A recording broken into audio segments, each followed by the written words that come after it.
Good evening and welcome. Having navigated through a global pandemic and being at the verge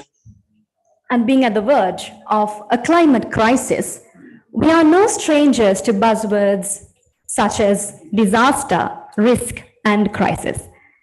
While all disasters are not particularly unavoidable, and while some disasters are inevitable, the good news is that building disaster resilience could enable societies to be more prepared to withstand and to quickly recover from turbulence. And some of our earthlings are doing a pretty great job at contributing towards this cause. So ladies and gentlemen, here's where SECRA comes into play, envisioning strengthening university enterprise collaboration for resilience communities in Asia. With a funding of over 1 million euros by the European Union and partnered up with the Erasmus project and coordinated by the Mid-Sweden University of Sweden and the support from the University of Central Lancashire and University of Huddersfield of the UK and Tallinn University of Technology, Estonia. The project consortium includes 13 partners with 9 Asian universities, being University of Ruhuna, University of Sri Javardhanapura, and University of Peradeniya from Sri Lanka, Chiang Mai University, Naresuan University, and Mahasarakam University from Thailand, and Ateneo de Manila University, Philippine Normal University, and Malayan Colleges Laguna from the Philippines. So happening today, ladies and gentlemen, will be the first project meetup since its kickoff in January, and we as University of Sri Javardhanapura are indeed honored and glad to be the hosts of the symposium. And before we kickstart with the day's agenda, we would also like to remind that today's event will be held as a hybrid event where some of our international partners are joining with us online. And we would like to specially mention we have partners from Sweden, the UK, Estonia, Thailand, and the Philippines. And we would like to say to all of you, hello, sawadi, kamusta, and tera. Hopefully I got the pronunciations all right. And to all of you, we greet in our native language, Ayubowan, may you live long. Having reminded all of these, ladies and gentlemen, I would like to make a cordial invitation, first and foremost, to the following distinguished guests to commence the event with the blessings of light. My cordial invitation goes out to Senior Professor Sampath Amaratunga, Chairman of the University Grants Commission, Sri Lanka, Senior Professor Ananda Jayawardena, University of Moratuwa, Professor P.D. Nimal, Dean of the Faculty of Management Studies and Commerce, University of Sri Javardhanapura, and also Professor Dilanti Amaratunga, Head of Global Disaster Resilience Center, University of Huddersfield, UK. And also, we would like to invite a department head representing all the departments of the Faculty of Management Studies and Commerce. Also, the 6 project leads from Sri Lanka, from SECRA, Professor K.D.N. Veerasinghe and Professor Champa M. Navaratna, representing University of Ruhuna. Also, we would like to have Dr. Rupmal Veerasinghe and Professor Lasit Gunawardena, representing University of Sri Javardhanapura, and Professor Ranjit Disanaika and Dr. Chaminda S. Bandara, representing University of Peradeniya. Ladies and gentlemen, you may proceed.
Thank you, ladies and gentlemen. Now, please rise for the official anthem of University of Sri Jayawardhanapura.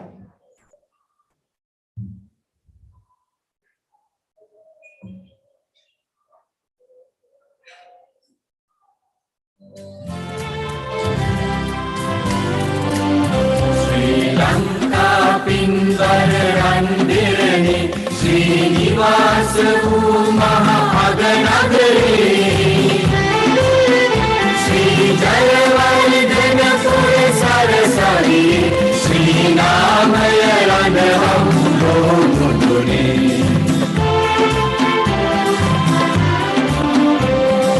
Ikkaduwe Sri Sumahul Samidun Velivitiye Sorat Bandhu Yatidun Vidikala Vidyodaya Vidu Bimadun Eliyen Magasarasau Sri Lanka Pindarandirani Srinivasa Mahaganagari Sri Jayawardhanapura Sarasari Sri Namaya Randavam Muduni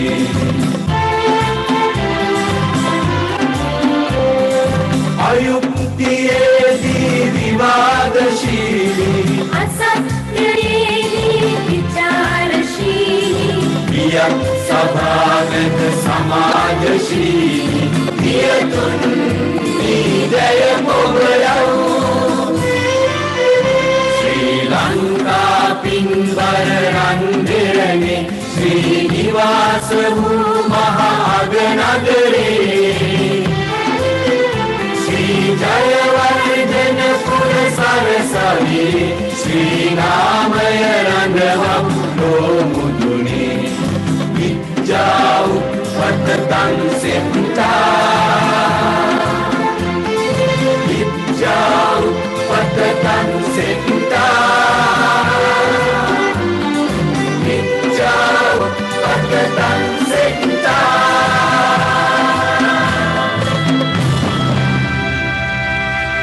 Thank you very much. And next, I have the pleasure of inviting the following distinguished guests to take their places in the head table. I have the pleasure of inviting Senior Professor Sampath Amaratunga, Chairman of University Grants Commission, Sri Lanka, and also Senior Professor Ananda Jayawardena, representing University of Moratuwa. I also have the honor of inviting Dr. Rukmal Veerasinghe, Country Lead and Co-Chair of the SECRA Project, Colombo team, Professor P.D. Limal, Dean of the Faculty of Management Studies and Commerce of University of Sri Jayawardhanapura, and also Professor Lasit Gunawardena, Co-Chair, SECRA Project, Colombo team.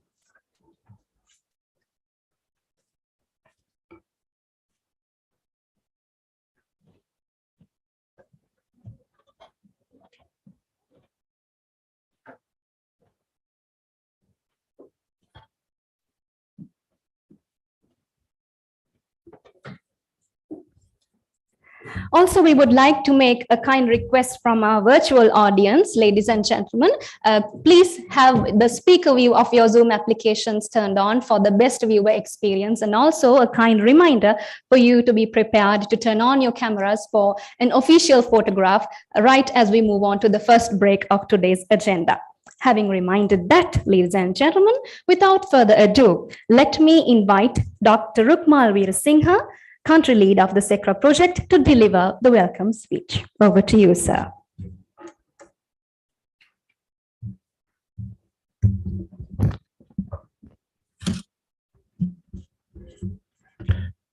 Very good morning to our representatives from the United Kingdom, Sweden, and Estonia. Good afternoon to all of our colleagues physically present here from Sri Lanka. Good evening to all our Asian partners, Philippines and Thailand. It is great pleasure to us to see all of you to join together with us for this special meeting, SECRA project meeting. This project was started in 2020 by writing our proposal. So joining together with 13 universities, Mid Sweden University and Central Lancashire University and Huddersfield University. They gave us good leadership for writing the project and taking this grant from the European Union, Erasmus Plus SECRA project funding. We initiated our project in 2021, beginning of the 2021, 1 year before. And after starting our project in 2021, February, this is our first meeting. We, from the University of Sri Jawardenapura, actually proud to organize this glamorous event for mentioning, marking our success through the story of the SECRA project. Thank you very much for attending to the people online as well as physically here to celebrate this event. First of all, I would like to pay our special gratitude to Senior Professor Sampath Amaratunga. He is the University Grant Commission Chairman of the University Grant Commission. Being with us as our Dean, Faculty of Management Studies and Commerce for 6 years, and as well as holding the Vice Chancellor position of the University of Sri Jawardenapura for again 6 years. Now he is heading our strategic affairs of the university system of the Sri Lanka as the chairman of the University Grant Commission. Thank you, sir. Thank you very much for coming here and helping us to make this event a colorful, wonderful one. We warmly welcome you to the event. Then I would like to pay my kind attention to our guest again, honorable guest again today. He's making another keynote speech, Senior Professor Anand Jayawardena from the University of Moratuwa. He was also having a similar kind of position in University of Sri Jawardenapura as Sampath hold in the University of Sri Jawardenapura. Today, he is again commissioner, member of the University Grant Commission, and as well as newly appointed chairman for Commercial Bank, being with a very busy schedule. Thank you very much, sir, coming for the today event, and we warmly welcome you to this special event marking the SECRA project in Colombo. Our Dean, Faculty of Management Studies and Commerce, University of Sri Jawardenapura, Professor P.D. Nimal. Thank you very much, sir. All the support given for organizing this event, even by inviting all the members in the faculty to participate our program today and taking part of the SECRA project, this particular meeting. We again would like to welcome you to the event, sir. Then again, our very friendly project partners from University of Ruhuna, Professor Champa Navaratna, Professor Nandasiri Veerasinghe, and again, Professor Ranjit Disanayaka from Peradeniya University, Dr. Bandar from Peradeniya University. We are welcoming all of you from University of University of Ruhuna and University of Peradeniya, joining us with us today to participate in this particular SECRA project meeting. Our head of the departments of the Faculty of Management Studies and Commerce, University of Sri Jawardenapura, all the senior professors, academic members in the faculty as well as in the university, some of the representative from the technology faculty and engineering faculty here today. We welcome all of you to the event SECRA project, and it is a great honor to ask you to welcome you all to this special occasion. In addition to that, there are some industrial partners, special guests invited into the event, and as well as some of the students from the University of Ruhuna, University of Peradeniya, University of Sri Jawardenapura to take part of this special SECRA project. All are warmly welcome to the SECRA project conducted in March 2022. The people who have not mentioned specifically, but here today to join with us there to participate to the event are warmly welcome. Then I cannot forget about my online audience.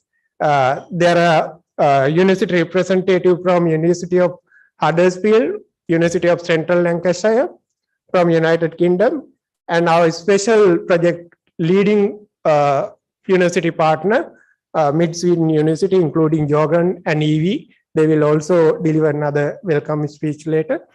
Then the partners from Thailand, Philippines, and as well as Estonia, all are welcome.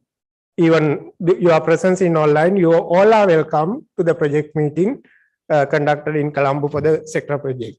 So I think that this university enterprise collaboration are timely important discussions. Our all guest speakers will talk about with their capacities to understand that importance of this university enterprise collaboration, specifically paying attention on disaster risk resilience field. Thank you very much for giving me the opportunity to welcome all of you. I invite all of you to enjoy this evening and as well as our meetings tomorrow and day after tomorrow by taking the maximum advantage of this organized event. Thank you very much.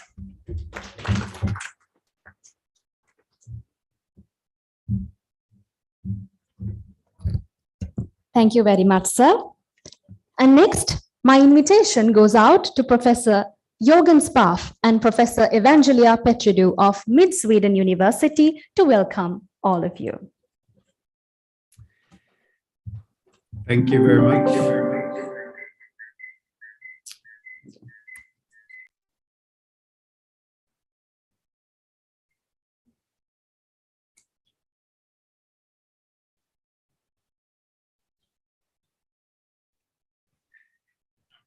Hello, everyone. Good morning.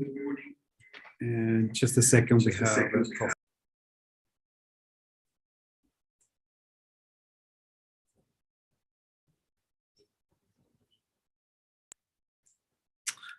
Let's give it a go again. Thank you very much.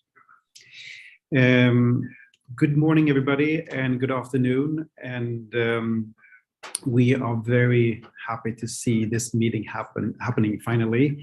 As most of you know, this meeting was scheduled for November last year in Sri Lanka, but due to the circumstances that we know so well, we were not able to meet physically, even though nowadays it seems like the travel restrictions have eased a bit. But anyway, we are very happy to have this hybrid meeting. It's a step towards a full physical meeting later in the project. And I am sure that you are also delighted to meet some of your colleagues and friends locally in Thailand, Philippines, Sri Lanka, just as we are here in Europe. Sitting with me are colleagues and project friends from Estonia and UK, and of course, our own team here at Mid-Sweden University. And we will just like to extend a great thank you to the organizers of this Congress, this project meeting.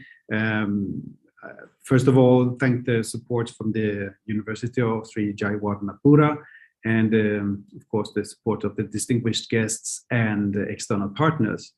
But mainly, I would like, from a project coordinator's point of view, to extend huge gratitude towards our friends who have really dealt with the nuts and bolts of this planning of the conference. Lasit Gunawardena, Rukmal Verasinghe, of course, and also supported by Dashika Putuweva. You have all done a tremendous job in planning and setting up this meeting. I know it has been some struggles, not least because of the different time zones that we are in. But now we have this really fascinating combination of local meetings on the one hand and the joint online meetings. And we feel that this will be a really important stepping stone for the project and an outcome. I would also like to thank everybody for working in the project under less than optimal circumstances the last years, because the project really started off right when the pandemic kicked in, and it was really, we were struggling quite a bit. And we can also say that the funders were not very flexible in terms of reallocating funding at first, but then they changed their minds. So nowadays we can actually be flexible with that, which allows for this kind of meeting, for instance. So that's very, very good. One thing we have seen and that we have been really, really impressed by from a project management point of view is the flexibility and creativity that many of our project partners have had in adjusting the work in the work packages, but also delivering on top of the work packages. So we have seen, for instance, some webinars that are really not necessarily in the project description. We have seen local meetings, local launches, etc. So we are very humble and proud of that, to be working with such a creative group of people. I think I will leave it over there. We just wanted to, again, thank the local organizers. And I just have one administrative message also to everybody, that at the end of this project meeting on Thursday, you will all receive a link to do a quality assurance check, which we wanted to highlight already now in the beginning. So once you receive that, it will appear in the chat here on Zoom, and you will also get an email with the link. So please make sure to fill that out. It's only one time for the full 3 days.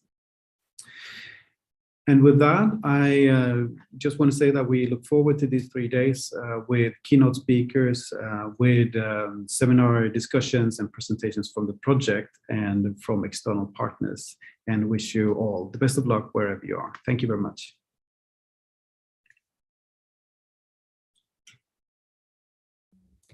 Thank you very much, Professor, for joining with us from all the way back there.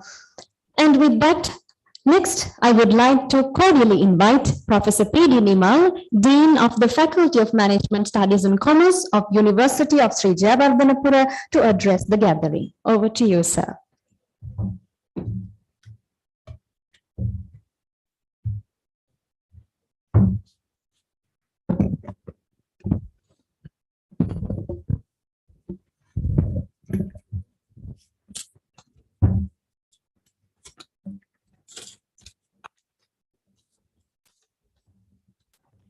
Good afternoon to all of you.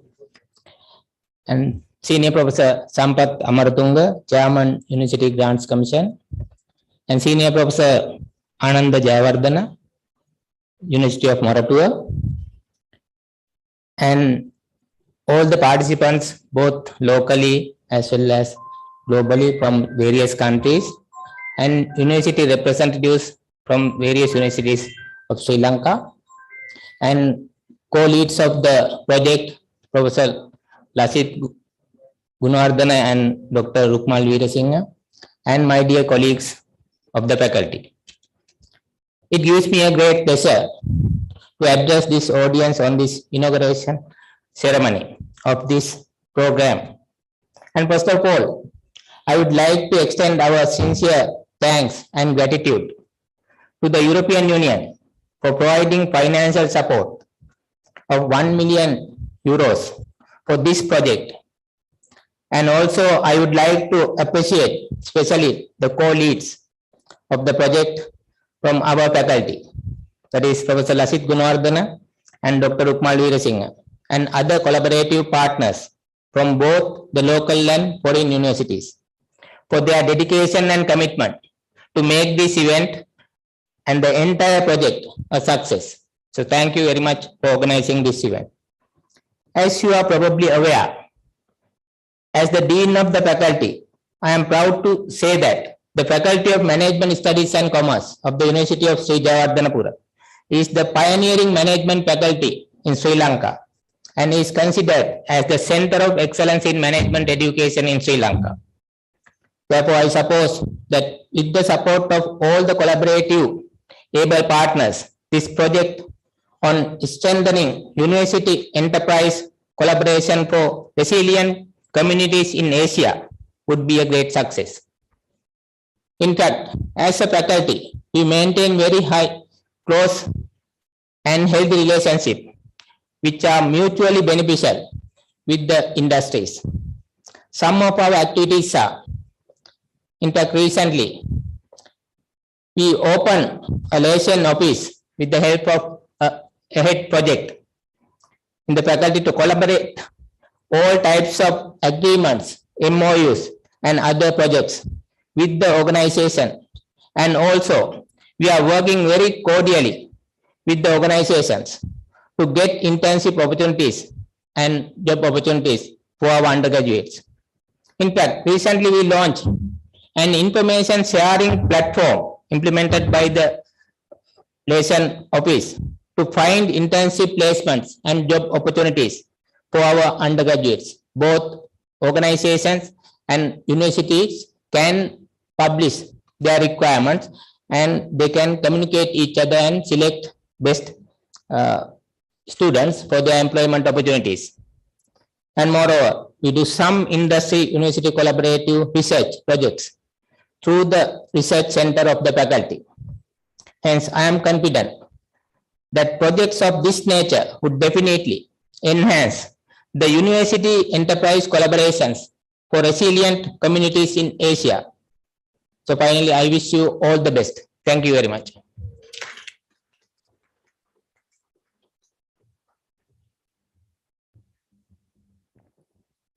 Thank you very much, sir. And with that, ladies and gentlemen, let us all now join in with the message from the Vice Chancellor of University of Sri Jayawardhanapura, Senior Professor Sudanta Liyanage.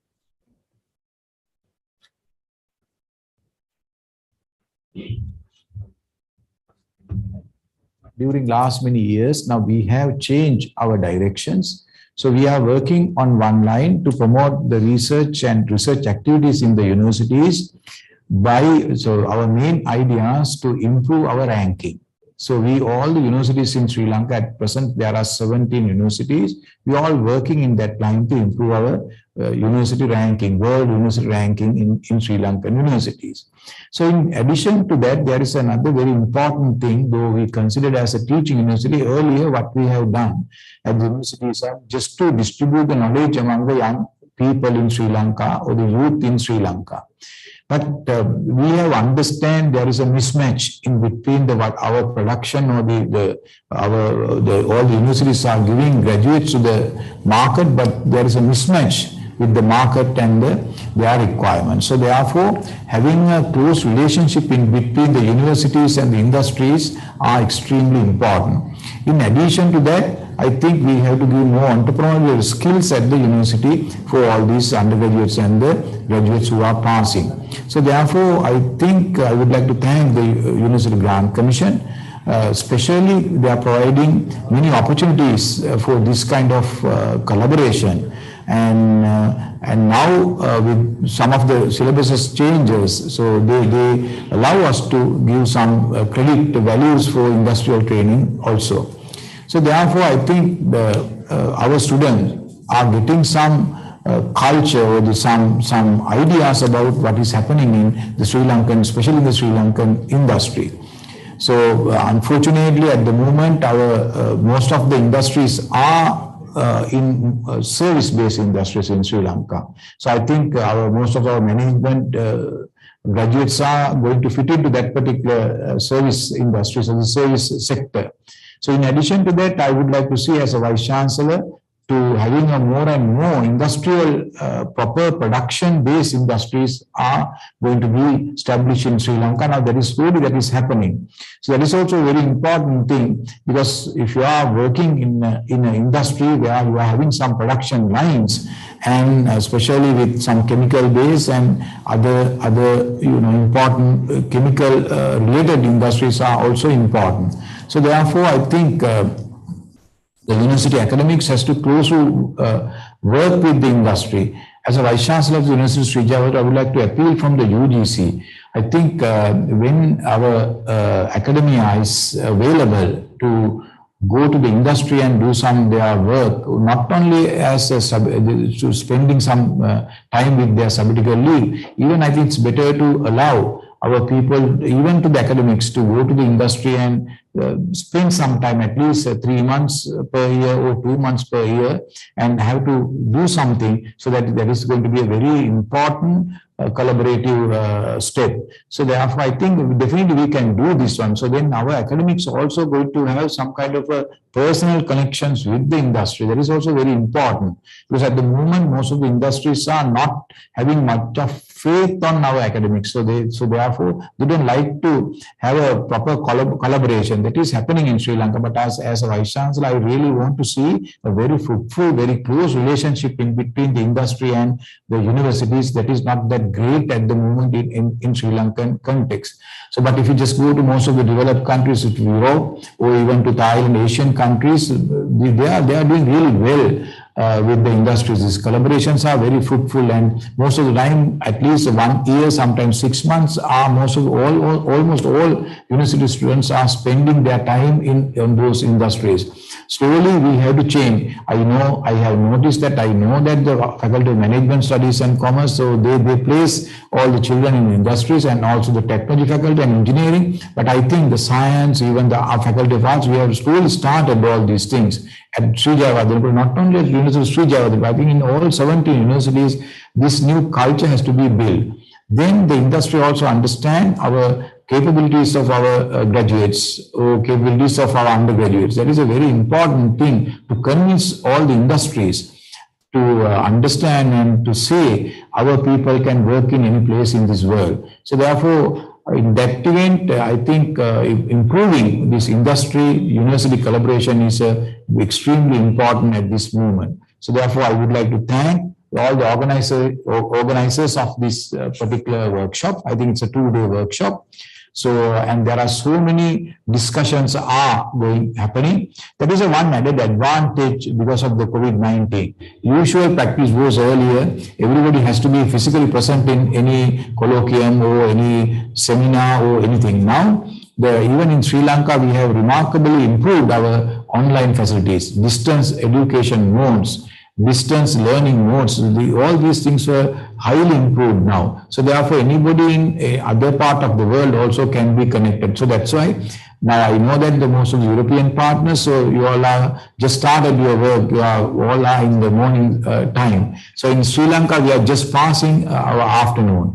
And other Asian partners like Philippines and Thailand partners, so they are in a kind of an evening time. So so therefore the time is not a factor. So everybody is very comfortable while you are in your workplace or in your university or you are in your industry, you can connect with us. So therefore I think it's an added advantage. And that is one of the best thing happened during this COVID-19 pandemic in Sri Lanka, especially. I know that most of the developed world, they have used this particular online modes during last many years. But I think in Sri Lanka, 2020 onwards, these things are so popular. Sometimes our students and even my colleagues at the university, they prefer online methodologies rather than on-site. So therefore, all these things are happening in what we have expected way. I hope that this is going to be a very important one, and I would like to thank all the organizers of this particular symposium or the colloquium. And also again, I would like to thank the European Union to providing the Erasmus Plus grant for 3 universities plus some Asian universities. All 9 organizations are interconnected. Definitely this is going to be benefited for the entire sector of Sri Lankan universities, especially to the University of Peradeniya, University of Sri Javadhanapura, and University of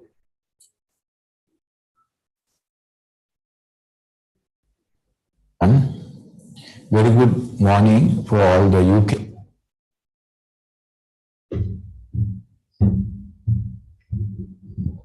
Thank you very much for joining with the message, ladies and gentlemen. And next, to provide an overview of university enterprise collaboration in Sri Lanka, I most cordially invite Senior Professor Sampath Amaratunga, Chairman of the University Grants Commission of Sri Lanka.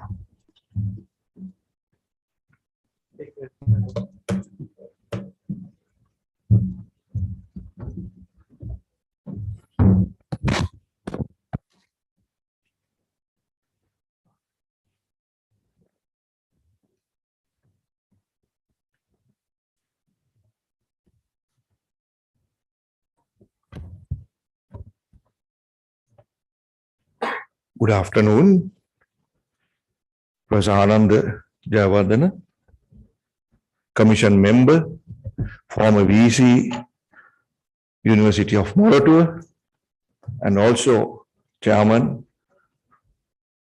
of the Commercial Bank, Dean of the Faculty of Management Studies and Commerce, USJ, and other two members in the head table, Dr. Lasit and Dr. Rukma, and colleagues from academia and industry representatives. This topic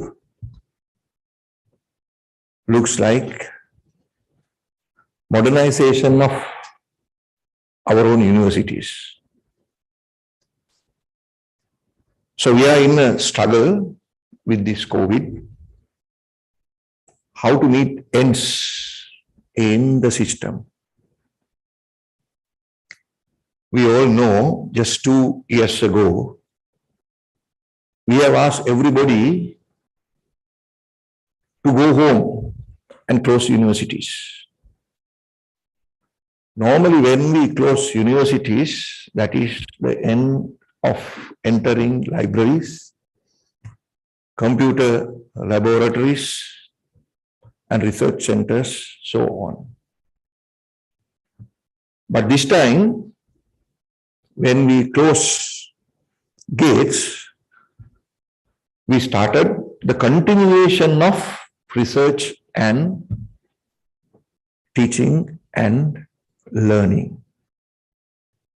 If you go to little bit of history, University of Colombo, it's now almost 100 years, started in 1921. But Mahaviharya, built by King Devanampiyatissa in 210 BC. Yes. So how many foreign students were there? Still we cannot match that amount. So according to records, in the 5th century, in South and East Asia, this was the most sophisticated university we had, Mahaviharya. So it was so sophisticated. But again, today we are talking about modernization and sophisticated universities. Anyway, we lost that era many thousand years ago, but we are rebuilding. But this present pandemic, with the experience of the system of all 17 universities, we are 100% continuing. 100% continuing. Let me show you a few figures. Yes, please, next. Okay. Yeah.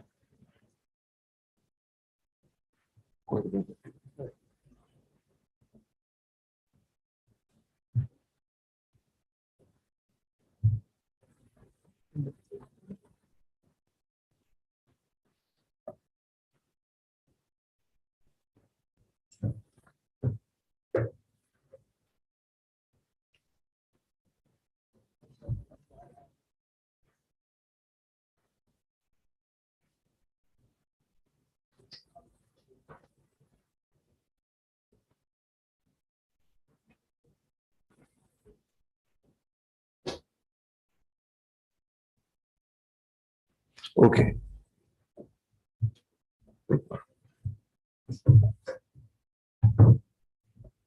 I want only figures.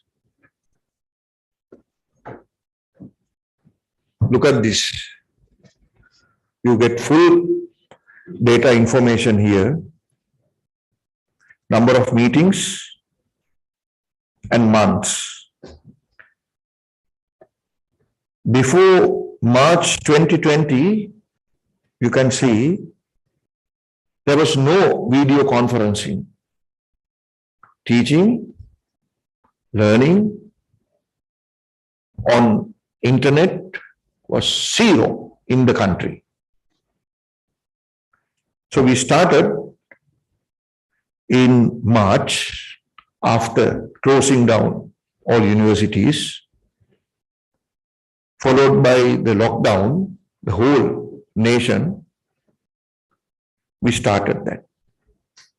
But we all know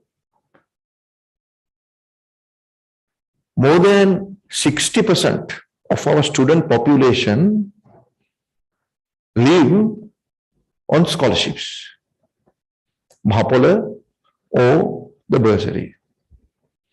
So providing data for this segment was the most challenging. So His Excellency the President at that time generously came forward and discussed with all service providers and given free data for the system, not only for undergraduates, but also for postgraduates as well.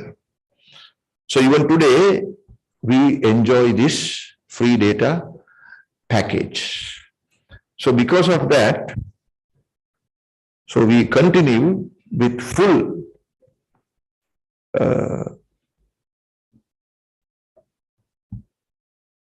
lectures, including examination. So this is actually a beginning in the modern era, I would say. From the industry point of view,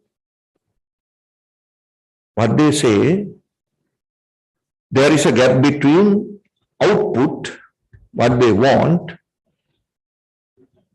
and what we produce.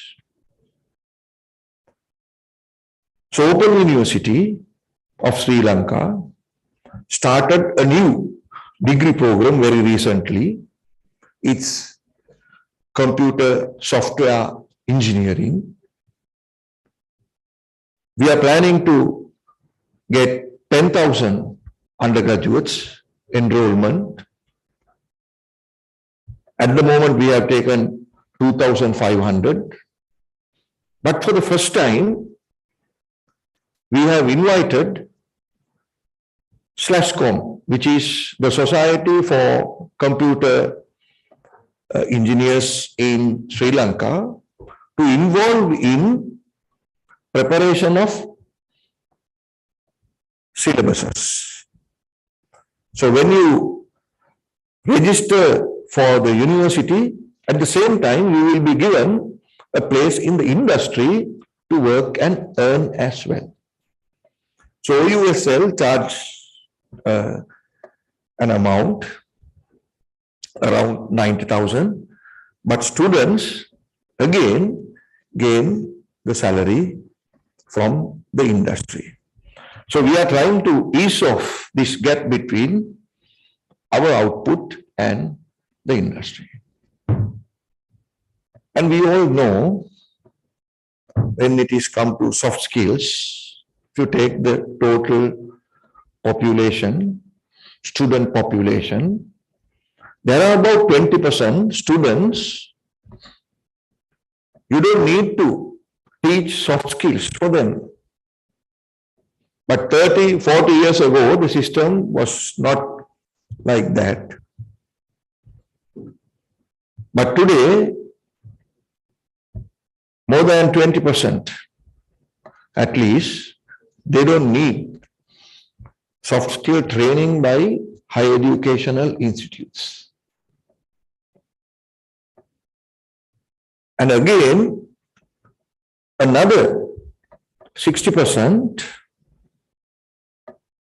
they are willing to work with our dedicated centers, which we have developed, to link with industry and universities, we call career guidance centers. Actively, these 60% work with our career guidance centers. So other percentage is the matter, how we can bring them up to the standards of the industry. So government has given 60,000 employment opportunities for graduates, those who were not employed. So I would say it's the inefficiency of our system, including me, we have failed. This 20% is now in the government sector. Even at the UGC, I have taken 15 students, 15 graduate trainees. Actually, their attitudes are not up to the standards of the industry. I don't know how we can have a rigorous program inside our universities to change the behavioral or these attitudes. I have asked them to come in weekends with a payment, they refuse. With transport and refreshments, everybody refused to come and work in weekends. Even after 4 o'clock, they refused. So I have given some extra allowance, but they refused. But all 15 said, I was very polite.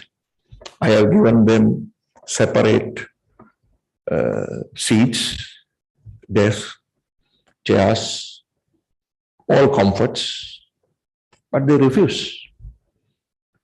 But finally they said that we don't want to work at UGC, we want to go to the public administration. I said, all right, I will definitely endorse the transfer. But before they leave the place, I said, frankly, I want to have an open discussion with them. They said they want to do MBAs and PhDs.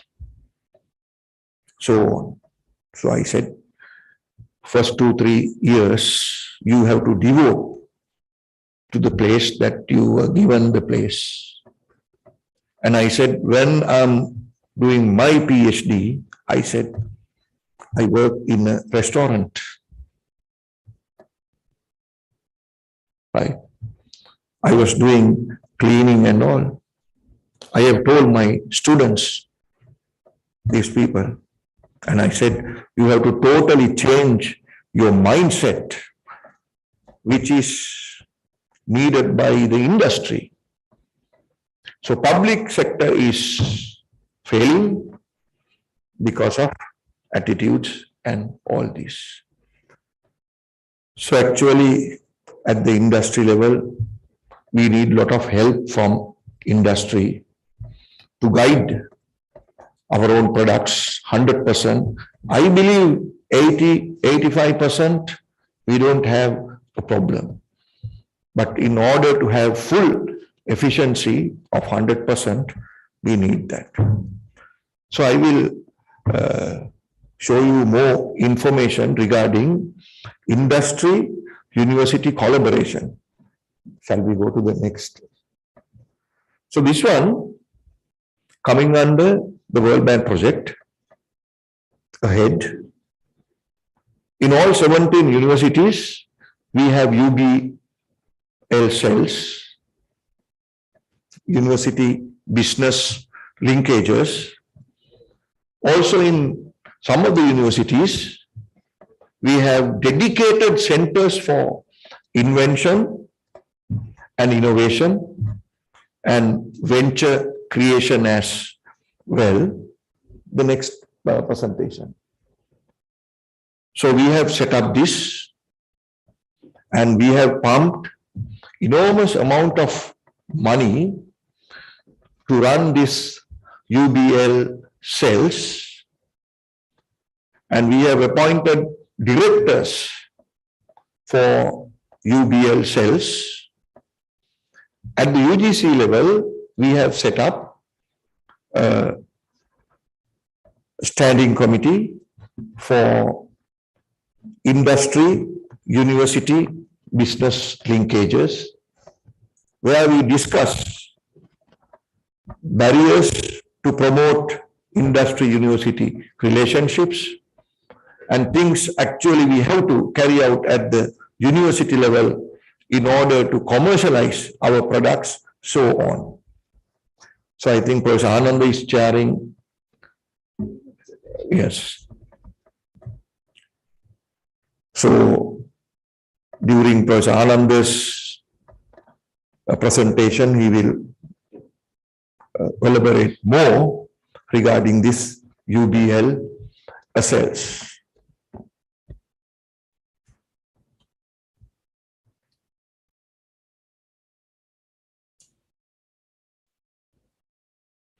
So this is our normal system. This dark blue area, that is for development-oriented research. We do this normally. The next one, innovation, commercialization, enhancement. But the green dot is the cell which we have established in all 17 universities called UBL cells. So we are trying to manage our active research, development, inventions, innovations in order to commercialize in the industry level.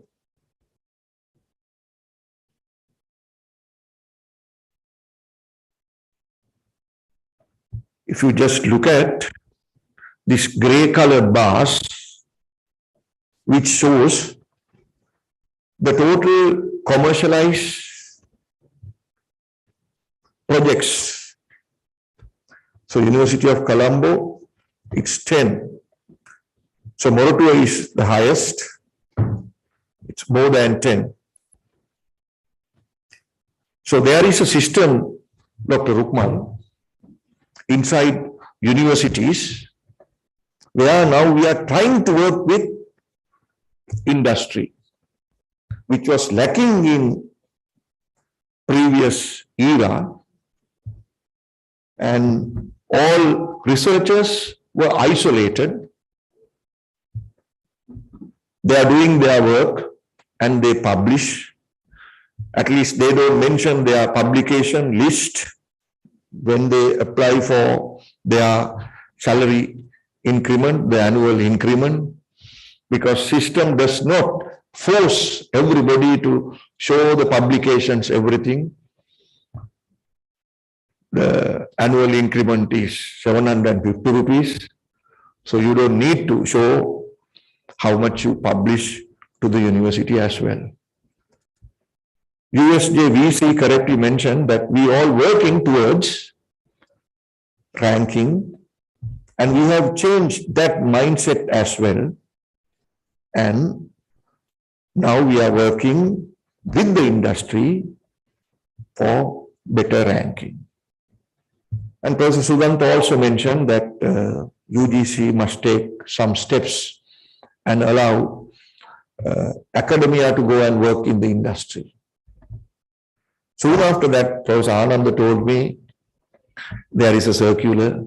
Anybody can go to the industry and work for 6 months. Nobody knows maybe that there is a circular like that.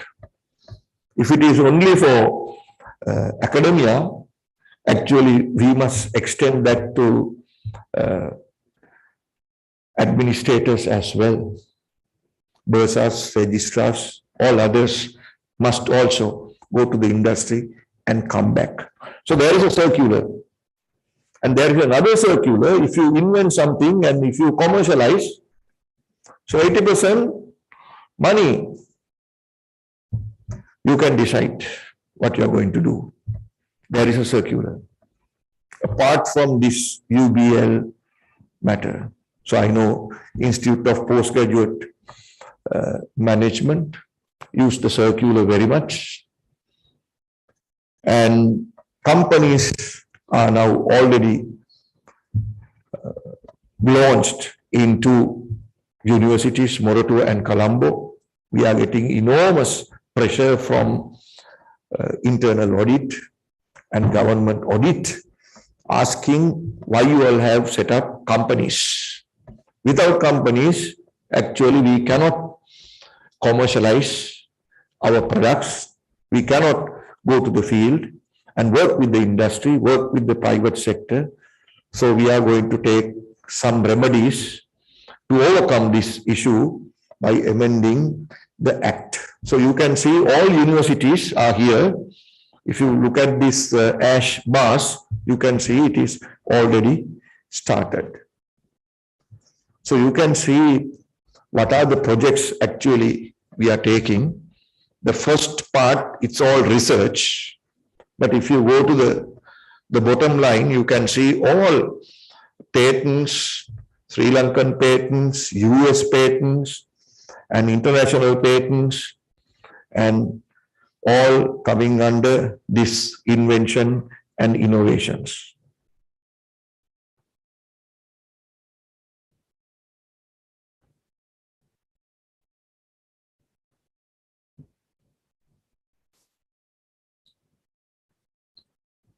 So these are the things actually we have done. US Chamber of Commerce offered a training program for all directors to visit USA and work with them for several months, and they were trained there. Then WIPO online courses were given, and access to commercial patent databases also now open. The virtual training was given by the other. So University Grants Commission, we have a standing committee, and we have conducted virtual exhibitions.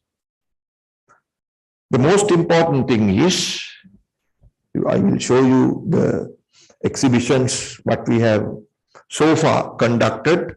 Number one, food sector exhibition.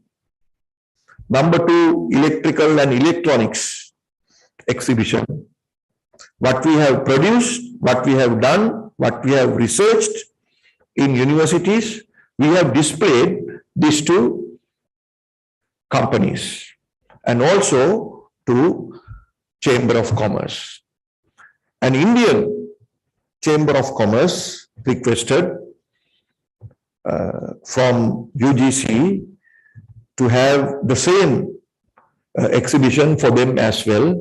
So we have conducted a separate exhibition for Indian Chamber of Commerce, because now they are interested in working with Sri Lankan universities, working with Sri Lankan researchers for new inventions and innovations and commercialization as well. So third one was agriculture and livestock. Those are very successful. Then medical related products, we have done that as well in November 2021. This is all done under the lockdown situation. And the next will be performing arts.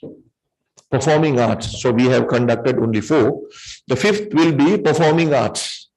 So it's going to be another industry, Professor Anand, and they are going to perform their creative inventions and innovations. So these are the things actually I want to highlight. The history is there. We lost it. But anyway, we are now developing to a certain extent. According to Webometrics, University of Colombo, in 1,500 level. Another 3 universities now very close to 2,000. Another 4 universities between 2,500 and 3,000. Without foreign students, it is obviously difficult to reach a better position, but we don't have provisions to bring foreign students too much because our mandate is free education. And we cannot bring foreign researchers because of the mandate again.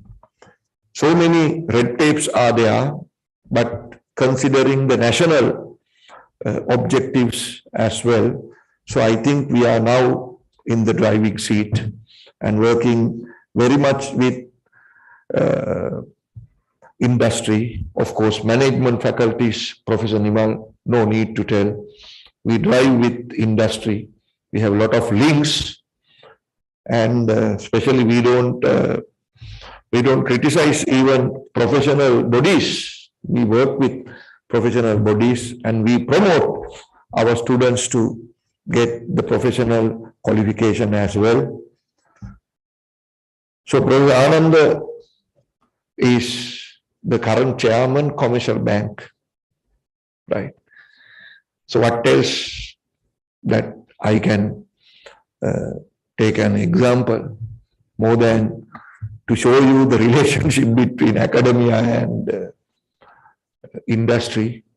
Even I myself in 5 listed companies, boards. So we always, everybody linked with industry. The only thing but we want our students to take to that level and then to commercialize. So I think we have to thank European Union as well, allocated a huge amount of money for a timely important segment. So I have visited Uppsala University twice to the business school. So before meeting the dean of the business, so he arranged us to visit the industry, right? Visit the industry. Yes. From his room, again, he showed us the industries that linked with the Uppsala Business School. The port is very close and university is 100% catering for the industry. And we cannot actually have 100% link without having a proper support by our students. We cannot accommodate extreme politics, especially when we are trying to work with industry. Sometimes you can't have a banner inside, right? The bitter truth in the system, but we have to educate them as well. So soft skills need to play a vital role there.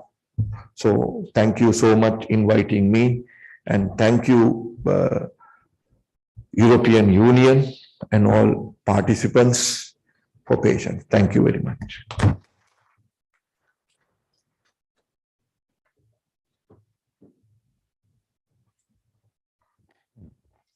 Thank you very much, sir, for the very insightful presentation. With that, ladies and gentlemen, we are ready to move on to the next segment of today's agenda. My pleasure to invite next Dr. Bapon Fakhruddin, Technical Director, Disaster Risk Reduction and Climate Resilience, Tonkin and Taylor, New Zealand, to present his views on disasters and risk management lessons learned from Asia and the Pacific. Dr. Bapon, are you online? Can you hear us? I can hear you. Thank you so much. Over to you. Thank you. Good morning, everyone, or good afternoon. It's actually evening here in New Zealand. My name is Bapon Fakhruddin, and I'm quite glad to be virtually present to the Sri Lanka, because I spent a lot of my career actually right after 2004 tsunami to establishing a tsunami early warning system in Sri Lanka, setting up the National Disaster Management Center, as well as working with a couple of my old colleagues who actually recently passed away, like Professor Samantha Heterachi from the Monitor University. Our condolence again, actually, he passed away. But it was a pleasure to come back again to sharing some of the thought from the Southeast Asia as well as from the Pacific, that how the cascading as well as compounding disaster are evolving and what kind of complex impact actually creating to our society as a whole, and creating a resilience, how that could be contributing. So let me just share my screen if I can able to present something. Hopefully you can see my screen. So in next 15 or 20 minutes, I'd just like to cover a couple of areas which we call like a domino effect or cascading effect, as you can see, which is quite common, that one disaster is actually creating a series of other cascading and compounding disaster in our country, as well as in probably in Sri Lanka, as all the Southeast Asia. So we try to a little bit understand the systemic risk as well as its cascading disaster and impacts. We'll a little bit try to share a couple of examples, maybe from Southeast Asia as well as from the Pacific aspect, that what does it mean, climate change and disaster risk assessment, or coherence between integrating climate and disaster risk. Early warning and early action has been one of the quite critical and important aspect, how it has been evolving throughout the Asia as well as in the Pacific. And finally, maybe just a little bit thought about the resilience concept of resilient cities, how it should look like in the coming future, as the project is also quite strongly emphasizing the resilience aspect. So now, as you can see, I mean, there are actually quite interdependency as well as linkage between the climate change and disaster. So a climate change stressor creating extreme weather event, which providing a lot of key impacts in the various aspect, and then actually that ultimately creating an impact to our sectors, especially in the sustainable development goal. And everything is actually quite systematic, as you can see that the systematic risk is associated with the cascading impact that is spread within and across the sector. It could be go to ecosystem, health, infrastructure, or food sector via the people, goods, as well as it's cross-cutting over the various geographical scale as well, as so that it's region, countries, as well as to the community. Just giving an example, maybe as whoever actually working in the disaster or climate change field, you maybe saw that year actually started with a quite complex disaster in Tonga in the Pacific, a volcanic eruption that triggered a tsunami, and with a volcanic ash and tsunami flooding, it creates an havoc to the infrastructure loss, as well as a couple of people casualties within the small island like Tonga. So the volcanic eruption, which creates a tsunami and ashfall, and obviously whoever actually working in this particular domain, you maybe know that there's still the science is actually quite limited, that how the tsunami generates due to the volcanic eruption. There is not much actually scientific evidence or a warning system in place. And then it suddenly creates some cascading hazard, so which is tsunami creating a flooding, ashfall actually creating a severe impact to the infrastructure collapse, as well as health impact or water pollution. And then overall actually creating a quite complex scenario into the overall emergency management capacity. But as a whole, if you look at the impact, it actually creates quite diverse impact to the overall system. So it's creating loss of lives, housing infrastructure damage, loss of crops, critical infrastructure damage, water pollution, and ultimately it's creating an overall economic loss. If you just look at the last week, there has been the IPCC actually just published a impact, adaptation, and vulnerabilities. Many of you probably part of the writing various chapters there. And it's again actually try to comprehend that how the interlinkage between the human system, ecosystem, as well as the biodiversity, and why actually we need to look at this tree system in an integrated way. Otherwise, there will be not much we can actually reduce the emission, or as well as the making the ecosystem quite betterment. And obviously, the risk is a function of hazard vulnerability and exposure.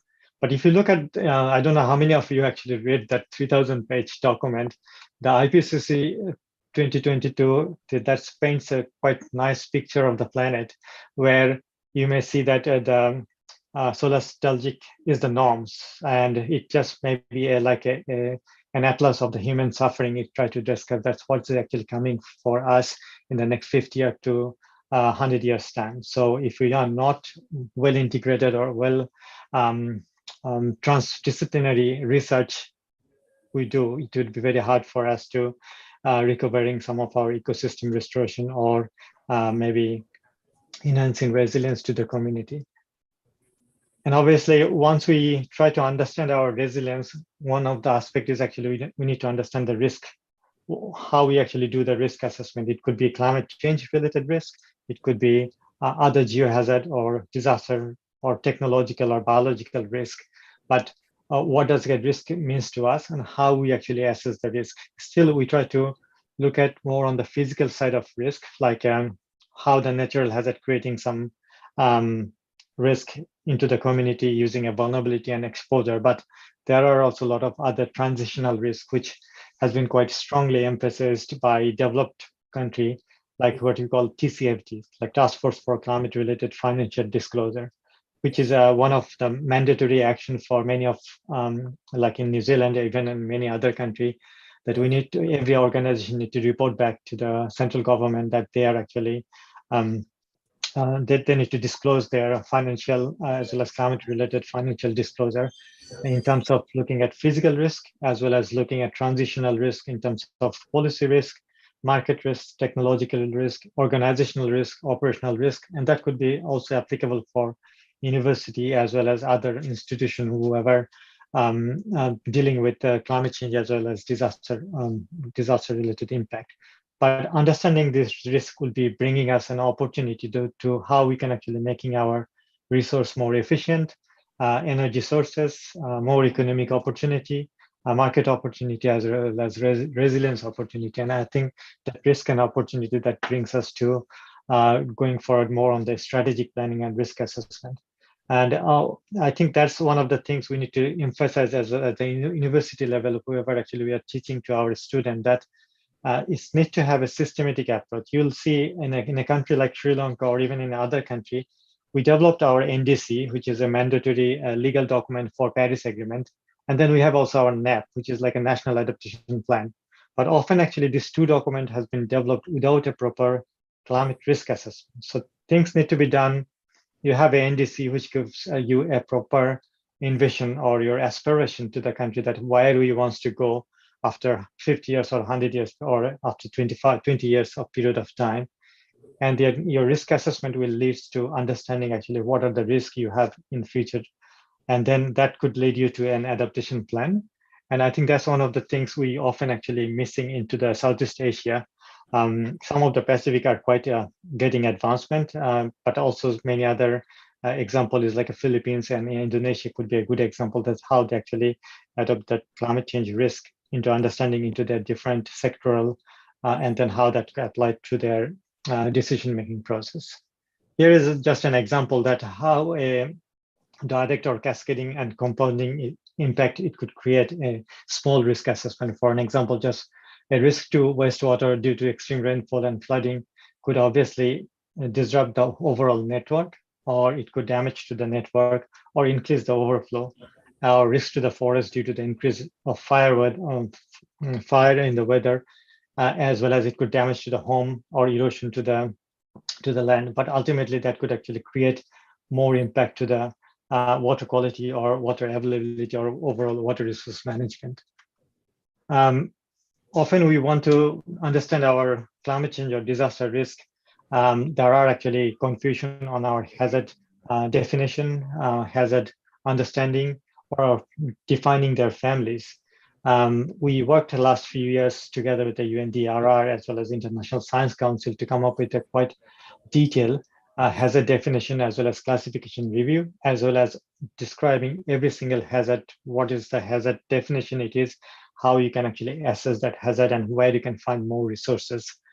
Feel free to look at those documents, which is quite resourceful, and a more than 1,000-page document with all sort of hazard, natural hazard, technological hazard, biological hazard, has been summarized. And coming back to, once you understand your hazard, okay, we always try to discuss actually a coherence or the linkage or mainstreaming disaster risk reduction into the climate change adaptation. Here is just, I put an example on the Sri Lankan case, but we actually did a more global assessment to understand actually how DRR should be inclusion into the climate change risk assessment or climate change commitment by the countries. And as you can see, we try to define the overall framework into 6 elements: institution, systemic, operation, data management, knowledge management, and finance, where green represents actually, you are actually quite good and strong. And obviously there you can see in the Sri Lankan aspect, financial stability, institutional stability, as well as operational stability is quite strong. Institution like meteorological service or Ministry of Water Resources, there's like more than 100 years old institution, has a lot of memory, various expertise, as well as knowledgeable people who is actually leading those kind of leadership area. And the country is actually growing and understanding, facing several flooding as well as other related hazard, to how to betterment the overall disaster management systems. As I was saying that I was part of the establishment of the DMC Disaster Management Center, and back in 2005, it was only actually 2 people, myself as well as Major General Gamini Hatarachi, and now it's actually more than 2,500 people working across national to the community scale.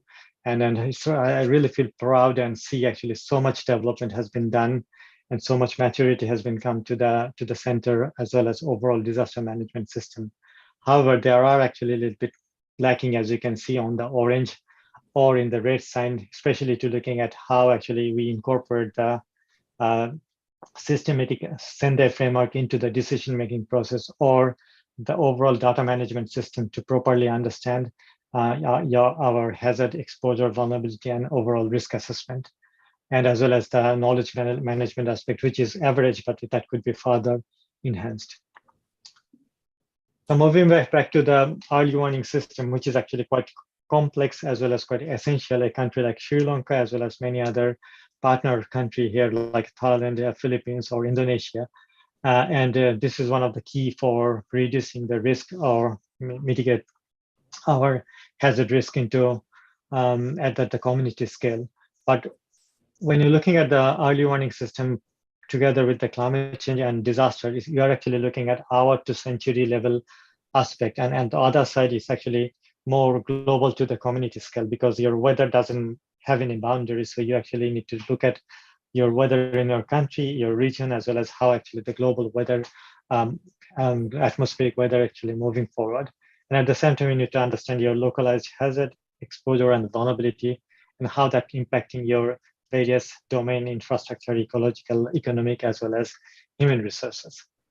We developed this framework back in 2005, after 2015, after Sendai framework has been established, looking at more 10 essential elements to an end-to-end impact-based forecasting system, looking at more on the institutional arrangement, Earth observation system, data and information management, hazard detection, impact-based forecasting, and dissemination, risk communication, and community. The Sri Lankan Med Service, they use the similar framework, as well as the other country. More than 25 countries actually use this framework, and they have been quite successful on their operational forecasting for severe weather system or cyclone early warning system, tsunami early warning system, as well as flood early warning system, including Sri Lanka, Thailand, and Philippines. And what we try to put together is like how we can actually bring to the more engagement with the communities, that how actually we can create a more people-centered early warning system using a co-production and co-creation environment, so that you developed a need-based forecasting system rather than a top-down forecasting systems, which was maybe followed maybe 2 decades before. But nowadays we are trying to engage with community. Together with the community, we try to establish more national to the community level early warning system. Some example here, like in one of the successful country in Bangladesh who actually achieved those kind of milestone in back in 2004, 2005. And now they are actually quite mature stage there to how they applied 1 days to 15 days flood forecasting into their agricultural decision making, and how that could create more crop resilience into the agriculture sector.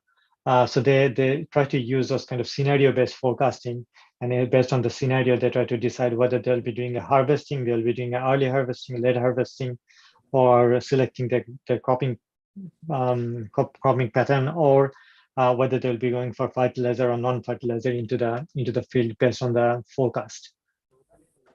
And the countries also move forward to more on the forecast-based financing or anticipatory action, so that they try to change a little bit on the traditional system, which is more like you do need assessment, planning, and mobilizing allocation fund after the disaster. Instead of that they try to trigger the resources based on the forecast, and based on the scenario, they try to pre-plan the action as well as pre-arrange the financing, and that has been shown quite well proven the reducing the damage as well as stress in the community.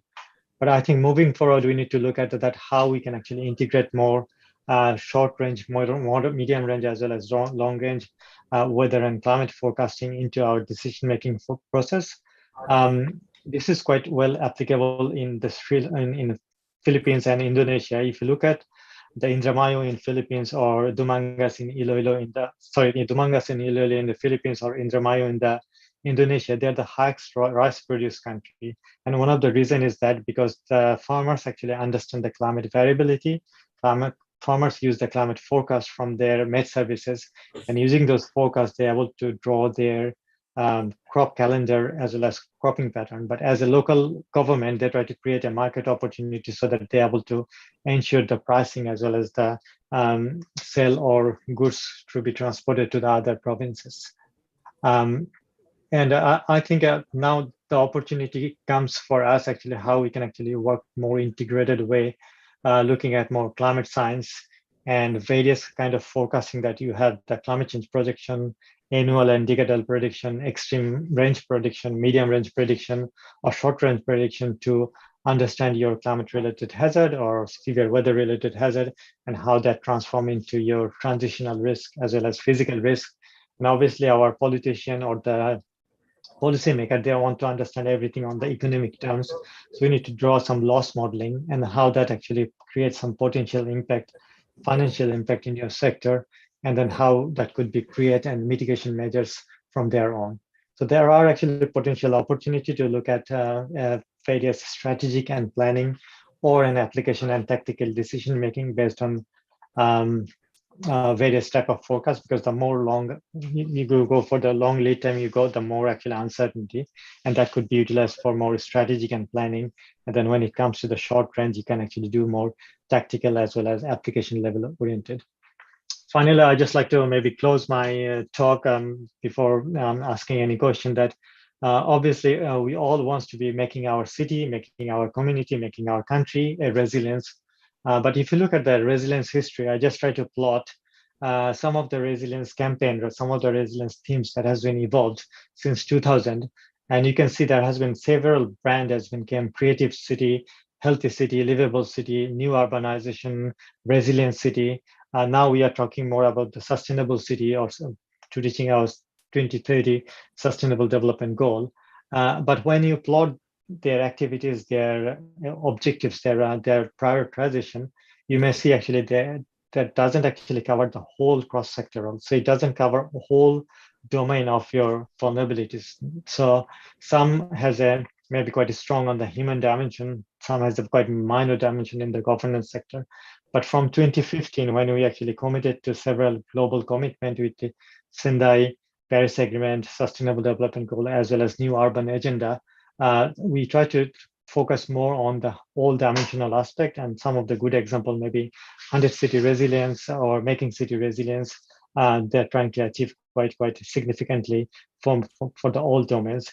But on the last point, I just like to ensure that we cannot just look at resilience in terms of domain aspect. So the coastal community resilience is an integrated approach where process and resilience building need to be looked together and it need to be we often actually missing the processes, like how we actually look at the preventive and anticipatory, absorptive and adaptive capacity, as well as transformative capacity, and how that could be inbuilt within our various domain. And then the governance and of risk and resilience need to be the core part of that.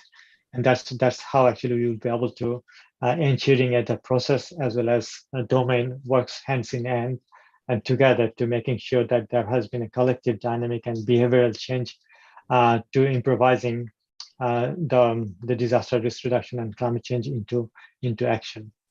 Finally, maybe I just like to say that resilience need to be looked at more holistic, integrated, and cohesive linkage with the DRR, climate change and development.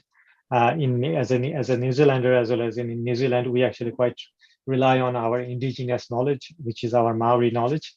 Within the Maori knowledge, we believe that everything is integrated. Your atmosphere, ocean, and land all are interconnected, and you cannot actually just work separately each other. So we need to be looking at those interlinkage and integration, both for making our resilience things. And obviously, a guide for resilience could allow to making us to achievable and reducing the vulnerability to the communities. I think that's basically my talk, and just feel free to ask me any question. I hope I'm on time. Thank you so much. Thank you very much, Dr. Bapon, once again for joining with us and for specially committing toward this symposium and for the contribution that you're willingly making for Sri Lanka, especially, ladies and gentlemen, because it's a pretty late night. They are back at New Zealand and still he's here with us. Thank you very much once again, Dr. Bapon, for being here with us. And it's a huge opportunity for the audience, and they are quite lucky to have listened to you for a person of your caliber. And just like he requested, we would like to have, if there are any questions from the audience, whether it's physical or virtual, we would like to allocate some time. If there are any questions for Dr. Bapon, we're happy to take them. And maybe the technical team can assist us if there are any questions coming in from the Zoom platform as well.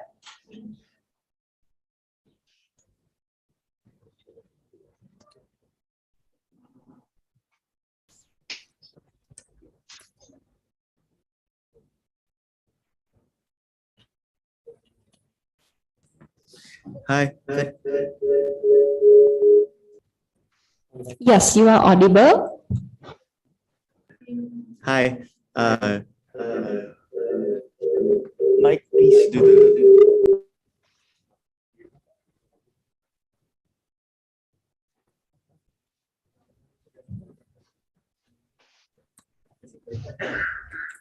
Check. Hi, can you please maybe check whether there are two devices? Can you hear me now? Yes, now it's loud and clear. Yes, please go ahead. Thank you. Sorry for that delay. This is a little bit of technicality here. So our question is more on the academic side. How can we, with all the presentations of Professor Bapon, and they are very good in terms of resilience and climate. So our question is, how can the academe help building the ladder in the particularly in the last part of the presentation? Thank you. Thank you so much. As I mentioned that nowadays all the risk is quite emerging, and all the topics is also quite emerging. Like due to the pandemic, you see that things doesn't actually consider the way actually traditionally we used to do. And in the past, we used to do more like as an engineer, I work as an engineering job. As a meteorologist, I do the meteorological job. As an academic, we only do the research. But with this kind of emerging issues that are evolving, it cannot be handled by one single discipline alone. And it requires a quite transdisciplinary approach. So academic and professionals, industry, they need to be work actually hand in hand, because you are in the academic, that's the more like our laboratory for research, And that research actually need to be bring to the operational domain. So whatever the research you are doing, it need to be bring to forward to our operational domain, that how it can be tested or demonstrated, that what kind of value proposition it makes. And then once we actually see that actually has some value, that need to be translated from the operational domain to the community. So that's how I think progression need to be done. And any of those modeling that I was just presenting, those has been done to the university lab more than 4 years to 5 years, just for researching, understanding the past historical event, hindcasting this scenario, because you cannot go to the community just bringing something that, hey, this is the best thing. So you need to first test in the lab, making sure that this is working. This has been simulating similar what actually happened in the past. And then we bring into the operational domain, like the meteorological services or our disaster management officials, that, hey, this is the good model. And once they actually buy in those kind of idea, then it's actually go to the proper application, from demonstration to the full scale or national scale application. So research and academic is an integral part of this overall disaster risk reduction and climate change adaptation. Thank you. Thank you very much for your question. Hope you got the clarification you wanted. And also, once again, Dr. Bapon, thank you very much for joining with us today. Before you leave, we have one small request to please stay back for an official photograph. Just like I mentioned at the beginning of today's program, we would like to now request our virtual participants to kindly turn on your camera so that we could keep a memory of this moment and take the official photograph. Can the technical team please assist me in fulfilling this requirement? We will let you know once the photograph is taken. So say cheese.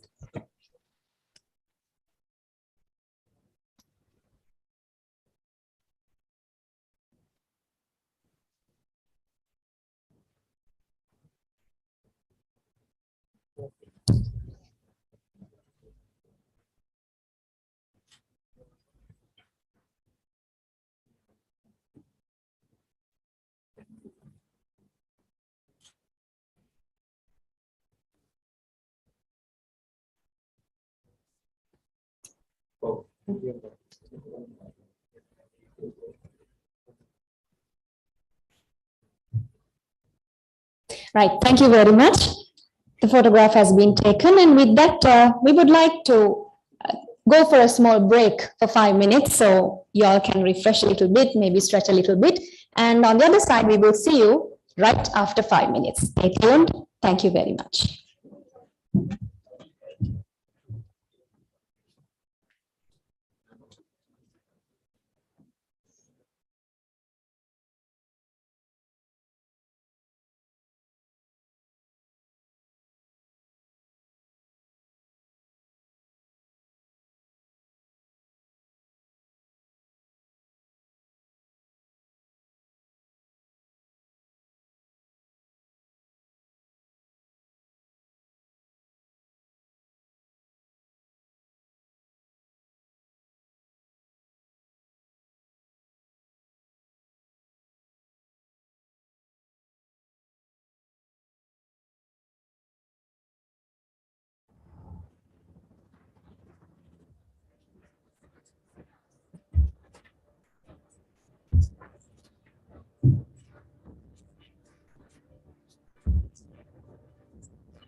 You okay?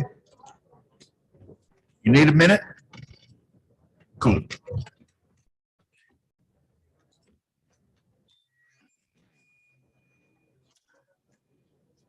Listen up, people. I know a thing or two about extinction. And let me tell you, you kind of think this would be obvious. Going extinct is a bad thing. And driving yourselves extinct? In 70 million years, that's the most ridiculous thing I've ever heard. At least we had an asteroid. What's your excuse?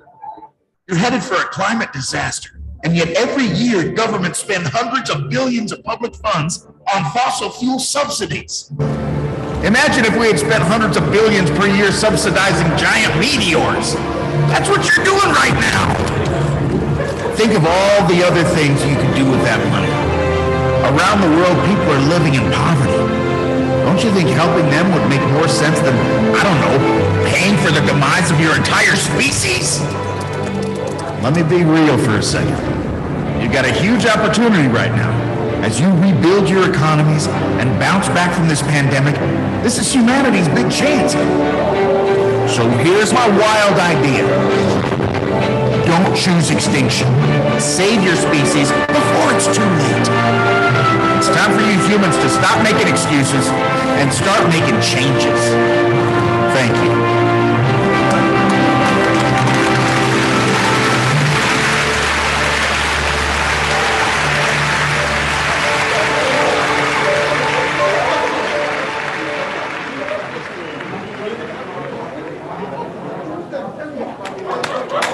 The International Finance Corporation, or IFC, was founded back in 1956 with a bold idea that the private sector is essential to development. Since then, we've become the largest international institution focused on the private sector in emerging markets, delivering more than $285 billion in financing across the developing world.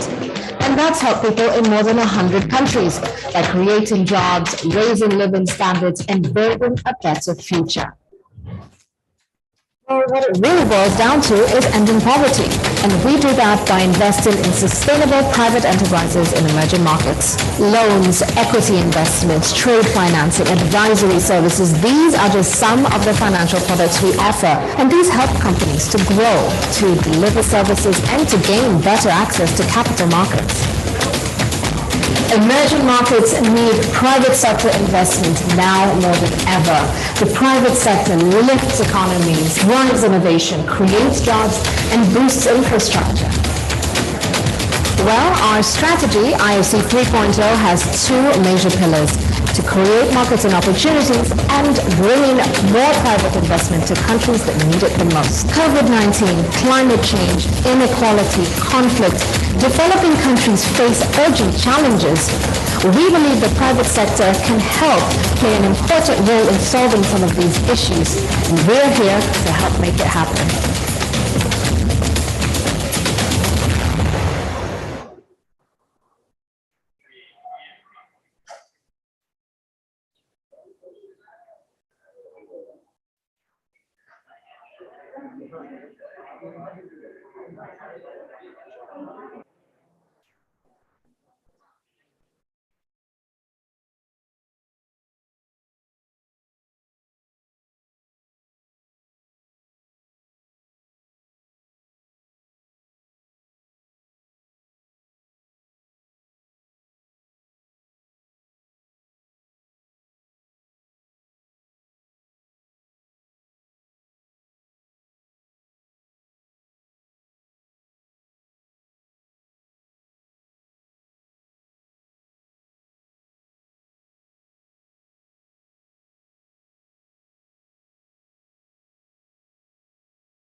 Ladies and gentlemen, a kind reminder to all of you to please come back to your seats as we are all set to start the next segment of today's program. So if you could please quickly come back to your stations, we could proceed with the rest of the agenda. Thank you.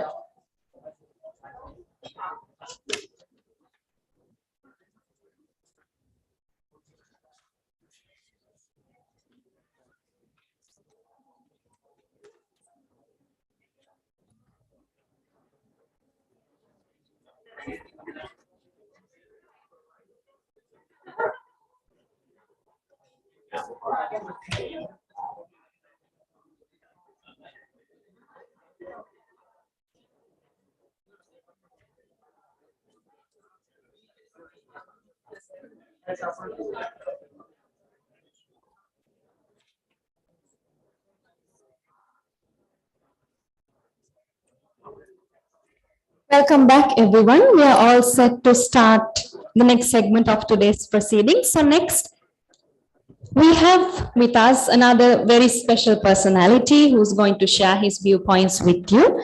This is Senior Professor Ananda Jayawardena. He has been serving as a non-executive independent director of the Commercial Bank since 2015, and currently he is the chairman of the Commercial Bank and the chairman of the Board Tech Committee. He is currently a commission member of the University Grants Commission and a senior professor in civil engineering. He served as the Vice Chancellor of University of Moratuwa 6 years, Dean, Faculty of Engineering for 6 years, and as an endowed professor in entrepreneurship at the University of Moratuwa for 1 year. Professor Jayawardena served as the president of the Institution of Engineers, Sri Lanka. He is also a director of Sierra Cables PLC and a member of Board of Management of several other institutions. He is also a corporate member, a fellow, and an international professional engineer of the Institution of Engineers, Sri Lanka. Fellow of the National Academy of Sciences of Sri Lanka, founder member of the Society of Structural Engineers, Sri Lanka, fellow of the Institute of Project Managers, Sri Lanka, life member of Sri Lanka Association for Advancement of Science, and a graduate member of the Sri Lanka Institute of Directors. Sir, it is with great pleasure that we invite you to address the gathering.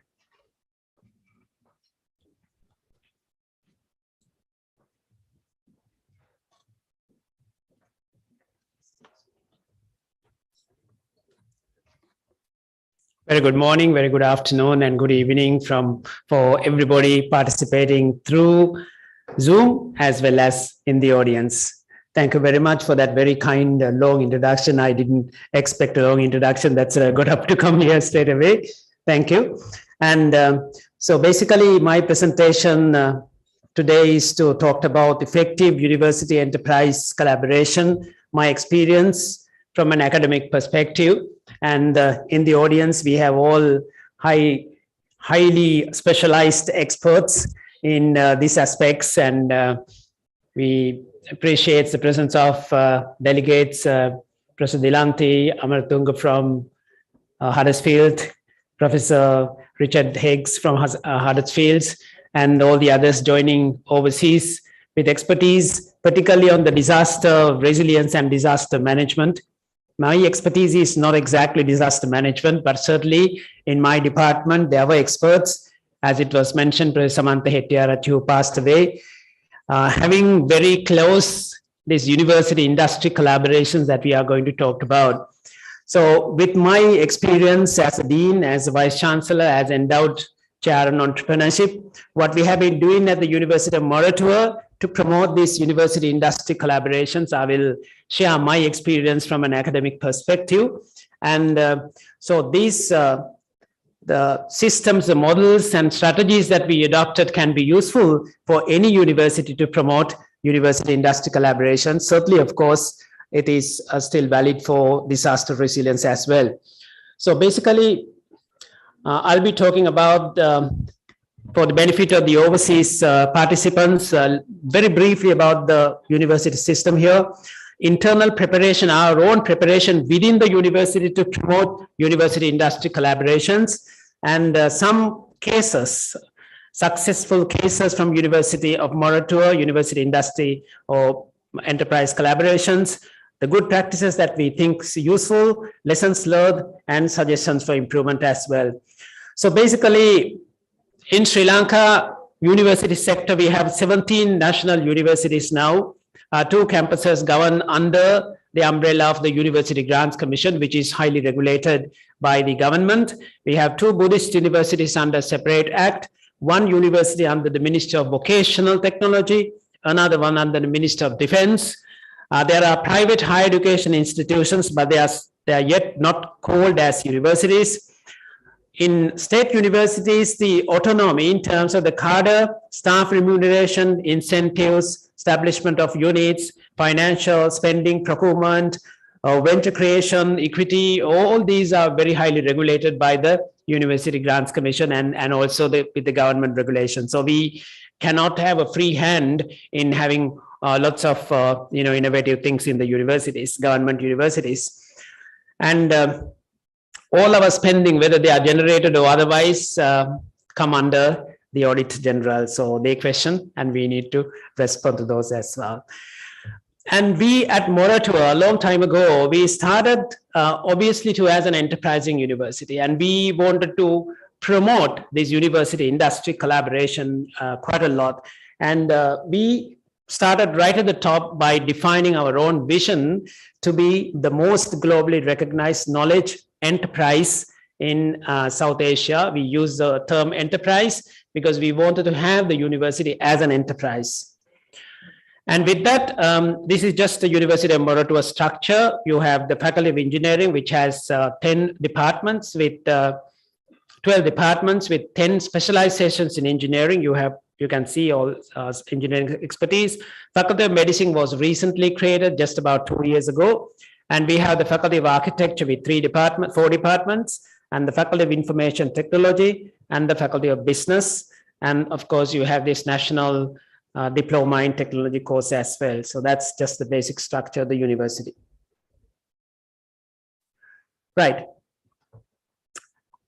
One of the biggest strengths that we have at Moratuwa is that over the years, we have been actually using several mechanisms to promote these university industry interaction. We established long time ago what is called uni consultancy services, which we used as an external arm of the university, and which is in fact a company established under the Companies Act as a company by guarantee. And then we have industry funded R&D laboratories. We had industry funded endowed chairs, and we were promoting always to have what we call the department industry consultative boards and the faculty industry consultative boards to meet the industry very often. And then we had programs like student mentoring from the industry experts to make sure our students are in fact employable ready. And we were getting research grants from industry, research ideas from the industry, educational support from the industry as visiting lecturers, other consultants. And we got the industry to develop our own facilities in the universities. And we established an entity called an enterprise in the university. And of course, established mechanisms for technology transfer as well. And these were done long time ago in different stages. Okay, just to go into a little bit of detail, the Uni Consultancy Services is an entity registered under the company's register as an association limited by guarantee. And the membership of this unit is only for academic staff members of the university.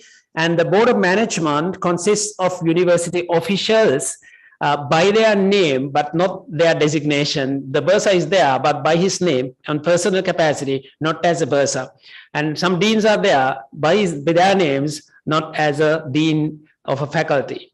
And the personal, we wanted to have them in the board to ensure that the university is not challenged, in the sense that university interests are looked after in their own capacity, personal capacity, without giving the free hand to complete outsiders.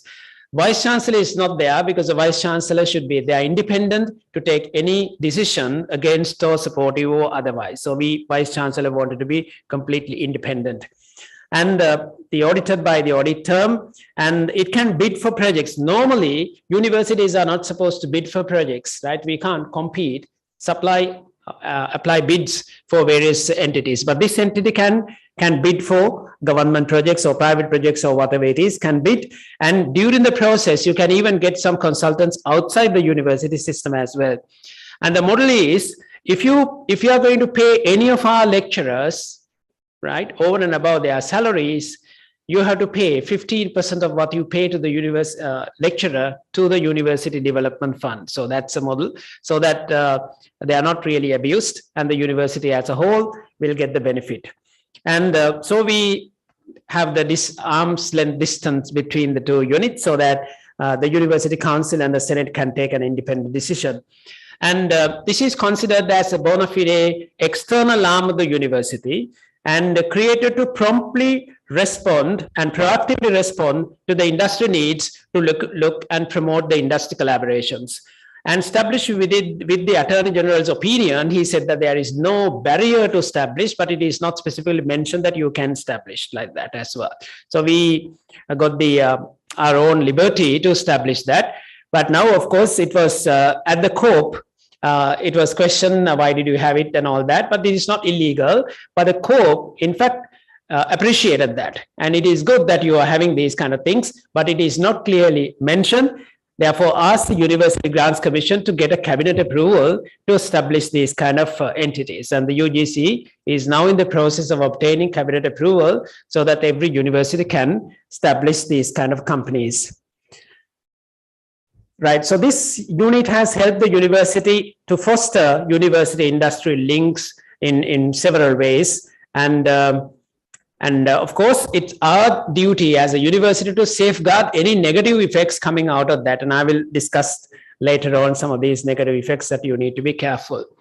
We started our collaborations with, of course, I was expecting Supun to be here, with the Dialogue University of Moratuwa collaboration. This is in 2006, long years ago. That was the first collaboration that we established at University of Moratuwa. This is case one.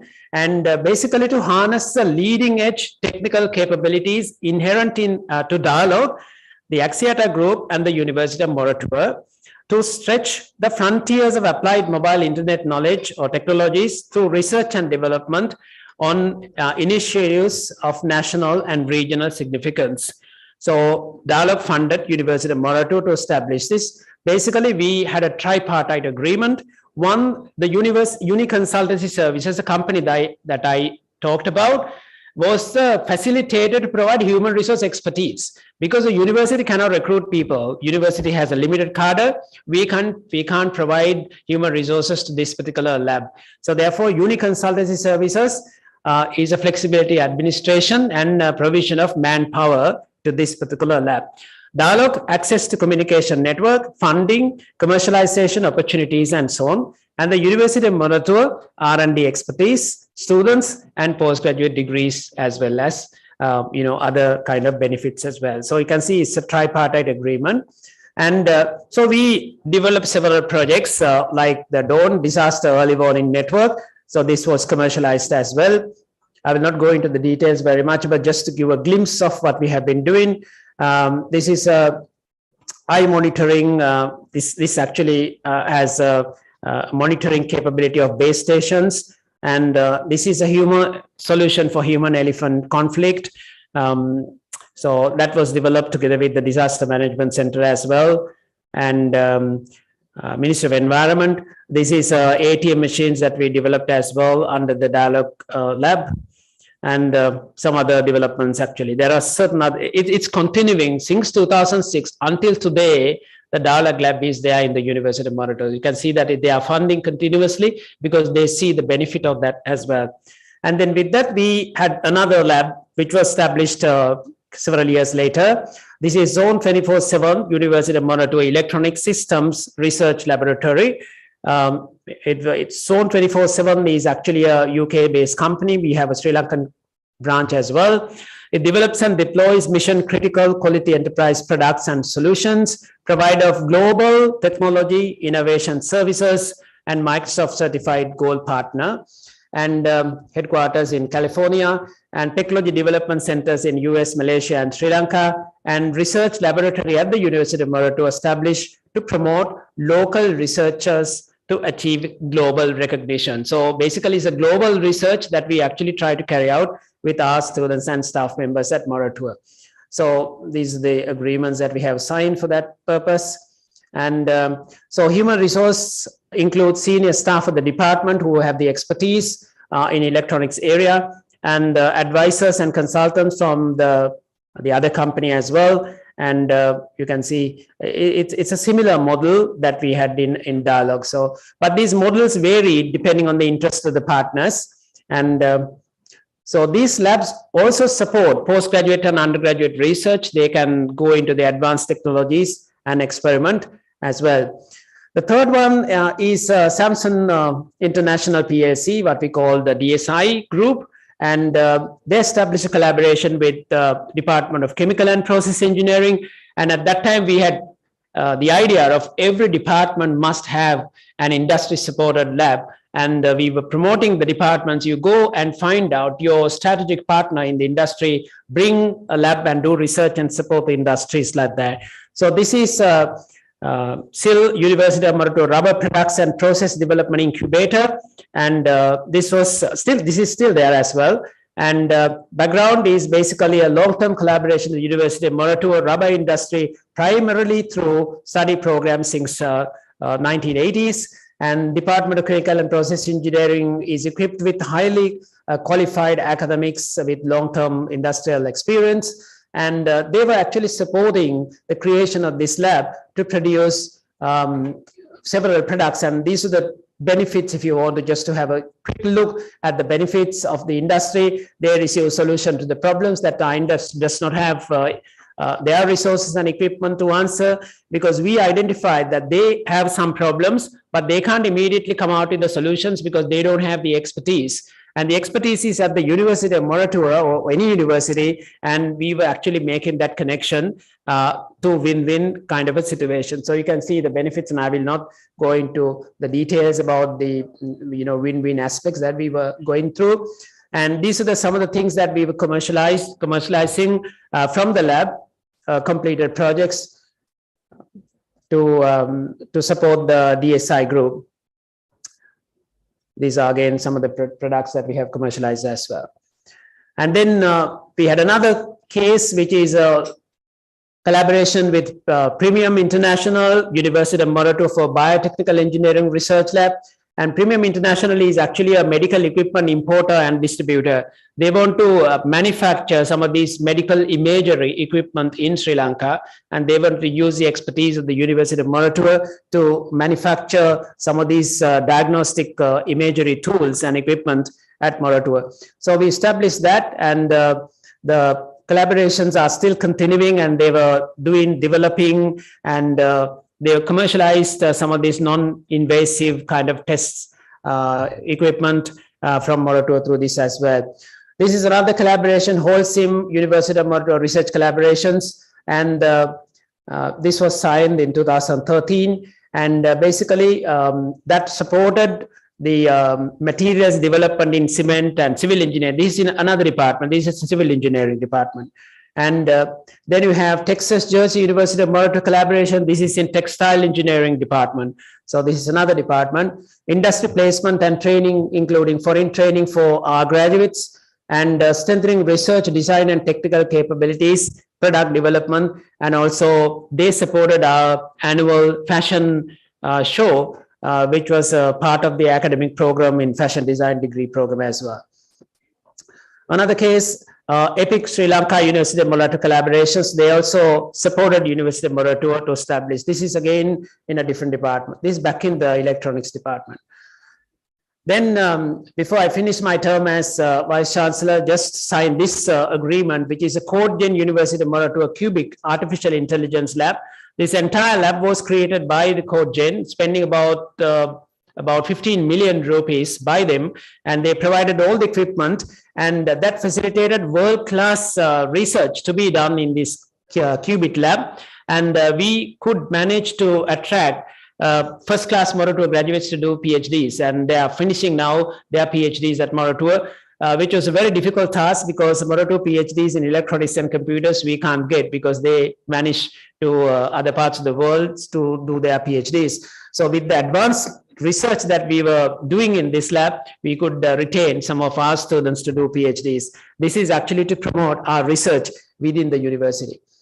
And we also had this support industry endowed positions, and we went to the industry and said that we would like our graduates to be entrepreneurs and therefore support us to create an endowed chair in entrepreneurship. So initially, of course, NDB Bank created this one for 3 years, and subsequently the IFC, Institute of Finance, IFS supported creation of this endowed chair.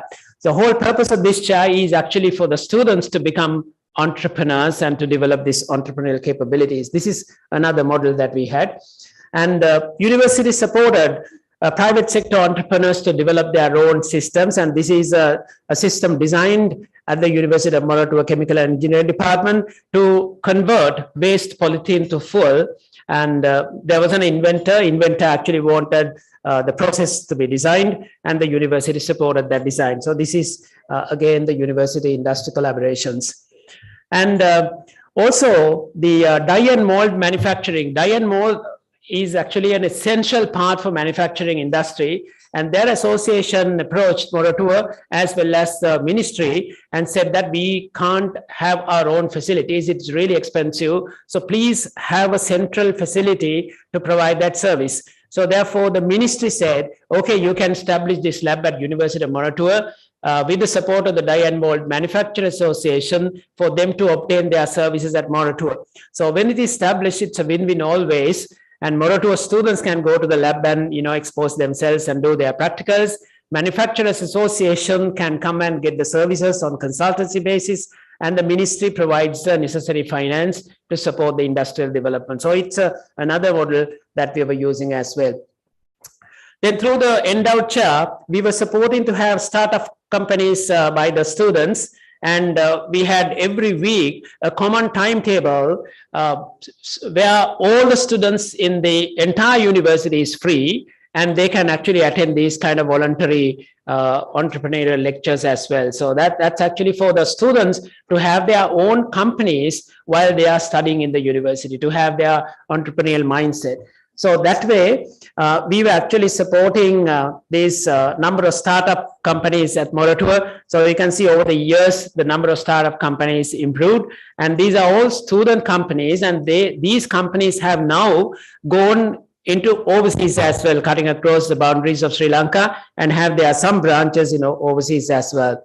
And so the Mora Ventures, these are competitions that we actually provided to motivate these companies and identify them, good players and so on. And with that, of course, we decided to create this university business linkage even before the University Grants Commission issued all these circulars, and the funding with the AHEAD project came into being.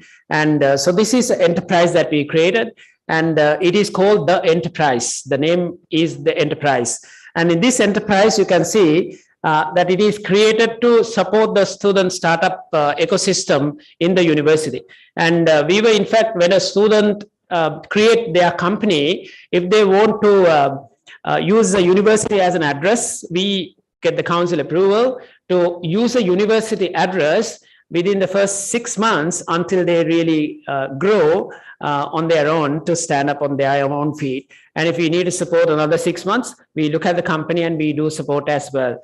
And Moratuwa University cannot purchase shares, but these companies can donate shares to Moratuwa. And there were some companies, they donate shares, and when they break away from Moratuwa, and they donate some shares and then break away from Moratuwa. So that is the model we were really promoting there. Of course, now this aspect is greatly supported by the AHEAD project. I think all of you know that, every university now have university business linkages, and they are supported by the funding, World Bank funding, and the CARDA is supported as well.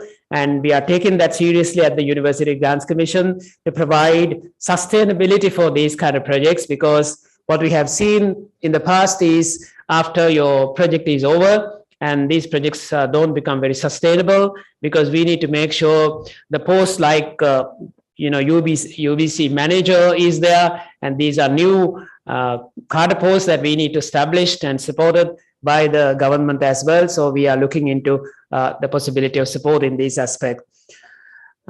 So this innovative initiative at University of Moratuwa, we facilitate startup companies, students and staff together, mentoring by industry mentors. So this is another program that we have.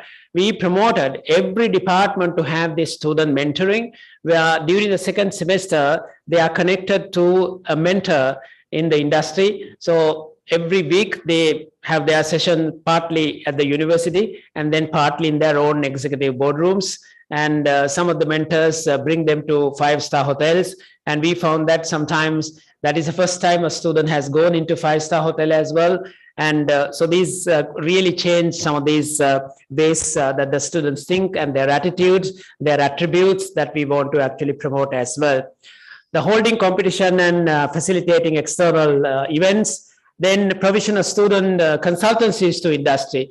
Through the enterprise, we were also trying to support, because our students have their capabilities to provide even consultancy support to the industry, as well as in the region, of course, in the locality. In say, for example, if somebody would like to design a house for a boarding place in the locality, our civil engineering students will be able to support. So we're actually trying to support those kind of things for the community development as well.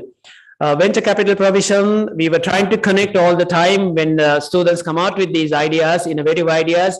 We had these pitching sessions with the industry support, and sometimes industry then and there, they offered that, okay, I'll provide so much capital for you to really develop your company.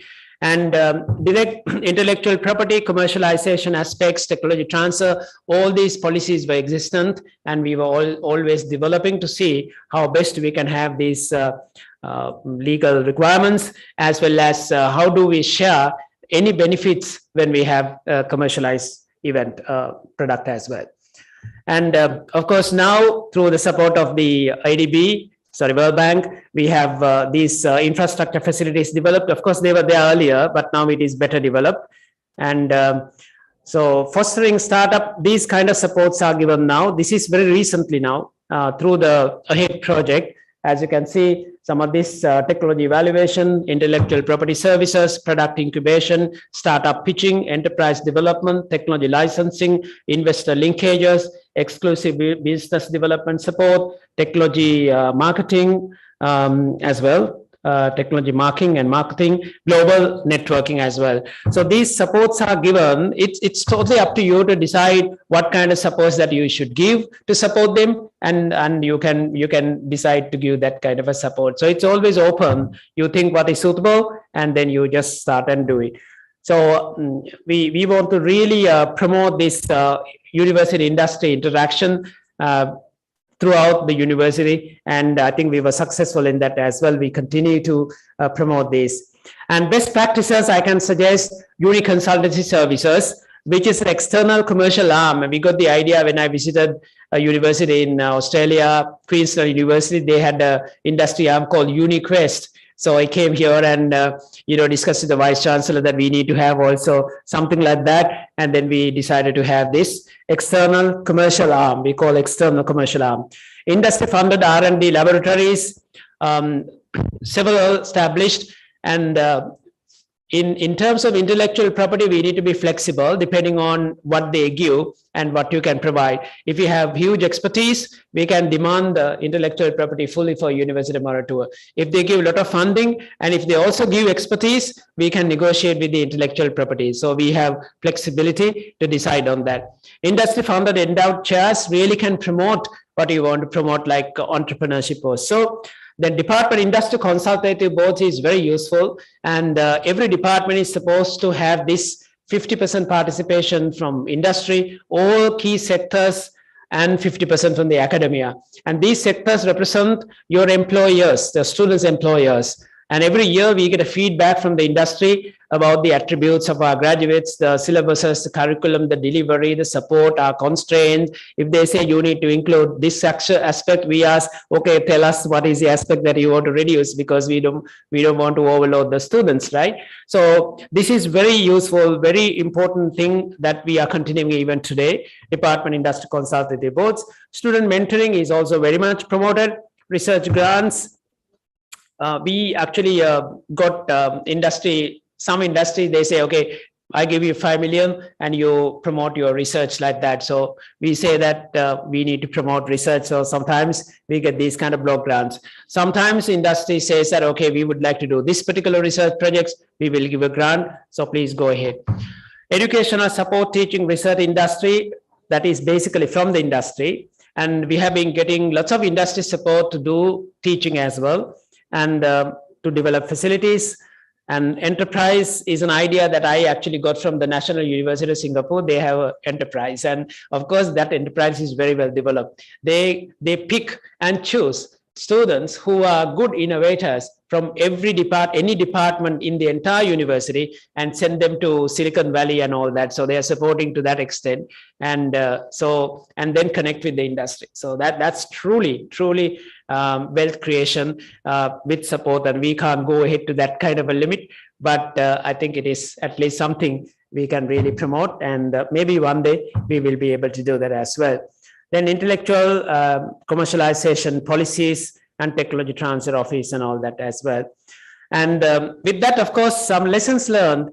Uni consultancy services, very good, but we need to make sure that it really supports your objective and don't allow them to go overboard, right? So you must make sure that the university interest is actually looked after, and it is not challenge the university, and it is not really a risk to the university, because we had some cases where the uni consultancy services provide the consultant to the government. One example is a feasibility of Port City. Right? Feasibility was done actually by some university experts together with some others.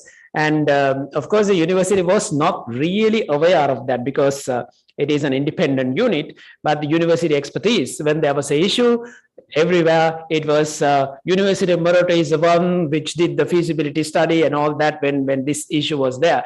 And then we actually had some kind of a rule to make sure that every project has to be reported to university, and so that the university reputation is not tarnished.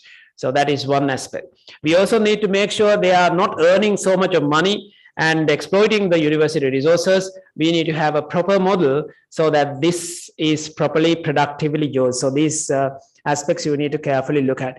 Then the IP management in collaboration work, outcome versus a norm. So there is a norm, everybody says that this is a norm, but we were using, okay, not the norm. Sometimes you can't establish partners if you consider this is our norm, because in universities in America or those kind of, and UK, good universities, obviously you can demand, and we have the university has the expertise, because industry depends on the expertise of the universities, like pharmaceutical industries and so on.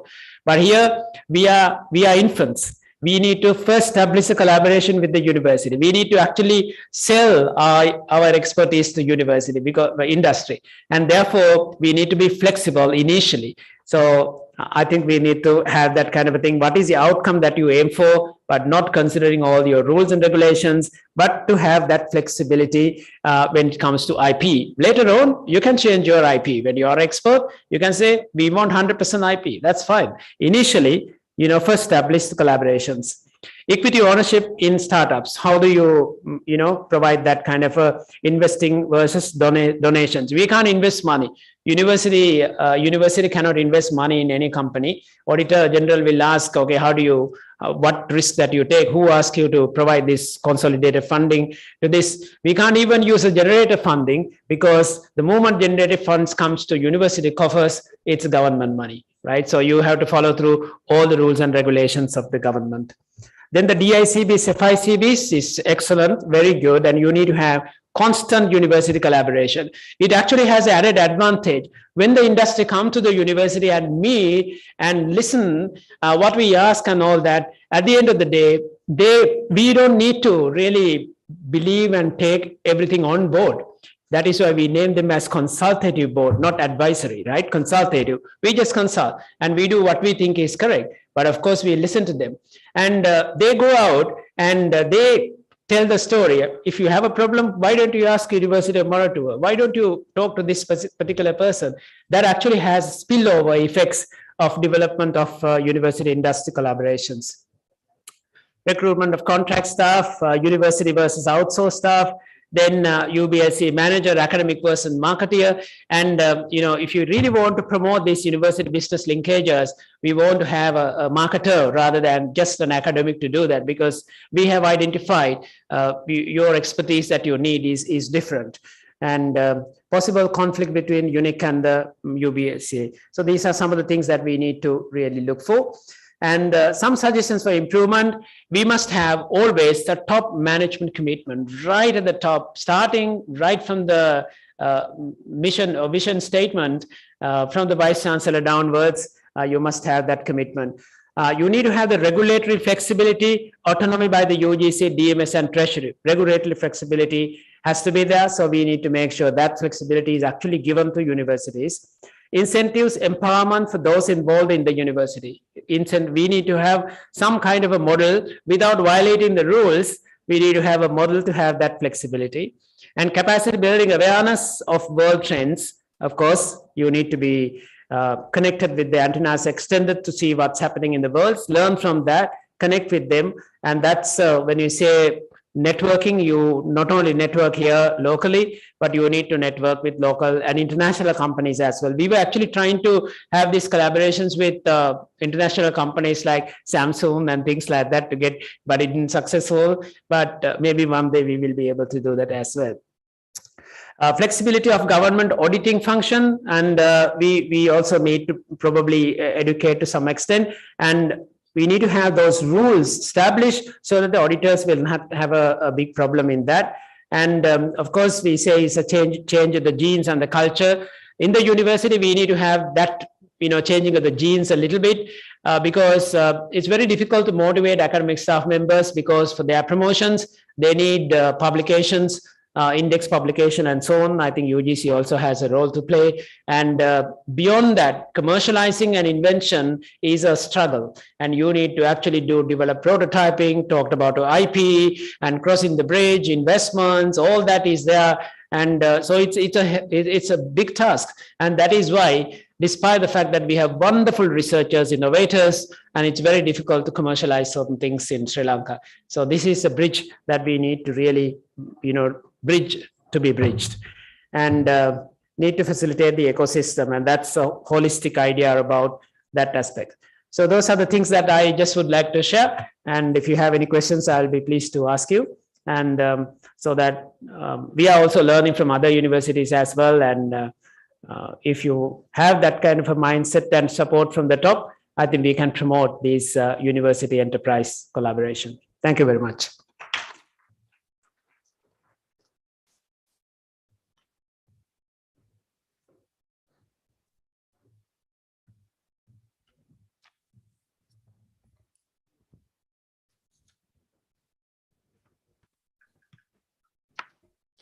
Thank you very much, Senior Professor, for joining with us today. We hope to have your cooperation and collaboration in the event at the evening as well. So please stay connected with us. With that, ladies and gentlemen, we would like to move on to another interesting thought sharing. This is from Professor Evangelia Petridou from Risk and Crisis Research Center of the Mid-Sweden University. Are you there, Professor? Can you hear us? I can hear you. Over to you. Thank you. Thank you very much. Let me share my screen. Let's see here. I was wondering if you might be able to enable my screen sharing. so I can show you a PowerPoint.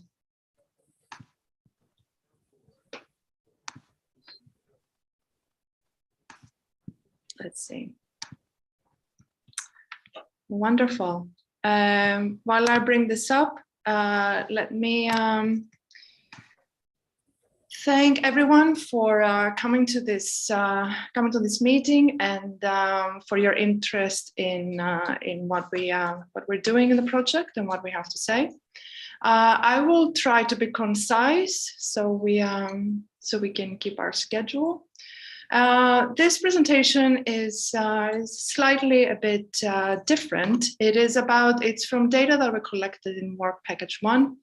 I am reporting from on behalf of a large group of people, and those names do not include even those who collected the data. But I'm reporting on behalf of Per Becker, he's a professor at Lund, Simone Granjö, and our PhD student, and Helen Horbach, who is our miracle administrator, who also has a master's degree and cleaned the data, myself and Jörgen.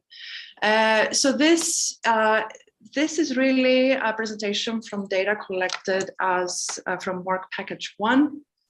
It was part of a large questionnaire. Sarita has reported the data from that questionnaire at several occasions. So it was quite a massive survey looking at different things. The data collection happened during COVID, and it was a challenge, but much like everything in the beginning of this project, but I think we were able to rise to the occasion. But what I'm reporting now is, it has a focus on relations rather than actors or institutions. What we wanted to have a network approach in unpacking all of those industry or other university enterprise collaborations. Much of what has been talked today about from the university perspective, from the enterprise perspective, this is really about interactions. So we took a network approach because networks basically are a set of actors and the ties that connect those actors. But networks are also structures of relationships linking social actors. And the added value of the network perspective is that it embeds individuals and their decisions, outcomes, and life chances in the larger social context of relationships, group membership, and community. So a network analysis shifts the focus from an object-oriented approach to an interaction-oriented approach. And this is about the collaborations that we're talking about. So basically, in other words, social network analysis is a more dynamic way to analyze, in this case, partnerships between universities and external partners. And also, among other things, network analysis can shed light on structure, such as density, for example, function, what type of exchange is going on, strength and content, what flows in this network. And in terms of work package, we're trying the data from here also relates to the relational framework that is developed in between work package 1 and work package 2. So what you're going to hear now is ego networks. So the focus was on the person we interviewed and their connection with their alters. And the purpose was to correlate those relations with actor attributes for inferential statistical analysis. Just to give you an idea of how we collected this, for those of you who took the survey, you might remember there was a picture at some point, and the interviewee was that red square in the middle, whereas the other red squares were the people they had had some kind of collaboration with, external partners outside the university. But you realize this is a cumbersome data collection. People don't remember. There is a collection error. There is respondent fatigue. So this was really quite the undertaking. So we asked them to report not only on home they knew, but also what kind of strength of exchange that was by placing that red square in the bullseye. And also, according to their perception, their knowledge, whether those external partners were connected. This is purely on the perception of the person who we interviewed. At a later stage, we also went to these people and asked them if they actually knew each other in order to construct a whole network, but we're not reporting on this right now. We also asked people if those relationships were formal or informal. And why is this important? Informal relationships, though they might be stronger perhaps, they tend to disappear when a person leaves, obviously.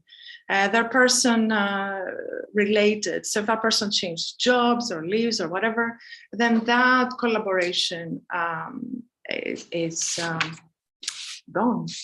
So institutionalized collaborations are more stable.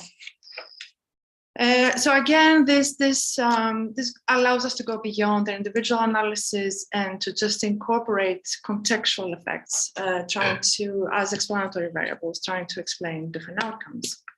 So I will go through some preliminary results. Generally, few of the analyses that we ran yielded statistically significant differences. And when I say analysis of a correlated, that questionnaire was pretty long. So we asked people how old they were, of course, what university, what country, what discipline, whether they were men and women, how long they have been in academe, how long they have worked outside academe even. And I have to state here, an interesting non-finding is that time that they had been in academe or outside academe made no difference in terms, or at least statistical difference in terms of their connections. I think I was surprised, and I think when we were talking about it the other day, also it was surprising to all of us. The networks of people varied in size, ranging from no external contacts to 29. In terms of analysis, of course, you understand that a lot of these analyses also depend on the size of the respondents. So again, have this in mind when you see this. I'm reporting here on some statistically significant things. So there was statistical significance in the mean of external contacts only between a couple of universities. But generally, there wasn't really that much difference in terms of how big those networks were of individual people. And these are two universities in the Philippines. But again, the number of external contacts really doesn't say much, just a way of understanding what's going on. We also asked interviewees what kind of organization, well, actually we didn't ask them. We asked them what the name of the person was and what organization they belonged to in terms of their external collaboration. So when we went through the data and cleaned it, we coded that basically later. In order to have some grip on, because enterprise really can mean all kinds of different things here. It's an catch-all phrase for everything. Public, private, other, and here we have NGOs, multinational organizations or whatever, and then unknown for the organizations that we didn't know what to do with. And you can see the difference in distribution. I have to say Thailand, Chiang Mai, it's only one respondent, so take this with a grain of salt. You can see that the distribution varies among universities and among countries. There is no statistical significance. This is just descriptive of these organizations. But you can see the distribution of public and private. There's a lot of unknowns here. We can I think we'll go through once more and see if we can categorize those. But you can see generally the prevalence of public entities for good reason, of course, but it's definitely more, public entities are more of a player than private ones. In terms of tie formality, and again, I mentioned why this is important. Again, this is not statistically significant, but this is just a descriptive. This varies quite a lot. Makassar University in Thailand, I think here is stands more in informal connections. Ateneo de Manila more with formal. So you can see different distributions here. Again, you can argue for a good distribution between formal and informal ties, but ideally it's ties that are institutionalized tend to be more stable. We also have missing data, obviously. Let's see, density. This just says density is basically the proportion of possible ties between alters and the ones that are actually present. So it can be between 0 and 1. And you can see what 0 looks like to the left and 1 to the right, where everyone is connected. We found statistical significance in density of the networks between men and women. So this means that external contacts of women are more connected to each other. And these data, again, they're open for interpretation. What does that mean? Normally, networks that are well connected, that don't necessarily provide a lot of opportunity, but they provide support. This is the general network theory around that. There was also some difference between partner universities here, or among partner universities. And you can see, for example, Chiang Mai being Lensdanstan, Nareswan, and Sri Jayawardenepura, Makasarakam Lensdanstan, Nareswan, and Sri Jayawardenepura. Again, these are different. These are differences among partner universities. What does it say? Again, this is about a less dense network with perhaps more opportunity versus a more dense network that provides more social support. And this is the box plot that goes with that. Gender homophily. Homophily is the idea that, what is it? Birds of a feather flock together.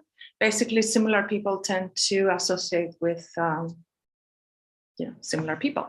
Gender homophily has been researched a lot in network theory, but it can also be, it doesn't necessarily have to be gender, just similar people tend to have ties with each other. So again, here you can see what the networks would look like from full homophily to full heterophily from left to right. So there is a statistically significant difference in eco-alter. So the ego and the person, they are connected in terms of gender homophily between men and women.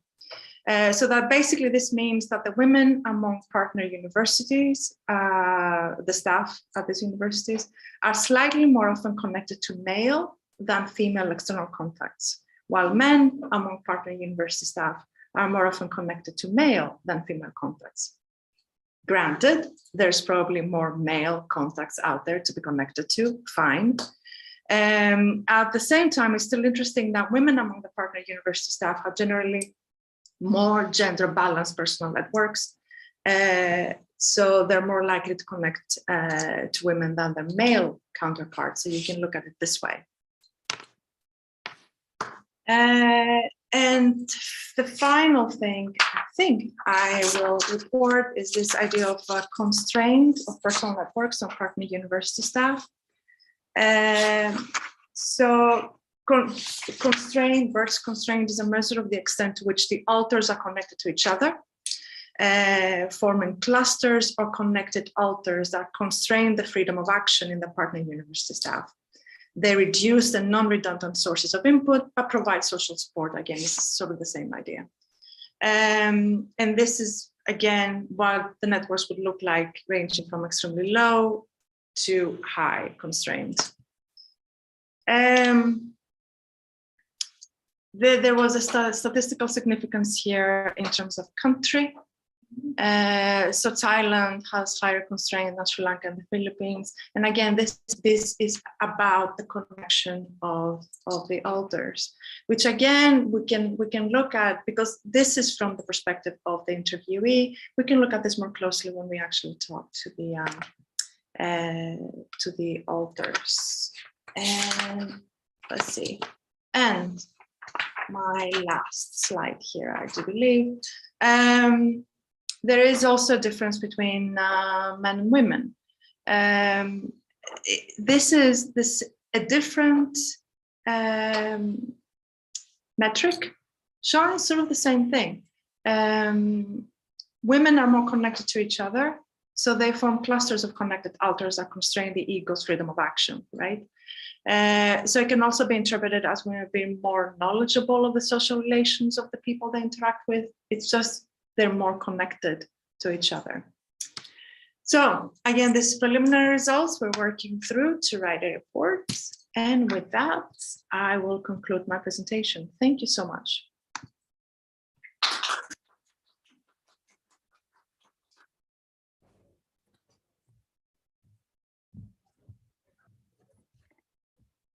Thank you very much once again, Professor, for joining with us today. You have become a familiar face for us at the Faculty of Management Studies and Commerce. We saw you last year at the ICBM conference as well. Thank you for your continued support and contributions for these kinds of events, and wishing you a great day ahead, as well as hoping to see you during the rest of the program as well. Thank you very much for joining once again. And with that, ladies and gentlemen, we would like to take a very short 5-minute break. And once we rejoin with the rest of the agenda, we are all set to listen to Mr. Supun Veerasinghe, the Director Group CEO of Dialogue Asiata PLC, who have just joined with us. So we invite you to stay tuned with the program, and let's meet in 5 minutes' time.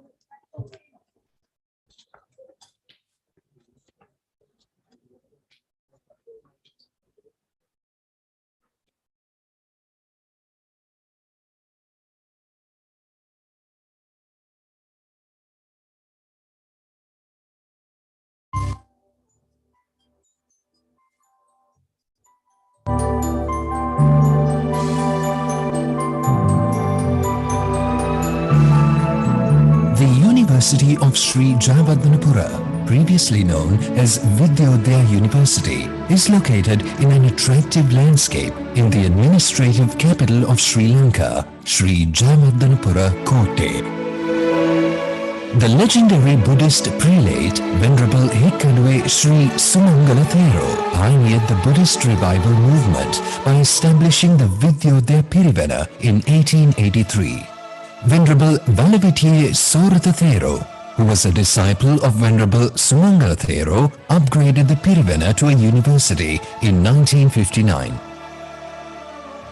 As a result of great evolution over a period of 50 years, the university now has 7 faculties: Management Studies and Commerce, Humanities and Social Sciences, Applied Sciences, Medical Sciences, Technology, Engineering, and Graduate Studies. The Faculty of Management Studies and Commerce, FMSC, is the largest faculty in the university. It also enjoys the prestigious status of being the foremost and the largest management faculty in the Sri Lankan university system. It is the most sought-after faculty for management education in Sri Lanka. The FMSC is driven by its mission to be the prime center of excellence in management education in South Asia. The faculty is committed to shaping the minds and hearts while strengthening the hands of value-centered future leaders who will make a global impact. In its 50 years of service, the faculty has been able to produce high-profile, internationally recognized graduates, researchers, academics, and business leaders in diverse fields. The students who obtain the highest results at the GCE A-level examination in the commerce stream select the faculty as their first choice. And this has been the trend from the inception of the faculty. The 12 departments of study of the faculty offer more than 250 course units for their respective students through 12 special degree programs. The FMSC offers postgraduate programs including MBA and PhD in management through the Faculty of Graduate Studies of the university. In addition to the degree programs, the faculty has also introduced executive diplomas and certificate programs.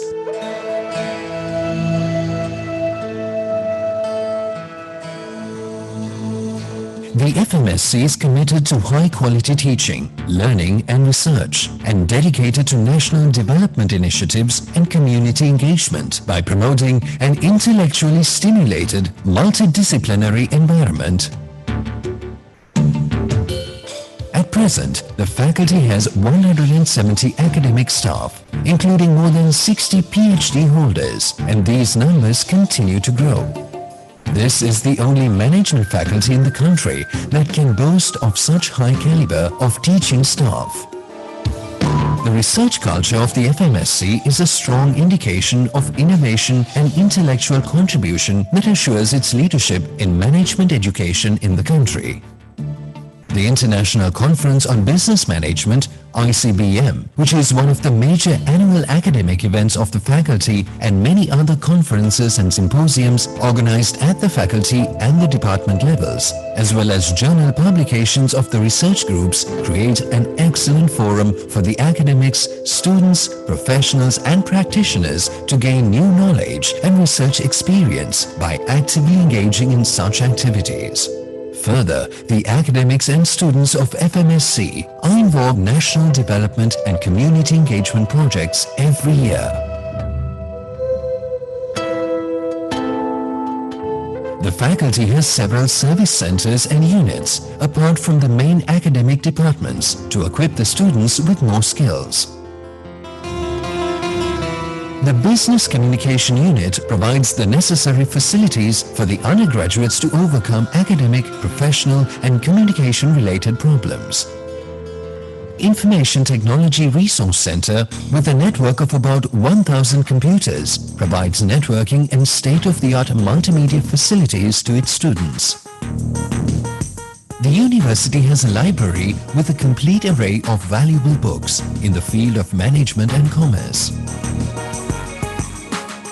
Students' lobbies enabled with Wi-Fi and state-of-the-art facilities are available on the faculty premises where students can engage in study-related activities. The fully fledged sports unit, replete with the best coaches and trainers, help to enhance the sports skills of the students. This enables management students to enjoy a balanced life while they attend university.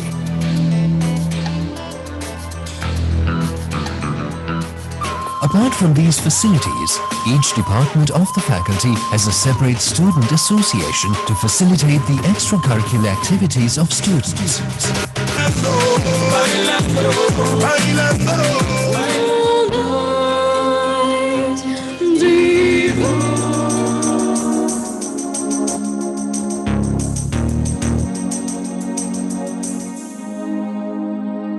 Students in the faculty engage in various community engagement projects to extend a helping hand to the needy segments of society. All such endeavors are meant to create a scholar who is not only knowledgeable but also accomplished with a balanced mind and a variety of skills. All the departments in the FMSC maintain a strong collaboration with public and private sector institutions and professional bodies. In addition, a number of MOUs have been signed by the faculty with different local and foreign institutions, industry partners, and other universities to facilitate learning and research through effective collaboration.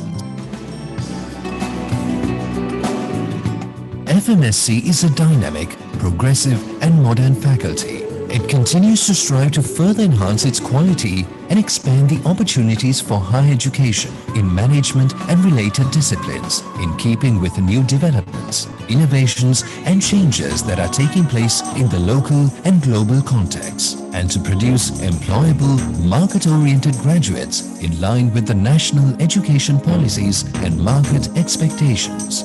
FMSC is committed to achieving its goals within the broader spectrum of the vision and mission of the university.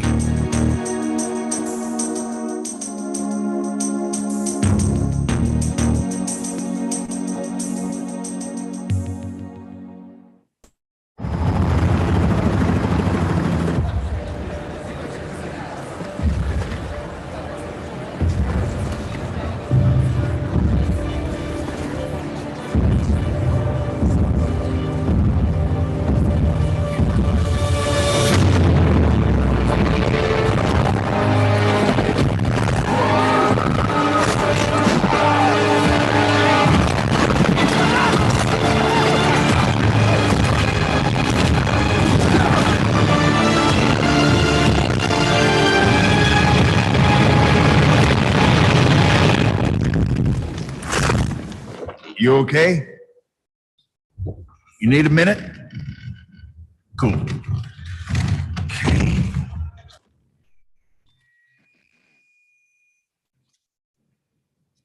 Listen up, people. I know a thing or two about extinction. And let me tell you, and you'd kind of think this would be obvious, going extinct is a bad thing. Driving yourselves extinct in 70 million years, that's the most ridiculous thing I've ever heard. At least we had an asteroid. What's your excuse?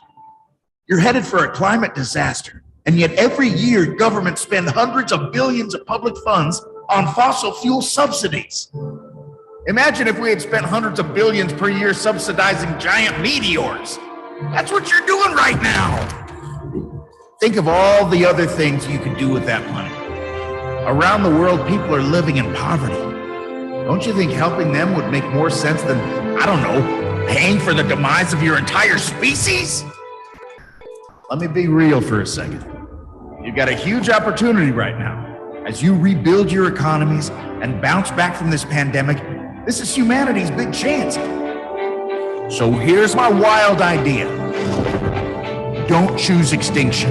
Save your species before it's too late. It's time for you humans to stop making excuses and start making changes. Thank you.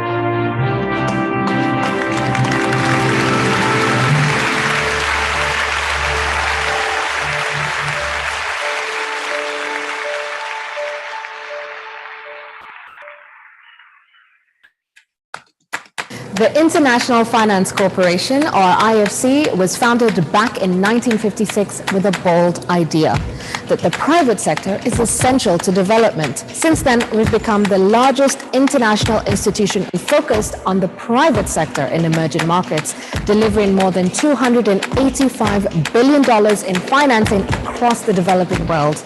And that's helped people in more than 100 countries by creating jobs, raising living standards, and building a better future. Well, what it really boils down to is ending poverty. And we do that by investing in sustainable private enterprises in emerging markets. Loans, equity investments, trade financing, advisory services, these are just some of the financial products we offer. And these help companies to grow, to deliver services, and to gain better access to capital markets. Emerging markets need private sector investment now more than ever. The private sector lifts economies, drives innovation, creates jobs, and boosts infrastructure. Well, our strategy, IFC 3.0, has two major pillars: to create markets and opportunities and bring in more private investment to countries that need it the most. COVID-19, climate change, inequality, conflict, developing countries face urgent challenges, we believe the private sector can help play an important role in solving some of these issues. We're here to help make it happen.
A small announcement, ladies and gentlemen, we are all set to start with the next speech for the day. So kindly requesting all of you to please come back to your station so that we can start right away.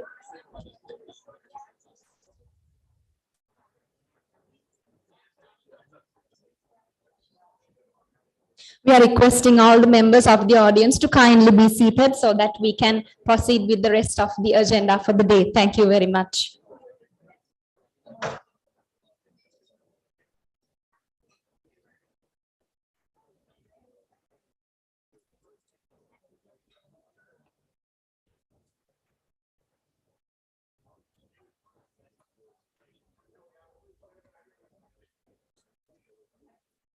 Welcome back, everyone. So now we are expecting to engage with an experience sharing session on effective university enterprise collaborations from an industry perspective. And to deliver this content, we have someone very special among us today. This is Mr. Supan Veerasinghe, the Group Chief Executive, Non-Independent Executive Director, as well as I would like to share a brief intro regarding him with you.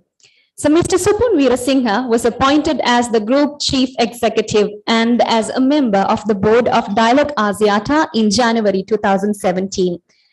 He commenced his career in telecommunications at Dialog Axiata in 1999 and held multiple roles such as Head of Strategy and CEO of the mobile business before being appointed as Group Chief Operating Officer of Dialog Axiata in 2010. In 2013, he was seconded to Axiata Group Berhad in Malaysia as its Group Chief Strategy Officer. At Axiata, he also served as the head of Network Transformation Strategic Business Unit, under which he led Group Technology, Career Collaboration, and the Axiata Intelligence Unit as well. From January 2014 to October 2016, he functioned as the CEO and Managing Director of Robi Axiata Limited in Bangladesh, the second largest mobile network provider in Bangladesh. He serves on several boards of subsidiary and associate companies of Dialog as well as UNGC Network Sri Lanka. Mr. Veerasinghe is a fellow member of the Chartered Institute of Management Accountants, UK, and holds a Bachelor of Science in Accountancy and Financial Management from the University of Sri Jayawardhanapura, Sri Lanka. Mr. Veerasinghe also holds an MBA from the University of Western Sydney, Australia, and is an alumnus of the Harvard Business School. Mr. Supan, we are indeed pleased to have you amongst us today. Over to you.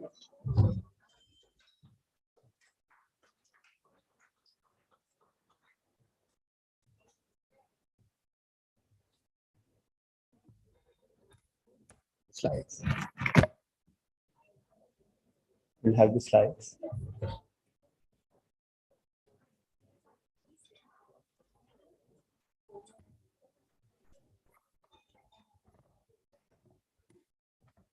Hi, good afternoon to all of you.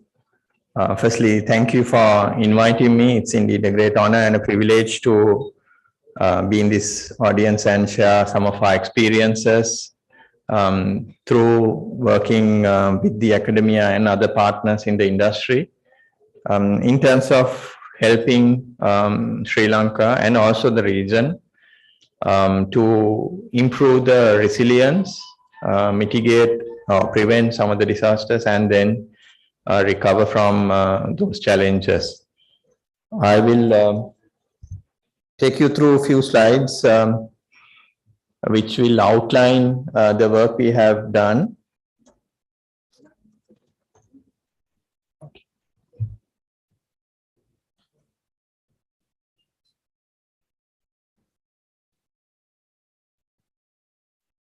Okay.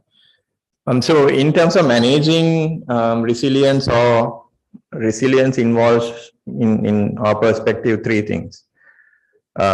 First is managing the disaster itself, avoiding disasters, managing the risk. So how can we work together to reduce the risk, which is the phase of reduction. Tsunami can happen, but how do we mitigate the impact of that tsunami? Dengue outbreak can happen, but how do we mitigate the impact of the dengue outbreak? COVID can happen, but how do we mitigate the impact? Then once it happens, how do you recover from that challenge? There are stuff that we can do to mitigate the impact, but when the outbreak happens, we have to work together to minimize, mitigate the impact of that catastrophe or the disaster, which we call recovery phase. Then when you have a consistent program around mitigation of the risk as well as recovery, then you can build that resilience in the environment, in the ecosystem.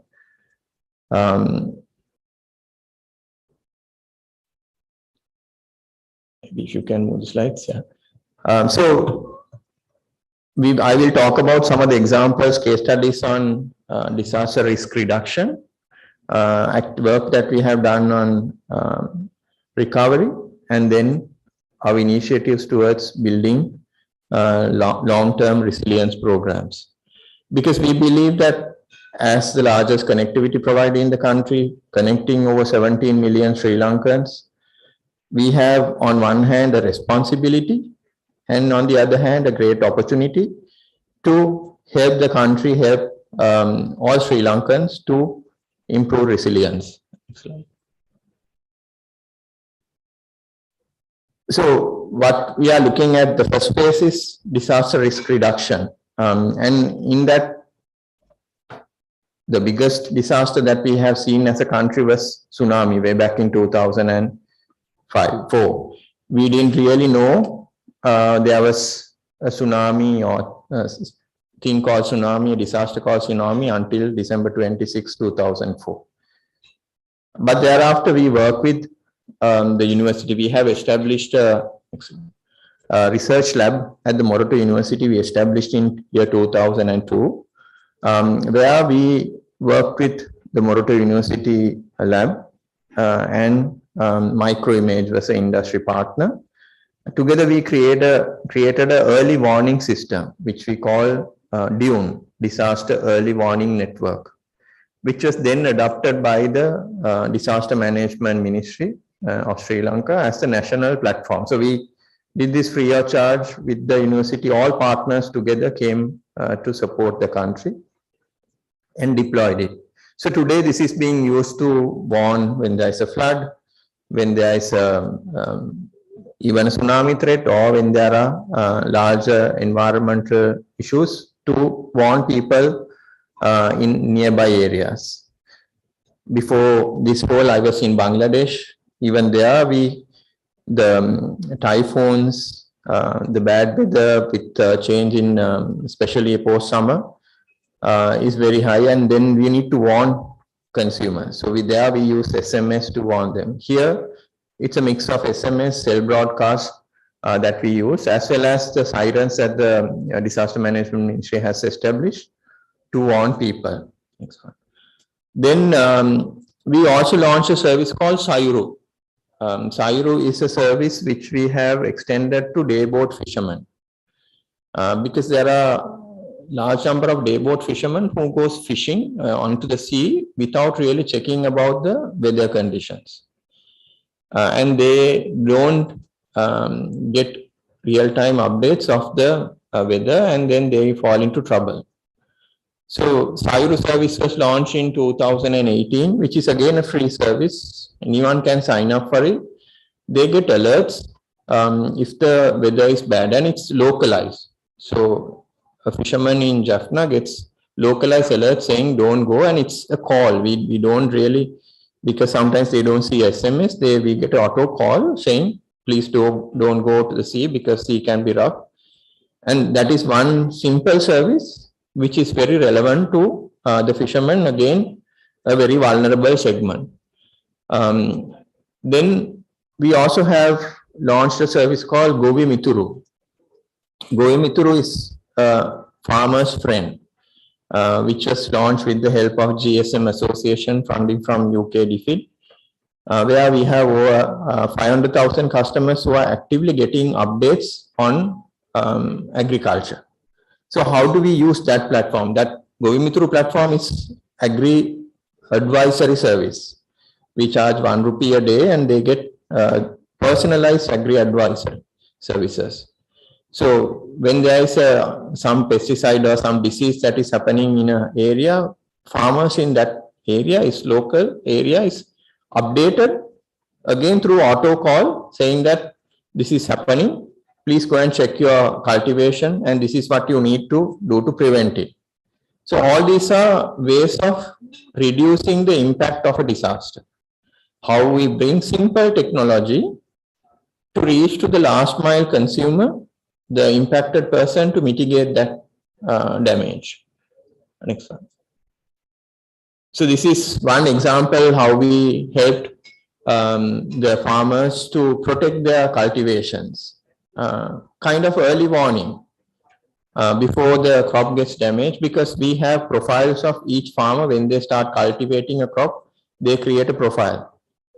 Say if it's a farmer in Madavachi cultivating rice, he creates a profile, and based on the time and the location, we guide him thereafter how much water to put, how much pesticides, fertilizer. And again, additional service that we do is updating them on this kind of diseases. Next one. Another initiative that we are looking at is alerting people on dengue. So this is a case study that we are studying. On left you see Thailand, the middle you see Pakistan, how they are using mobile traffic data to identify hotspots or hot zones for dengue, and then again warn people, take preventive action. So we have again established a research lab with the Health Informatics Department of Colombo University, where we fund, and then they are doing research with us using big data to see how can we bring this analytics, because we have visibility of people movement on the network. We see how many people come to Colombo, go out of Colombo, and during daytime, during weekends, and then how that is impacting, say, dengue transmission. So this is a project that we are initiating, not completed yet. Next one. Then when the COVID happens, we had the mitigation phase, but also we had a big recovery challenge. The COVID quarantine centers, the hospital beds were swelling because during Delta outbreak, there was not enough beds in the country, hospital beds, to take care of all these patients. So together with WaveNet technology partner, they have given the software for the suicide ambulance also.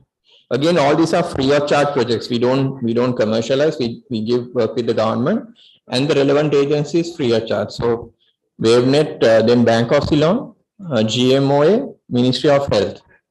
Together we created a platform for home care. The key is that when a patient is onboarded to the platform, the GMOA doctor contacts the person, then guides him daily through the end of the quarantine period or recovery period through the platform. And if the condition deteriorates, then we transfer that patient to a hospital. So to date, we have served over 150,000. Today, I was looking at the statistic, it's 153,000 COVID cases we have taken care of through this platform. Imagine if we had to have hospital beds to look after this. Now with WHO, we are looking at taking this for primary care. So instead of having the patients come to the hospital every time, most of the cases can be, most of the ailments, it could be a fever, flu, or diarrhea, could be served at home with proper medical guidance. And now government is looking at adopting this for primary care. Next slide. Then again, the recovery phase, if you look at in COVID, the biggest challenge was giving education to our kids, especially the marginalized communities who didn't have access to broadband. In Sri Lanka, we have decent broadband, but even our network before COVID was reaching only 90% of the population. That means 2 million people are not getting access to 4G. Today we are at 95, that's still 1 million are not getting access. So with Ministry of Education, again, we created digital TV where Ministry of Education started broadcasting content to through about 8 channels, giving content for kids so that they can continue their learning. Similarly, University Grants Commission reached out to us immediately around 15th of March 2020, asking free access to the Learn platform. To date, every month, we give more than 300 terabytes of data free of charge on the Learn platform. Imagine if that service was not available, how the remote kids who can't afford data would have continued their education. So it is very, very important not only to mitigate the impact of a disaster, but also help the recovery process. Then some of the natural disasters that took place, especially floods, earth slips. What we did was we brought in the community support to help. One, the country needed to heal. Easter Sunday, country needed to heal. And when there are earth slips, if you recall the floods, earth slips we had in 2016, 17. So we brought the power of the network, 17 million people, we invited them to donate to rebuild these homes. Then we said we will match their contribution 1-to-1. So we built about 3 villages. Then Easter Sunday, we created 300 plus scholarships for the children who got affected because of the Easter bombings. And they get scholarships, some up to 19 years until they finish their education. So one is helping them to recover, but also helping the country to heal through participating. Most of them contribute maybe 50 rupees. But together we help the country. And most of these initiatives are done with the academia, with the university system. Govi Mitru, for example, we get technology from Moroto University, but also content comes from Ruhuna University. And we work with the academia to make these products, services, robust, resilience. We only give technology. And it is very, very important to continue to engage the academia and the industry in this resilience enhancement initiatives. Next. So now 5G is coming, already 5G trials are happening, and 5G is going to give a lot more opportunity to improve resilience. So far we have established with the support of University Grants Commission and the national universities, 5G research labs in 10 universities, including University of Sri Jagadhanapura, University of Moratuwa, Peradeniya, Ruhuna, SLIIT, KDU. The objective is to bring the expertise, the knowledge of academia, bring the industry problems, industry challenges. It could be government challenges, ICTA or the ministry challenges or the private sector, and bring in our technology, 5G technology, to solve and improve, bring in solutions that will improve resilience. So again, this is a great platform. We are funding this. We are not charging the universities for this. This is given free of charge. But the use of this is not really great. Some universities are making use of it, some universities are not. So this is again a very unique program that we have in Sri Lanka and not available in any of the ASEAN markets. And we were fortunate to get help from Huawei and Ericsson to come in as technology partners to provide free of charge 5G technology. This is also available even in University of Jaffna in Vavuniya. So it is important to use these platforms to create solutions to improve resilience. So there are multiple benefits that both industry and academia can take through participation, and my sincere request, invitation is to use this platform as well as the Colombo University Health Informatics Society platform to come up with solutions to improve resilience. And then we are more than willing to support in terms of technology, connectivity, and resources to provide technology solutions, because most of this, if we take preventive actions, we can mitigate the risk. So in summary, resilience is about mitigating or reducing the risk, helping the recovery process, and then improving the ecosystem through technology over a period of time. Thank you very much for having me, and look forward to working with all of you to improve resilience in the country as well as in the region. Thank you.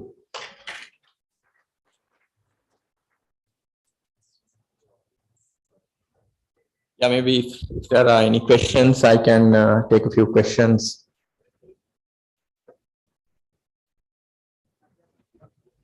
If there are any questions from Mr. Supun, we are happy to take them. If there's anyone willing, I can pass on the microphone to you.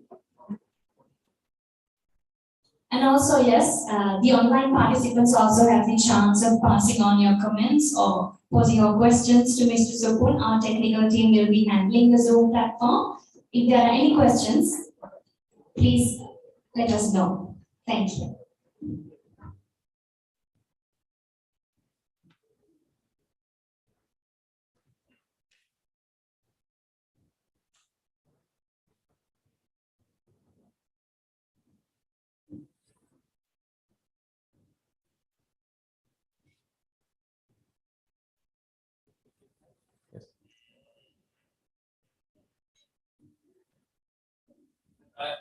Thank you very much for your presentation. So I am a little bit aware of this governmental program where you are working in the Open University as well as the Mountain University. Now, but I just want to know when we look into the farmers, is there a payment involved with the farmers that they have to contribute? Because I am working with the protected expected program in Velimata. For 300 farmers who are given this facility. So they have to be a little bit concerned on that they have to make some payment over it. Yeah, so the service is intended to provide agriculture advisory in terms of when they cultivate a crop, what they should do through the journey. Every day we generate a call, personalized call to that farmer based on his crop and the timing since he cultivated, giving him advice about pesticides, weedicides, about fertilizer, what he needs to know. And the charge is ₹1 a day. We charge ₹1 a day for that advisory service, which I am sure all of you agree that we also have a cost of running these platforms. And for ₹1 today, it's nothing much you can do. That's a service. So if for a month, ₹30 a month. That's the charge that we, this thing, it's because I think largely the development support, we can't recover from this. It's more the support that we get from GSMA and the UK DFID that helps in content development, market research, adding new crop. Now, Australian government, yesterday, I endorsed a program where Australian government is giving close to about 15 million to add more crop. And also to take this to especially the farmers in the north and east. So adding crops also has a lot of work, and specific answer, it's ₹1 a day. for the farmer. Yeah, thank you very much for the presentation. It's very good. I must say I've been very impressed with Dialogue's commitment. I see the GNAP and the research that we've been doing, looking at communication, messages.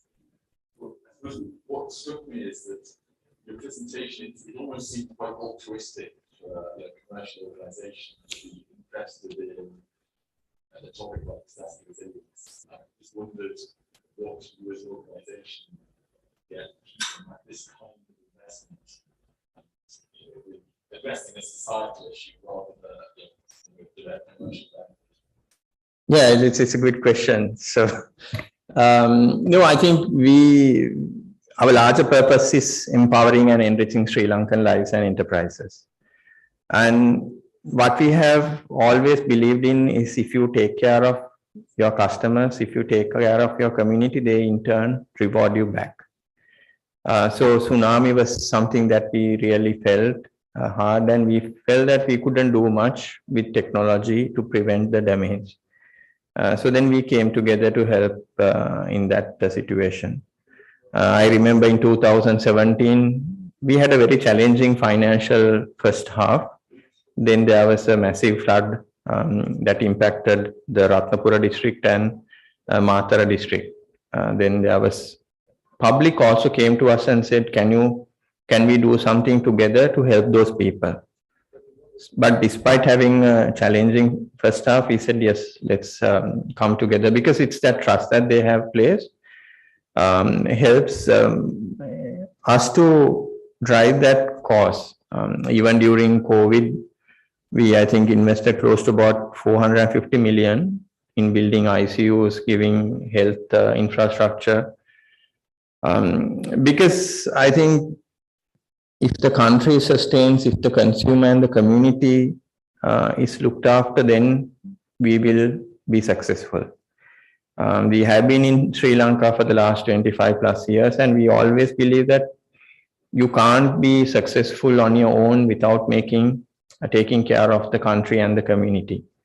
That's a larger ethos that we look at, and we always find that we are being rewarded by consumers. So even the UGC access, when consumers didn't have, when consumers during COVID first wave, they didn't have money to recharge or the shops were closed, we decided to give our services free. And month of April, we had a loss of close to about 4 billion. We felt that anyway, the network is producing traffic capacity, but because the shops are closed, people can't recharge. I can't put it in a fridge or store it and keep it and use it some other day. If you don't consume, it is gone. So might as well open the network and give everyone to consume. At least you have goodwill. That's the basic principle we went by. And then consumers stayed connected. Second half, they came and rewarded us. So that's, I think, the basic human aspect that you need to keep in mind. I have a sort of question. So again, I used to echo Richard's view about your commitment to sort of particularly to improve the economic mechanisms in Sri Lanka, because we have actually worked very closely with some of your colleagues. So, and it's very interesting to see sort of their understanding about how the research can be used in this process. So my question is, I suppose particularly at the policy making level and also at the community level, what is your view about the buy-in of this service? Because I think our research actually identified through the community level surveys that the buy-in is actually not up to that level from the point of view of both communities and also at the policy making level. Perhaps because it's a kind of almost free service, because many people just don't value when it is offered free. So what is your view about that in terms of improving that status going forward? Yeah, I think that's a good point. Even Govimituru, we have said all the operators to connect to that and then extend it. We don't want to use it only for our competitive advantage, that you need to be a Dialogue customer to use this service. But I think there is no understanding to come together. Yeah, I think we can do a lot. Sometimes we see high risk of flooding, threats of people getting impacted, we say please activate, because we only give technology. We can't send the alerts. We can't activate the system, but we can only tell the relevant agencies, please take action. So there were situations, not recently in the past, where the agency said, no, let's wait and see, but then they'll have to open the spill gates, and then people downstream gets impacted. So there's a lot more we can do. I would say if there's a lot more buying, maybe sometimes these services are given free and the technology is given free. There's less, unfortunately, less engagement to take this on. If we come with a price tag and say that this is the price, maybe, but even the home care platform, we struggled to put it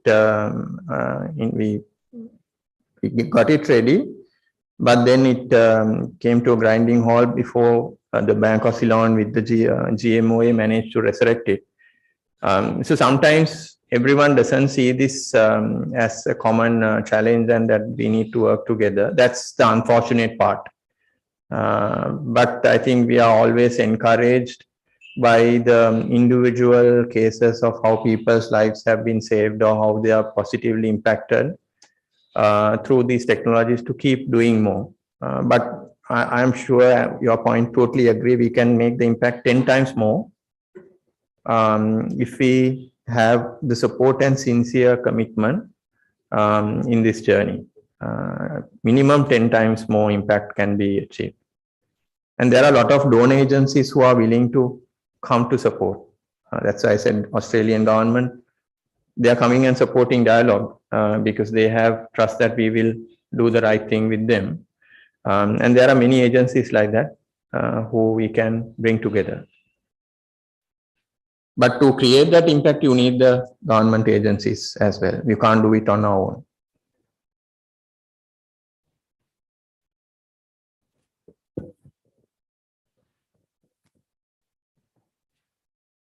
Yeah, thank you, Mr. Sukan. Really appreciate your kind presentation. It's really impressive. My name is Nguyen Sloan. I'm from New China Center for International Development. I'm a Chinese people. And so my question is like this. Actually, just now you mentioned it's about your farming advisory platform, and cases like this in the past 4 or 5 years, we've been working with closely working with the Sri Lanka government, especially for the rural development. And myself, I've been to like everywhere in Sri Lanka, island-wide already, working closely with the farmers organization. And so my question is like, do you have any kind of plan to go deeper based on what you have already developed for your platform? What I mean is like this, because very soon we're going to have more like local Sri Lanka youth, including the Sri Lanka, including the university students, to be involved into the rural development. And because we are actually developing a platform, it's a blockchain-based platform, so that young people will be able to work at the front line closely with the farmers organization to collect the data and to integrate those kind of data for different kind of crops or livestock or fisheries, all those kind of agricultural related data to be integrated under one platform, so that the international investors, all the donations will be able to come directly to the farmers organization, to the people, to the ground, to give those kind of direct impact and empowerment. But for that, definitely such kind of like, you know, the digital service provider, like Dialog, for example, like the leading ones, like should be heavily involved. Because you also mentioned that you like to have the government agencies to be more proactively involved into what you're doing. Since we are working closely with the government, especially with the presidential office. So my question is like, in case if you have those kind of mechanism to have the young people to be actively involved, as well as to have the government agencies, even the top level ones, to be involved. So by providing this kind of scenario, if like Dialog will be able to go deeper based on what you have already done for the farmers organization. Thank you. Yeah, certainly happy to look at that. So we need the help of the government agencies to curate the content. We bring in technology and also with the partner organization GSMA. We are now in the process of, because earlier version is a basic 2G, phone. Now we have moved into a smartphone app as well.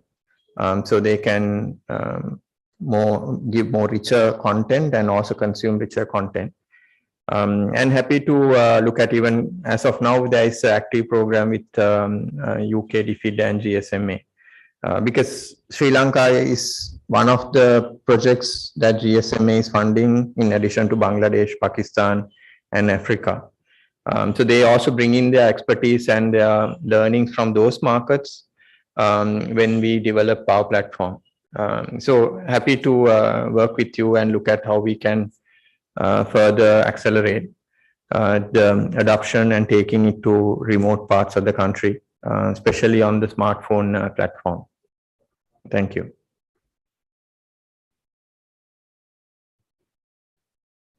All right. Thank you very much. Thanks for the questions. Thank you.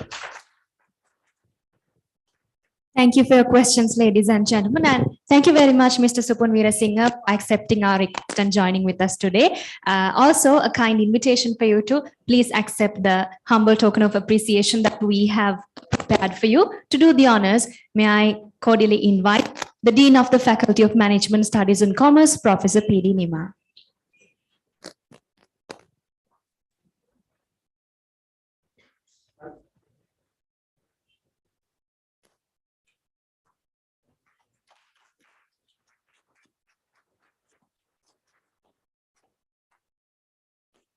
Thank you very much.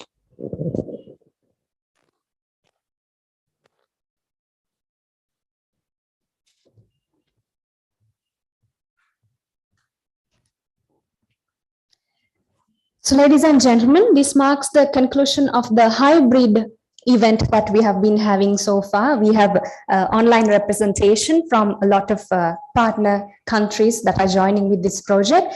Thank you for staying with us all this time. We hope the event was fruitfully deserving for all of you. And we would like to actually have your presence until the end of the event, but we do know that you have other commitments and to move on to another event which is happening in the region. So we would like to say good night to all our Asian partners from Thailand and Philippines, and also wishing a great rest of the day for our European partners. Thank you very much for staying connected with us. And of course, by all means, you are most welcome to stay until the end of the event if you wish to as well. With that, ladies and gentlemen, we'd like to move on to a special message delivered from the UN resident coordinator, Ms. Hannah Singer. She was supposed to actually officiate this event, but due to unavoidable circumstances, she is unable to join with us today. However, she was kind enough to share her thoughts with us. Now we would like to join in with that message.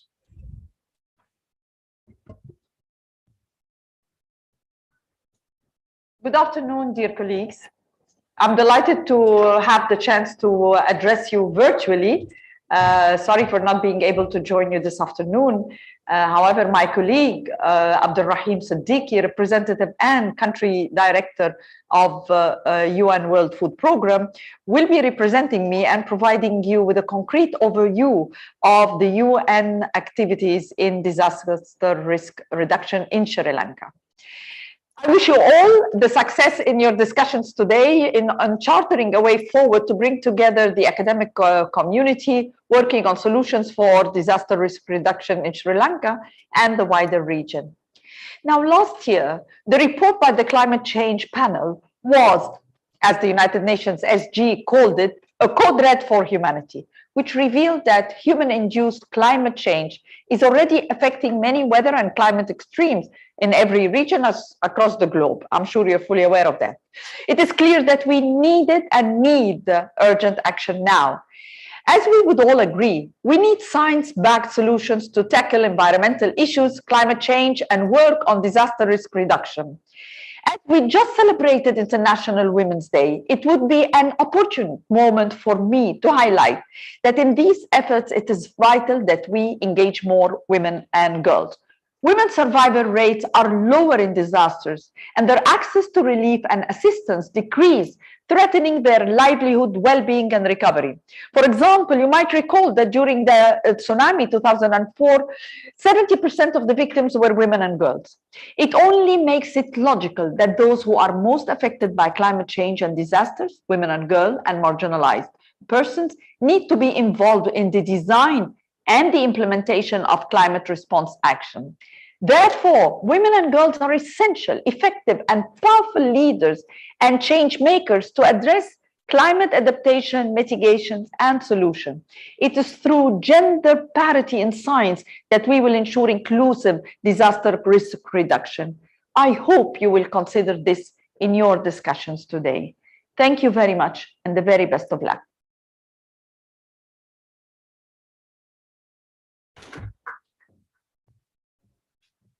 Thank you. And with that, my next cordial invitation goes out to Mr. Abdul Rahim Siddiq, Country Director and Representative of the United Nations World Food Programme of Sri Lanka, to address the gathering. Over to you.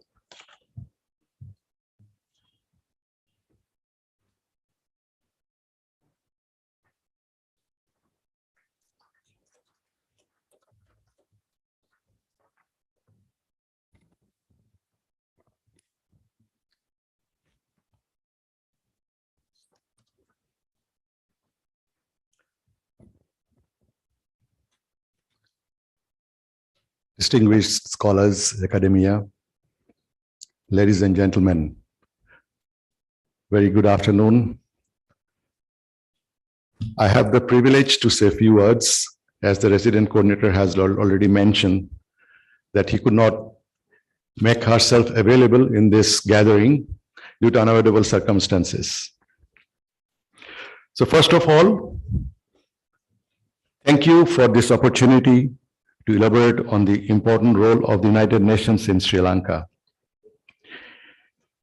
In relation to disaster risk reduction, as representative and country director at the UN World Food Programme, I am pleased to say that we are actively engaged in disaster risk reduction in Sri Lanka alongside our sister agencies in the United Nations.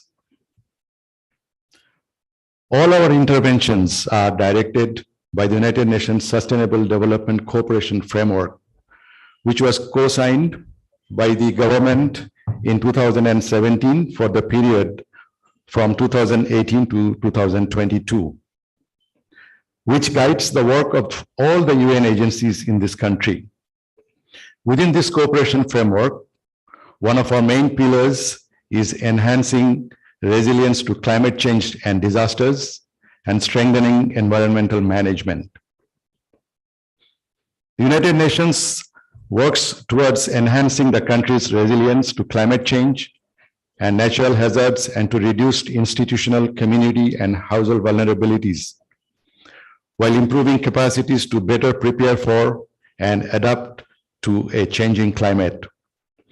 I'll give you a few examples of areas that the United Nations agencies are partnering, have assisted with so far.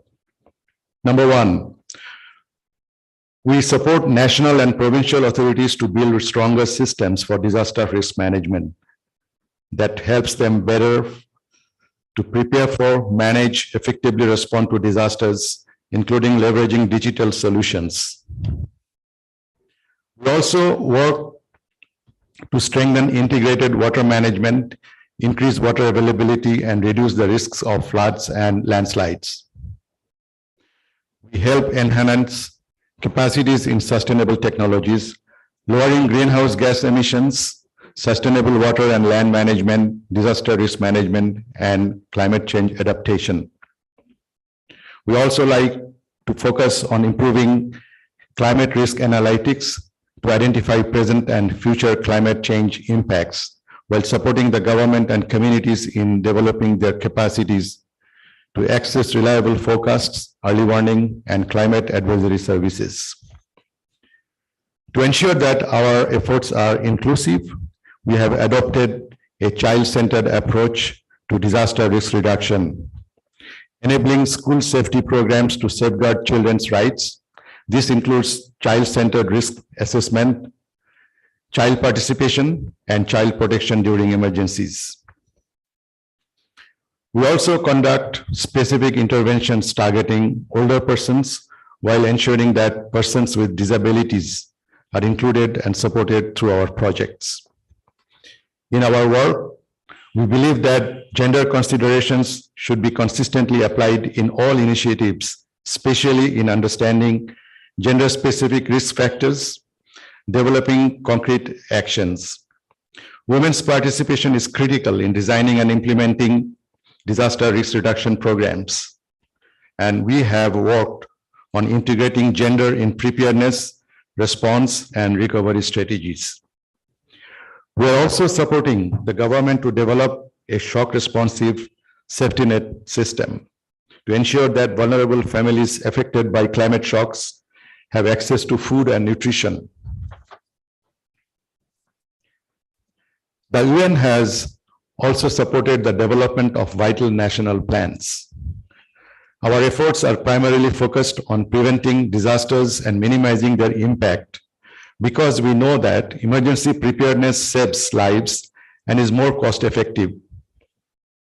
Every dollar invested in climate risk management and disaster risk reduction can save around $6 in humanitarian response. This is why our first line of defense is investing in preparedness. Nevertheless, when disaster strikes, we are also here to support communities build back better. The United Nations in Sri Lanka has worked closely with the government to provide immediate humanitarian response and recovery to people affected by disasters. Together with our development partners, this key assistance gave them access to life-saving needs, notably water, sanitation, hygiene management, health, food security, nutrition, protection, shelter, education, and risk communication. As COVID-19 threatens to reverse progress made towards the Sustainable Development Goals, the United Nations will continue to support the government in delivering a fair and sustainable transition from crisis response to long-term and green recovery. As we look to the future, we know that climate change is often coupled with other important risk factors such as rapid and unplanned urbanization, poverty and environmental degradation, among others. These will have the potential to amplify the impact of climate disasters. In light of this, there are many changes to be made to prevent disasters in the future.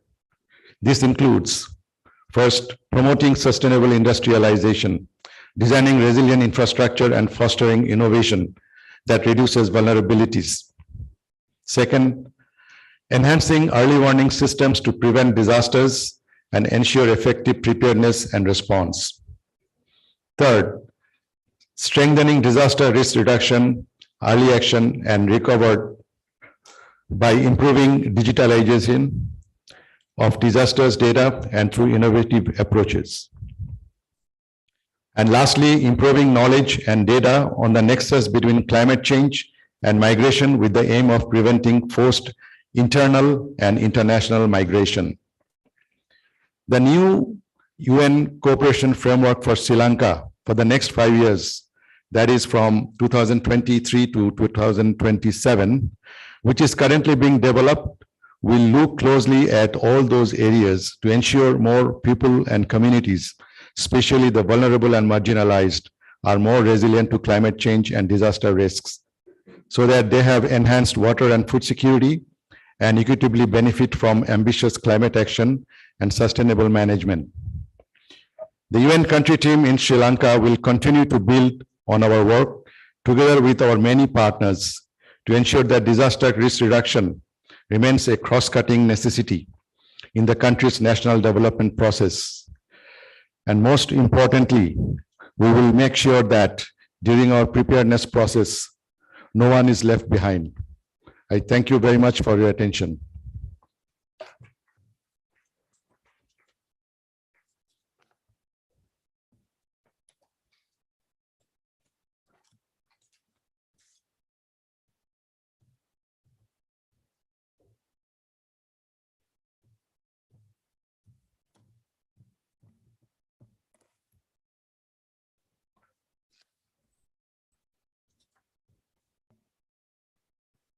Thank you very much for joining with us, Mr. Abdul. And with that, ladies and gentlemen, we are all set to move on to another very interesting segment that we all were looking forward to today, a very fruitful discussion that we have put together for all of you. And actually, a very timely and a relevant theme on which this discussion is based. Resource mobilization, strengthening networks, and build partnerships in disaster resilience. So based on this theme, we expect a fruitful engagement from all of you among these eminent panelists who you are about to witness in a while. Let me first of all introduce them to you. Senior Professor Jayawardena, you already got to know, but for all of you who joined with us online right now or even physically, let me just very briefly introduce him to you. So Senior Professor Jayawardena has been serving as a non-executive independent director of the Commercial Bank since April 2015, and currently he is the chairman of the Commercial Bank and the chairman of the Board Tech Committee. He is currently a commission member of the University Grants Commission and a senior professor in civil engineering. He served as the vice chancellor of the University of Moratuwa for 6 years, dean faculty of engineering for 6 years, and as an endowed professor in entrepreneurship at the University of Moratuwa for 1 year. And you got to know what a versatile personality he is already. So with all due respect, I would like to invite you to take your place on the panel, sir. Could you please?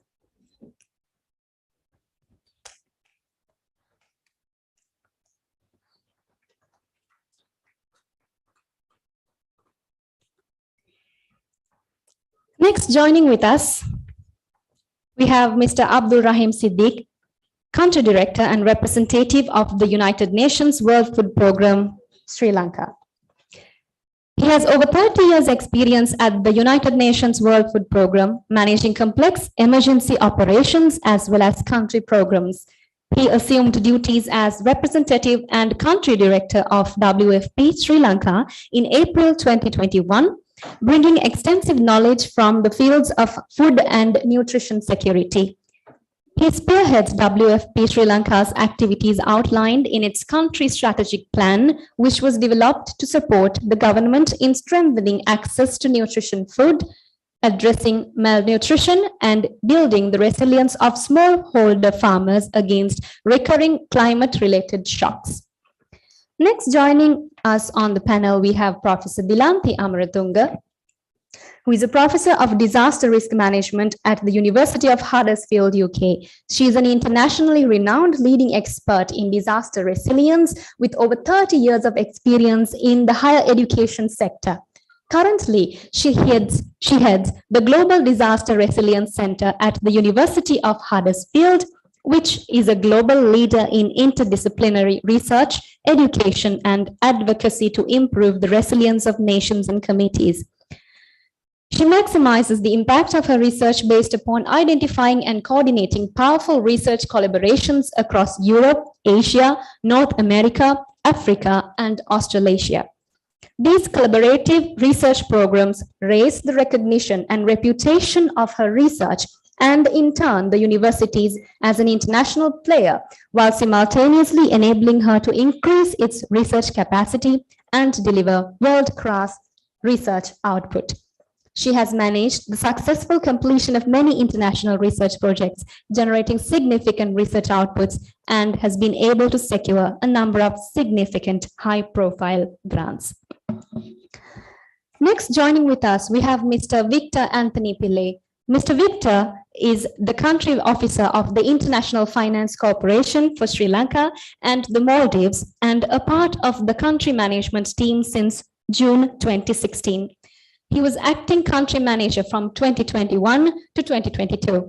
He has been with IFC for the past 14 years and has experience working with the advisory and investment teams to strengthen business development and build relationships with multiple stakeholders, including the government. His knowledge of the local market, along with his strong relationship skills, has helped him play a strong role in the financial institutions group advisory team over the last few years. He led the FIG advisory services in Sri Lanka and Maldives. Prior to joining IFC, he worked as a teacher, journalist, lawyer, and a banker. Next, joining with us as the moderator, we have our own Dr. Upuli Pereira, currently serving as the head of the Department of Estate Management and Valuation. She has contributed to several consultancy projects and feasibility studies, including Hambantota involuntary resettlement in post-tsunami and harbour development, integration of urban agriculture into urban planning of Western Province Project UDA, traffic surveys related to the township development component of the Greater Colombo Urban Transport Development Project, and development of service quality management model for the multimodal transportation project Makobura. Her research interests are society, choices, uncertainty in real estate, housing markets, sustainability, and communicative planning. Currently, her research projects include sustainable urban regeneration for Colombo and adopting discounted cash flow valuation models for investment property in Sri Lanka. So, ladies and gentlemen, there you have your panelists for today. So, without further ado, over to you, Dr. Upuli.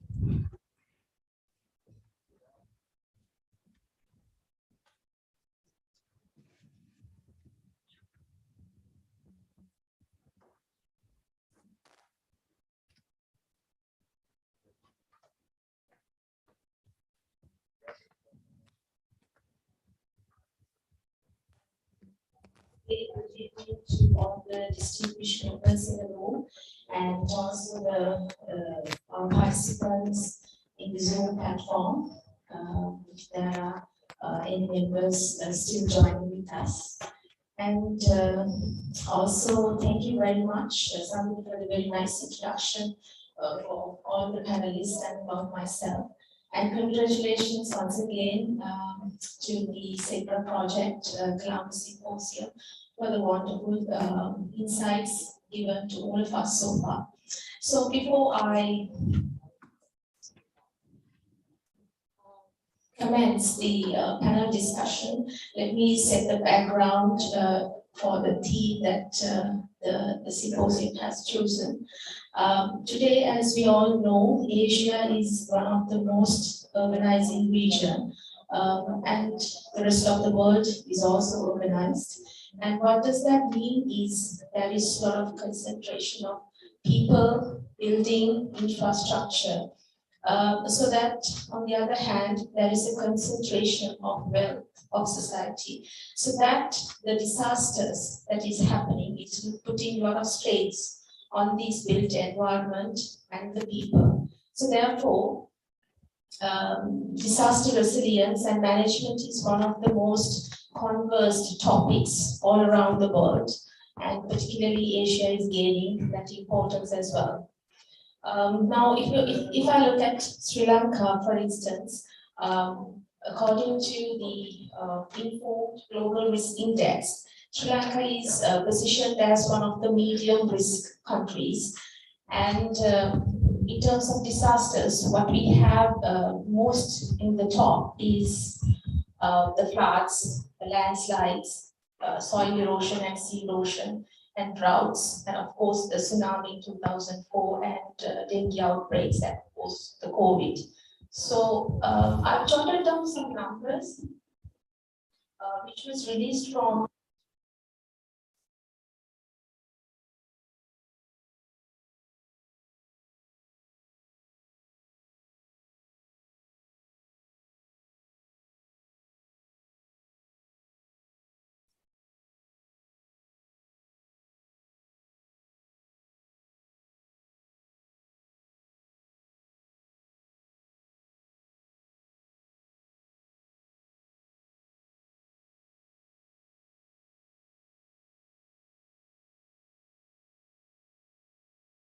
comprehensive and some sort of a healthy institutional framework for disaster management.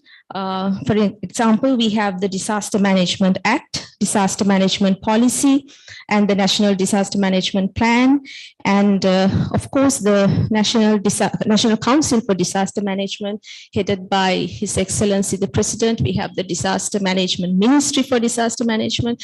And at local levels, we have disaster management committees with the support of the divisional secretaries to Grama Niladaris and the Disaster Management Center. And also the armed forces are also given certain, assigned certain duties in terms of rescue services and so on and so forth.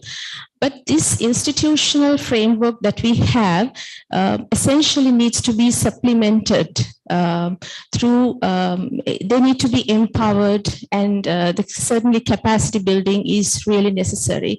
So there, I would say the collaboration between universities and industry play a major role.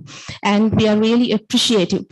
Particularly, we are talking about 21st century, where the problems are really complex. It's not a single agency can handle issues single-handedly. We need collaboration. Collaboration is the key for the 21st century. So there, university-industry collaboration is inevitable. And we are really appreciative about this project, which trying to create a platform which is trying to discuss the resource mobilization, strengthening networks, and building partnerships in disaster resilience. And we have 4 eminent panelists here, which really we look forward to have greater insights to this topic. And I would first would like to start off with Professor Dilanthi Amaratunga. She's one of the very influential scholars in the field of disaster management and resilience. Now, based on your experience, Professor, who had been working with a lot of funding agencies and with a lot of collaborations, how do you see this disaster resilience is relevant to both the university as well as industry? And accordingly, how the Sri Lankan academia's role needs to be transformed? Okay, so thank you very much in the first instance for inviting me to be part of this very important panel. In terms of the relevance, I think that rationale has already been emphasized by the speakers since this afternoon. Several speakers highlighted that importance. But just to sort of from the point of view of number of disasters and this compound disaster situations, of course, you highlighted in some detail also, particularly with the COVID pandemic, we are actually sort of facing this unprecedented situation where we have to actually deal with several disasters at the same time, and also the cascading impacts and also risks. So in that sense, it is actually putting a lot of pressure on any single organization or individual to find solutions to these problems. So that is actually one of the reasons why we need these type of collaborations.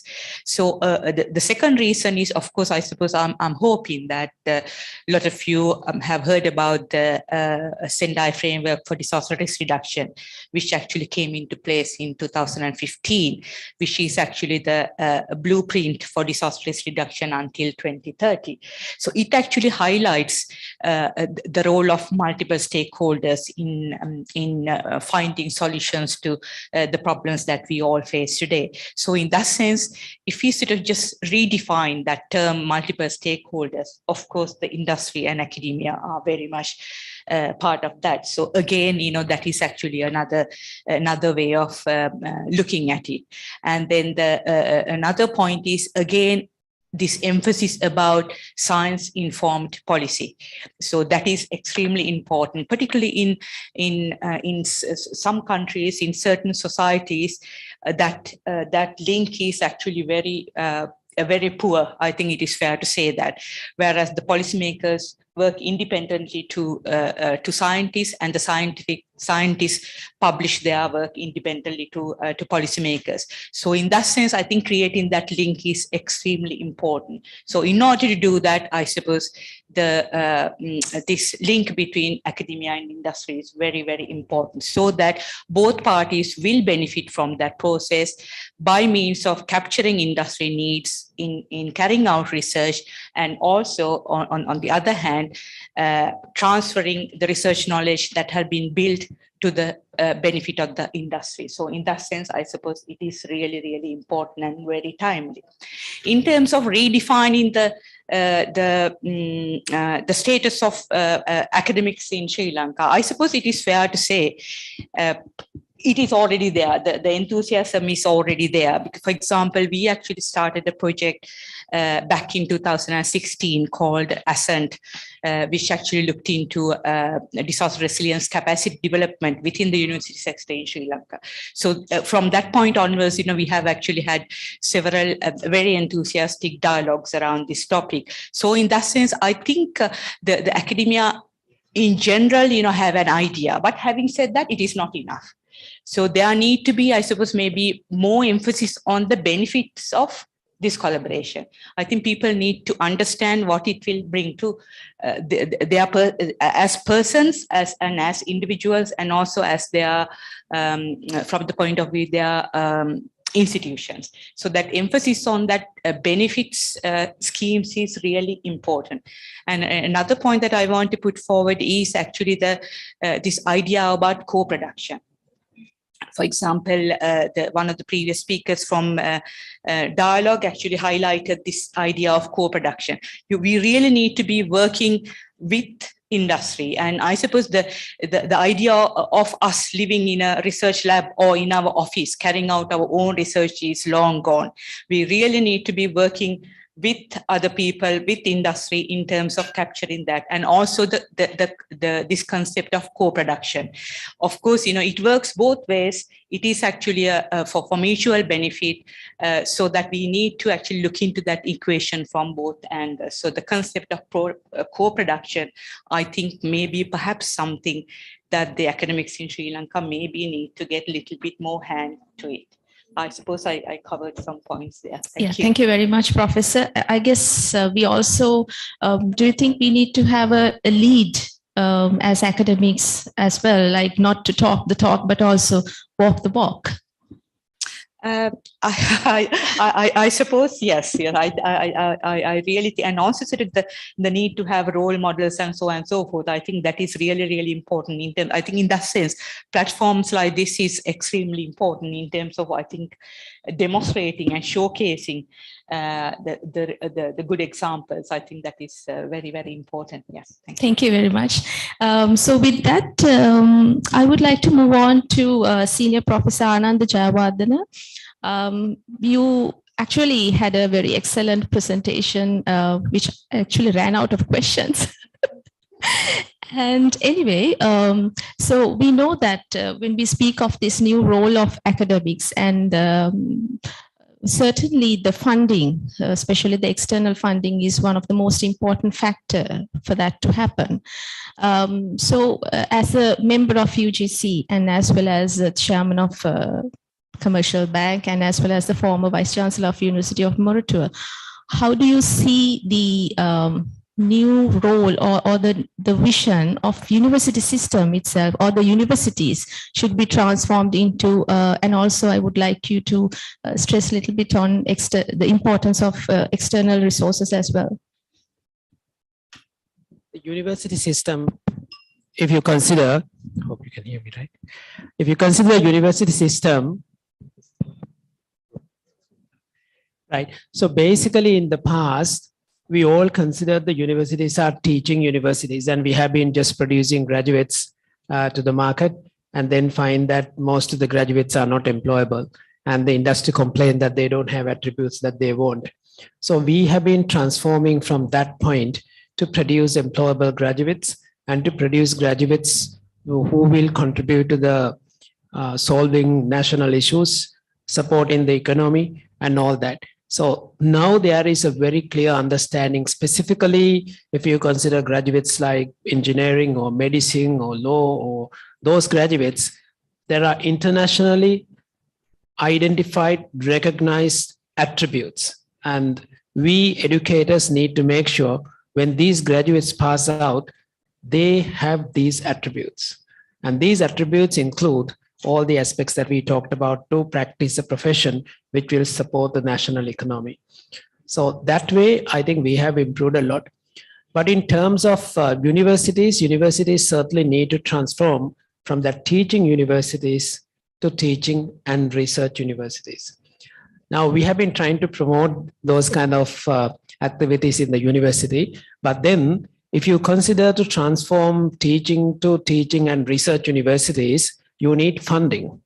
And the government at the moment does not provide funding for research to universities, except, of course, there was a time that you are supposed to use 10% of capital for research.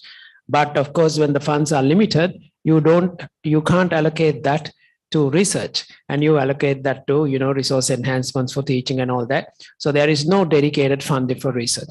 On the other hand, we need to be accountable for funding that we get. Now, if you get funding, we can't experiment with research and innovation and things like that very much, while we sacrifice the facilities that we need to provide for students' education. So that experimentation is not happening. And however, because the promotions are tied up to the research and publications, the staff members do research. And they try to get grants from other granting bodies like National Science Foundation, National Research Council, and so on. And of course, try to get some, innovative academics, try to find funding from somewhere, establish collaborations, and we have all these wonderful ladies and gentlemen supporting, and of course, try to be going out and then try to acquire some grants from Erasmus and all these international bodies. They are a small lot, not a bigger lot. And I think we need to create that culture within the university, with the university leadership, and with the leadership of the University Grants Commission. Also, it is important that we create that culture and incentives. Now, if you don't have incentives for staff members, they will not perform, although we say that. And some, of course, will perform because they have the national interest. They have a fever in their genes to, do certain things. But on average, you can't expect the teacher to go out because they consider their career as teaching and then doing research, make publications, become a professor, senior professor, this and that. And of course, the university system in Sri Lanka are not tenure-based, and you are not really performance-driven, except, of course, number of publication you need. That also, you have lots of loopholes that we are trying to now bridge that gap in the University Grants Commission, trying to refine this circular so that it is more foolproof in that context. So if you are paid, whether you work or not, or published or otherwise, if you are paid the same thing, what is the incentive? And why do you want to transform whatever you come out with in research to the industry to support the economic development? Why do you want to go through the hassle of, answering audit queries, do a little bit of innovation, and then you have all these discouraging things because that is beyond your incentive, beyond your promotion. I think we as a country, the policymakers, the University Grants Commission, even the government, we need to identify how to transform our creative talent within the university, both staff members and students, for the national economy. Now, there was a time that, our job is basically to, build that knowledge in people. But now, when the resources are limited, we don't want to experiment with this knowledge creation only. We need to do research which will have some useful outcome, impact. And we consider that either you have to have a knowledge income, or you have to have an economic income, or you have to have a social benefit, social impact, right? So you have three impacts, right? Knowledge impact, economic, and social.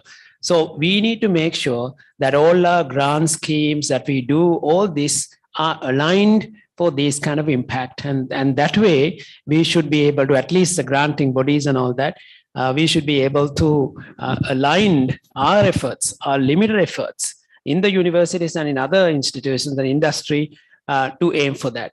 That obviously needs collaboration. That obviously needs university enterprise interaction. That needs university enterprise and regulatory bodies and all the other bodies who are dealing with these kind of aspects. That interaction is a must. A disaster center, all these policy making, everything, all the organizations, you need to really align for what we need. And if you are aligned in that, of course, even little resources that we have will end up with some kind of an impact. And that's what we want to do. I think that's the initial kind of remarks. We will expand that as we go ahead. Thank you. Sure, thank you. Thank you very much, Professor. Now I would like to move on to Mr. Victor Anthony Pillay from IFC. We know that Sri Lanka is one of the priority countries of IFC, and the scope is to bridge the development gap of Sri Lanka by investing in different sectors like business, tourism, women entrepreneurs, infrastructure, trade, finance, and agribusiness to create sustainable communities. And the official sources highlights that the total investment the IFC has on Sri Lanka is somewhere around $1.6 billion US dollars. So when we talk about this disaster risk, of course, and other sorts of risk, it puts a lot of strain on the investment that you're putting on Sri Lanka's development. So in that context, do you think there will be a possibility that IFC would look into funding universities and some sort of a collaborations to secure these investments and to make these investments more effective in the long term? Thank you. First of all, good evening to all of you. And also thank you very much for giving us the opportunity to take part in this forum. And it's an apt forum as well. I have two words that keep resonating all the time during the discussions. One is disaster and the other is resilience. So what is a disaster? Disaster is an event that disrupts your life or disrupts progress, if anything. And then resilience is your ability to bounce back, right? So when you put these things together, when a disaster strikes, your ability to get back on your feet again and to go back to do something better. We call it build back better. So many speakers also use those terms. I think that depends on how you have been practicing various things during your progression. Let's say it's sustainability that drives towards your ability to make that ability better to come back in force. So when you look at all of these things that are happening in the world, who thought that a tiny virus can kind of put all of us in a lockdown position for so long, right? But these things will keep happening, but how do we really prepare for that? That's where sustainability comes into kind of question. So we feel that if you really target on sustainable ventures, you will be able to bounce back better even when disasters happen. Can we stop disasters? We can probably mitigate them, mitigate their force. We can probably, from time immemorial, whether environmental damage or not, we have seen floods, we have seen kind of so many disasters happening over the period of time. I know that with all of these environmental degradation, things have changed and the occurrences happening are faster or in kind of a pace that we have never expected it to happen. But if you kind of take a step back and look at how we have been living our lives, the choices that we make, all of these get back to how we are trained to make our choices. Let's say a commercial world that we are living in will put pressure on you by providing you a supply that is not a demand-driven supply, but their supply-driven strategies make us consume whatever that's there. Let's say these plastic bottles over here, we are talking about sustainability.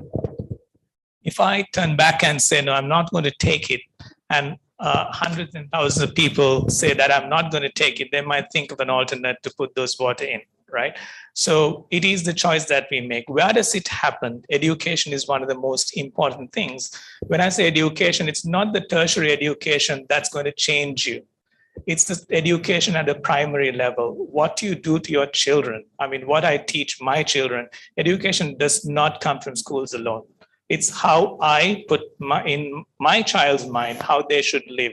I think that's where I think education starts, and that's what we should start funding. I mean, that's where curricula should change to kind of bring that into people's minds, so that people, when they grow to become engineers, doctors, lawyers, they'll think of sustainability in their mind to do that. Coming back to your question, sorry for digressing a bit, but I thought that probably an introduction in a way that we think of private sector should also come into being. So when you look at IFC, I mean, I don't know how many of you know what IFC is. IFC is World Bank Group organization. World Bank Group is made up of 5 institutions. People generally think that World Bank is one, but World Bank, the popularly known World Bank, is made up of 2 institutions. One is International Development Agency, and the other one is the International Bank for Reconstruction and Development. Both have specific roles to play with governments building infrastructure.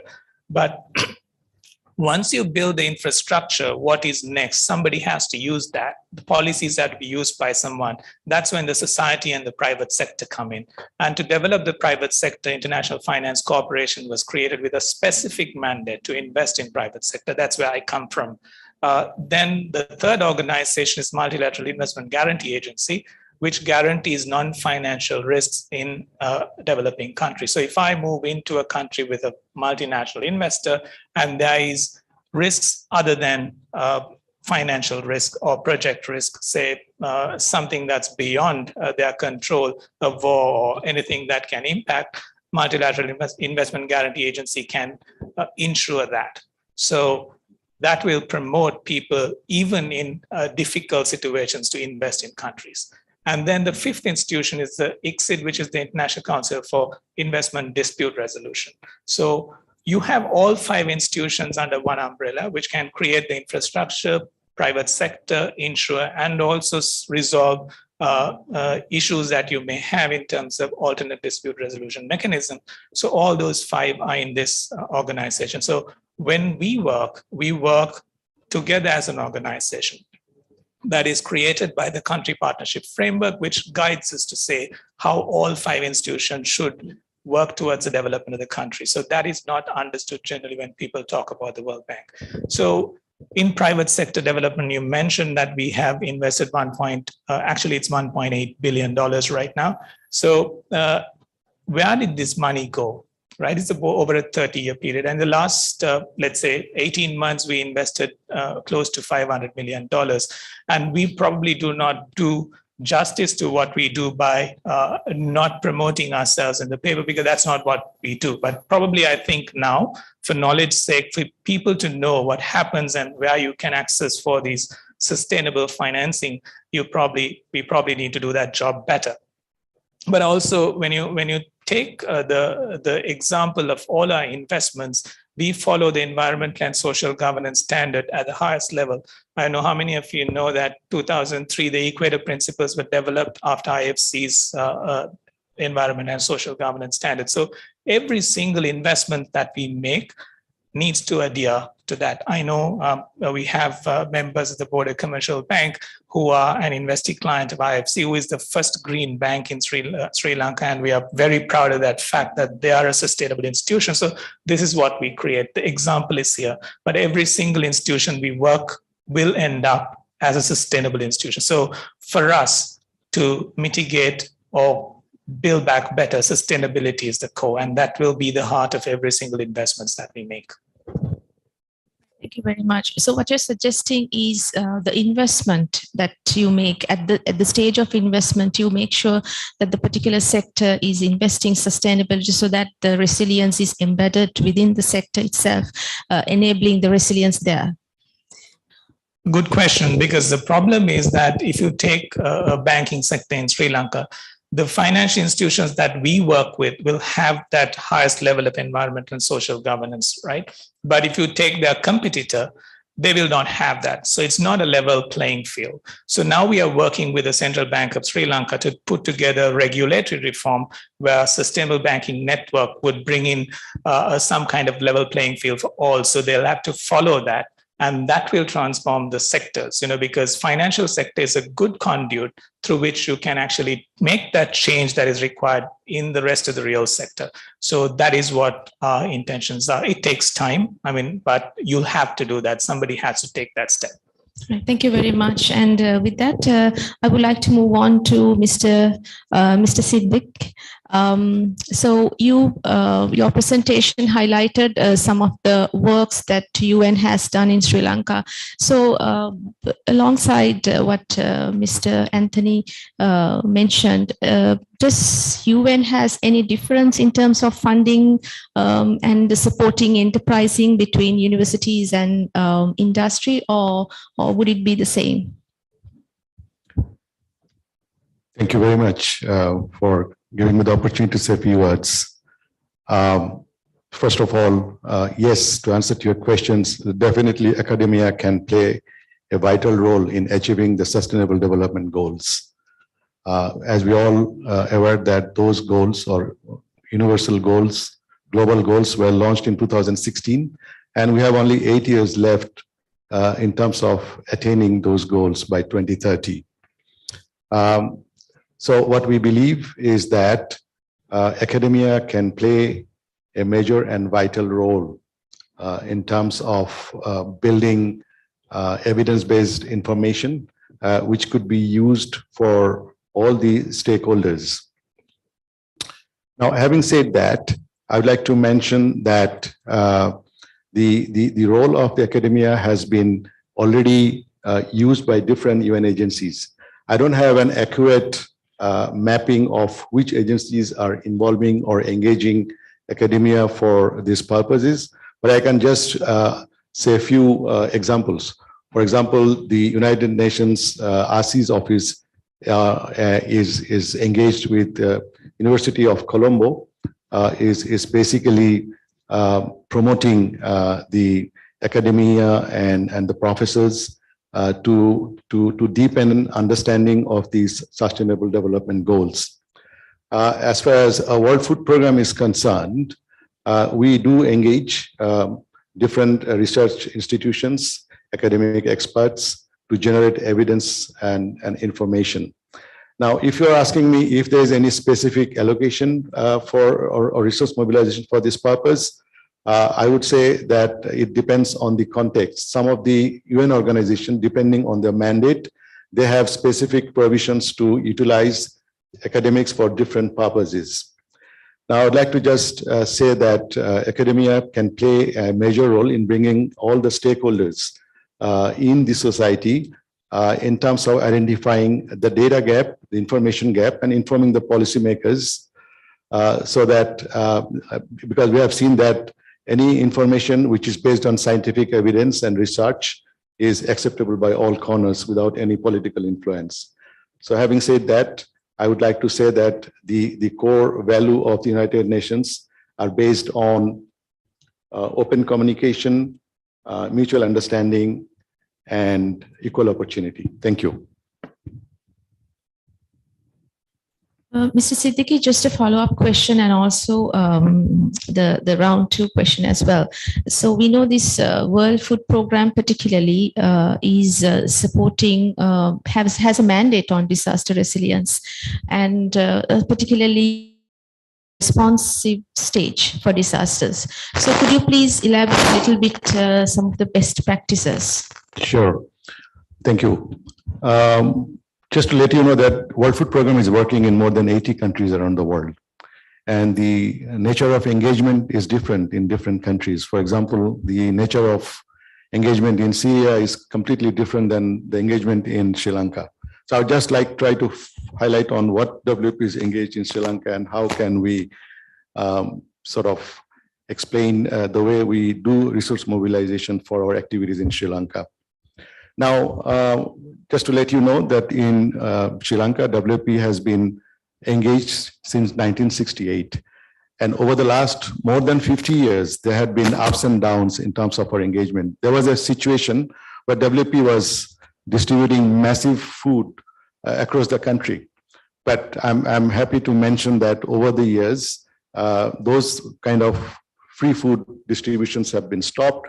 Sri Lanka has become a middle-income country, food self-sufficient, and so on and so forth. Of course, we are right now going through some challenges, but I'm not going into that. Now, having said that, what we do in Sri Lanka. So basically, WFP's mandate, while we kind of support all the sustainable development goals, we particularly focus on SDG 2, which says that end hunger, achieve food security and improve nutrition, and promote sustainable agriculture. So that is our kind of policies that directs our engagement in Sri Lanka. So in Sri Lanka, we try to address the root causes, and we know that Sri Lanka is subject to climate-related shocks. And even if there is enough food is produced, it does not ensure access to all the populations in the society. Just to let you know that around 800 to 900 million people across the world who are food insecure belong to the middle income countries. So we are trying to address the most vulnerable cross-section of the population by building resilience, as it has been mentioned already. What we are trying to do is providing support so that they will have the ability. If I can just an example, through cash transfers, we are improving infrastructures, supporting the smallholder farmers, linking with markets so that there will be an opportunity to increase the income. At the same time, the society will have access to nutritious food for the society. But due to limited time, I cannot just explain all that what we are engaged in Sri Lanka. Thank you. Yeah, thank you very much, Mr. Siddique. I think after I listened to both Mr. Anthony and Mr. Siddique, what I understood is that the policy or the philosophy is transforming from direct feeding or sort of direct funding to embed the resilience or to empower the vulnerable groups or the communities to have the resilience within themselves, to discover it within themselves. That's the kind of philosophy that these funding agencies follow, perhaps in future as well as in present. So with that, Professor Delanty, I would like to ask that now we know that when we talk about this collaboration and enterprising, it's not an easy task when we try to do it. So with your experience, I'm sure even though at the outset we speak very highly of it and also very impressively, but behind it's a lot of challenges. But challenges are per se, and we got to encounter them. So can you please elaborate on that aspect, because that will really helpful for the followers to leave that footprint. It's a very good question, but I do not know from where to start. So I think it is very timely, and I'm so pleased to see Ananda, who's sitting next to me. Perhaps might be able to take some of these points back to the authorities and to sort of see what can be done. Just to summarize, I suppose if I sort of say like this, since 2014. We have actually had 29 research grants with Sri Lanka partners. So I think it is fair to sort of say we maybe the highest number of grants that any particular university had. And according to the 2021 annual report that we just completed, we have 276 international partners in 55 countries. And I'm really, really sad to say that the most difficult country to work with is where I come from.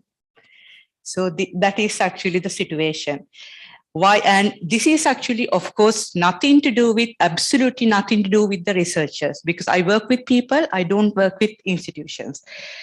There are some really good people, who are really enthusiastic, and I do not want to make eye contact. That is why I'm looking at the ceiling.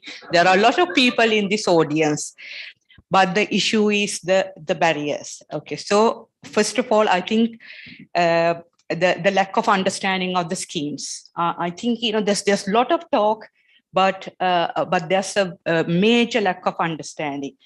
For example, I suppose we need to sort of realize that these are not aid programs, and there's this understanding. Okay, when the money comes, okay, that belongs to us and we can do whatever we want. That is actually completely wrong. Again, Anand emphasized the importance of accountability. Whatever money we get as research grants, we are accountable. So that is extremely important. And then again, the issue about complacency. I suppose, sort of, well, this idea about, oh, well, we don't need this type of support, we can survive. Oh, my Professor Dilanthi is coming to Sri Lanka because she wants to get her research done. That type of thinking is actually really, personally really upsetting, and maybe that I'm not taking, my skin is too thick and that is why I'm still here. But it might not be the case with other Sri Lankans, or particularly, certainly the case with several other people who actually maybe do not have that type of a relationship with the country. It is very, very sad to see that. And also this ever-changing rules and this attitude about one solution for all. It doesn't work like that. There are so many systems across the world where the funding is available for Sri Lankan authorities, Sri Lankan universities, research institutions, and so on and so forth. But there's this, it seems to me that there's a blanket approach. Well, this is the policy, either you take it or leave it. It really doesn't work like that.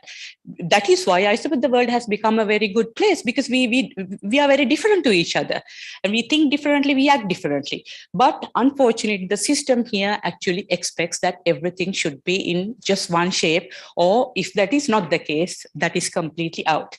Just to give you an example, I do not want to mention any, to make reference to any institutions. Again, some of the grants are really prestigious, such as from the European Commission, of course, from UKRI, which is United Kingdom Research and Innovation, highly prestigious grants. At the moment, again, I'm talking with experience, with live examples. In a Sri Lankan major university, there's a grant which was received as an advance, is sitting there, £10,000, sitting there without being used because the system doesn't allow them to do it. And it has to be returned to the UK. And the repercussions of that, how the funding body will see Sri Lanka, is yet to be seen. It is beyond any of our control. And then the issue is, I suppose, my point is that it's a major challenge. If there are challenges, if the system does not allow that to be used, then the questions need to be asked. Well, what can we do? What needs to be done so that we can make use of these grants? And again, Anand emphasized the point about lack of funding in the system, which is very, very, very well understandable. But there's money in the system as a whole, globally. But the system does not facilitate access to any funding. So the linking with that, the other point is, in my part of the world where I live, and in certain other countries that we work with, the core business is research and teaching. And there are a lot of supporting businesses, supporting roles, including finances.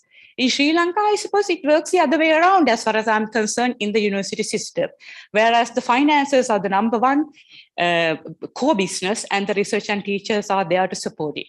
Whereas, I'm not saying that the accountability is not important. Financial is really important. Audits, and then I do not need to get into that talk about how important the financial management is.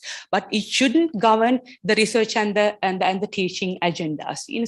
Here it is either either black or white. There's absolutely no color scheme in between. There's no shades of gray. Either you do this or it is not possible. So these are actually sort of major challenges. Again, getting back to what Anand said, lack of role models. Again, in this audience, again, I do not want to make eye contact. There are a lot of people who are who have done really well, who have actually started from scratch several years ago and who have actually won awards based on the work they have done. But that is actually scarce resource. Again, that is a major issue in the system. So again, I suppose, just to sort of, if I take it a little bit further, if I have the time, in terms of the suggestions, is that okay to sort of say a few words around those lines? Okay, thank you very much. So in that sense, I suppose this bureaucratic obstacles need to be removed. Otherwise, it will be just kind of a talk show. For example, during the last several months, my colleague, Professor Haig, who's just here, and then, of course, Dr. Kinkini, who knows, who are part of our team. We have actually submitted several research proposals. Unfortunately, we could not include any Sri Lankan partners because simply we haven't got the time and the energy to go through the hassle. It is actually not, but it is very sad because I would love to actually, if the system allows, the Sri Lankan partners will be the number one that I will look into, because I'm quite biased towards Sri Lanka because, of course, I have been living away from Sri Lanka for 26 years, but still I'm Sri Lankan, don't I? So that biasness is still there, but every other obstacle actually takes the priority. So that is actually quite a sad situation. So in that sense, this type of dialogue, having all of you in this audience and having Ananda sitting next to me, and also sort of having these very senior industry representatives to take these messages and to sort of encourage the young academia is extremely important. And also sort of other point is, I suppose, the need to depoliticize the system. That is extremely important in terms of, I suppose, don't take anything for granted, just say, well, it is sort of like, I don't know, I find it really difficult to describe the mentality of some of these officials, who actually sort of think about, well, that they are doing such a big favor by agreeing to being part of a research grant. It shouldn't be like that, because Anand actually highlighted the importance of these grants, the benefits, and so on and so forth. So it is actually sort of, there's quite a lot to be done. And also, sort of, I suppose the promotion of role models is very important, because that is why I'm actually speaking here with examples, with I haven't got the number of our live projects. I think, Richard, if I'm not mistaken, is 13 at the moment. We have with Sri Lankan partners, but nothing in the pipeline because we have stopped bidding with Sri Lankan partners. So, but there need to be role models to take these initiatives forward.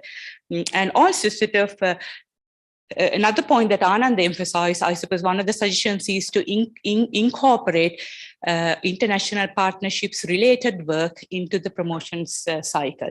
That is extremely important, because if you can't measure anything, it is very difficult to get things done. I think that is the basics of performance measurement, as we all know. So in that sense, I suppose those are the some of the points that I want to emphasize, because the situation is actually, again, I'm talking here, sitting in front of you with examples, with my experience.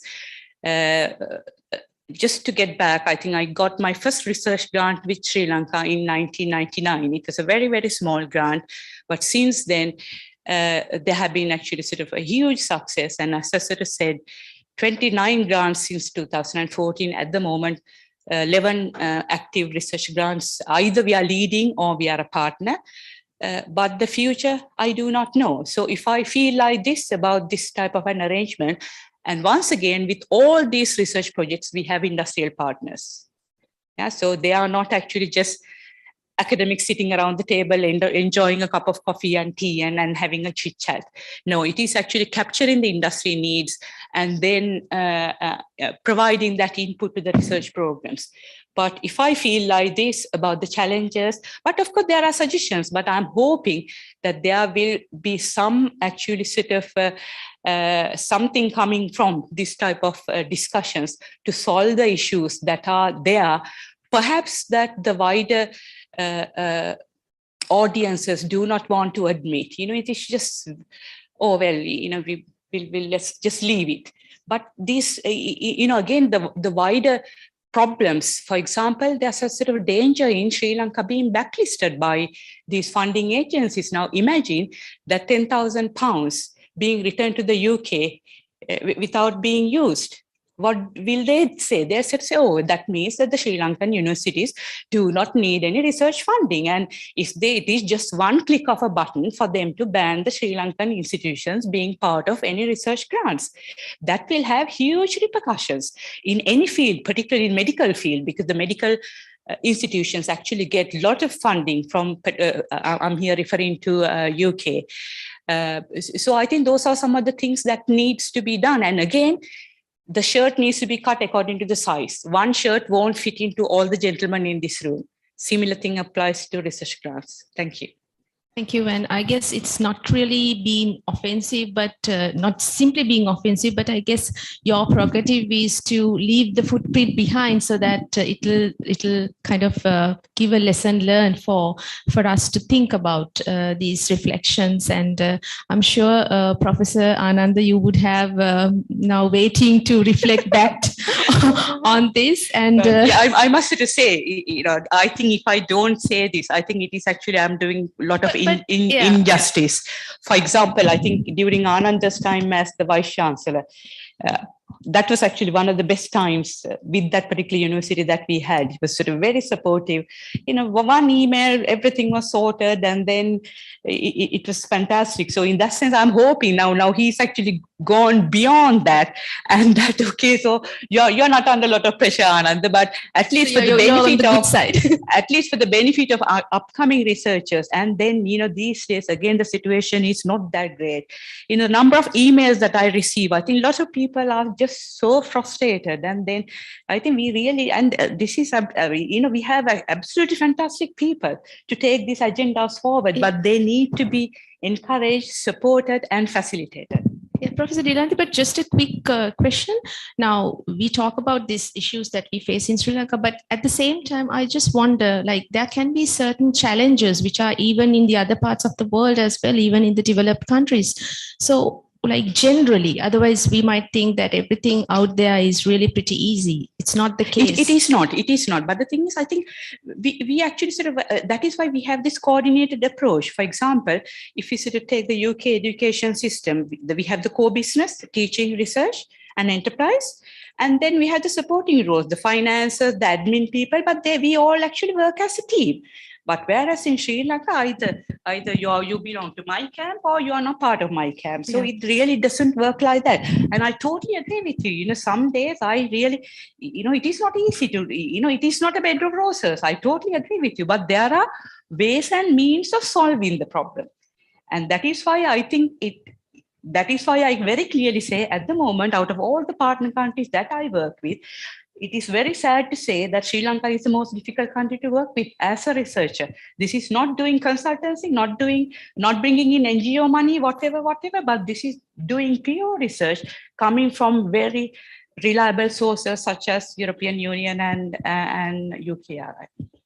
Thank you. Thank you for your reflections. And Professor Ananda, now you actually showcased the University of Moratua's case and how the university was ahead of UGC in terms of enterprising. So with that and also reflecting back, I'm sure you're waiting for that. What are your thoughts on that, about this skepticism that the stereotypes that we have here about the university system? What are your thoughts?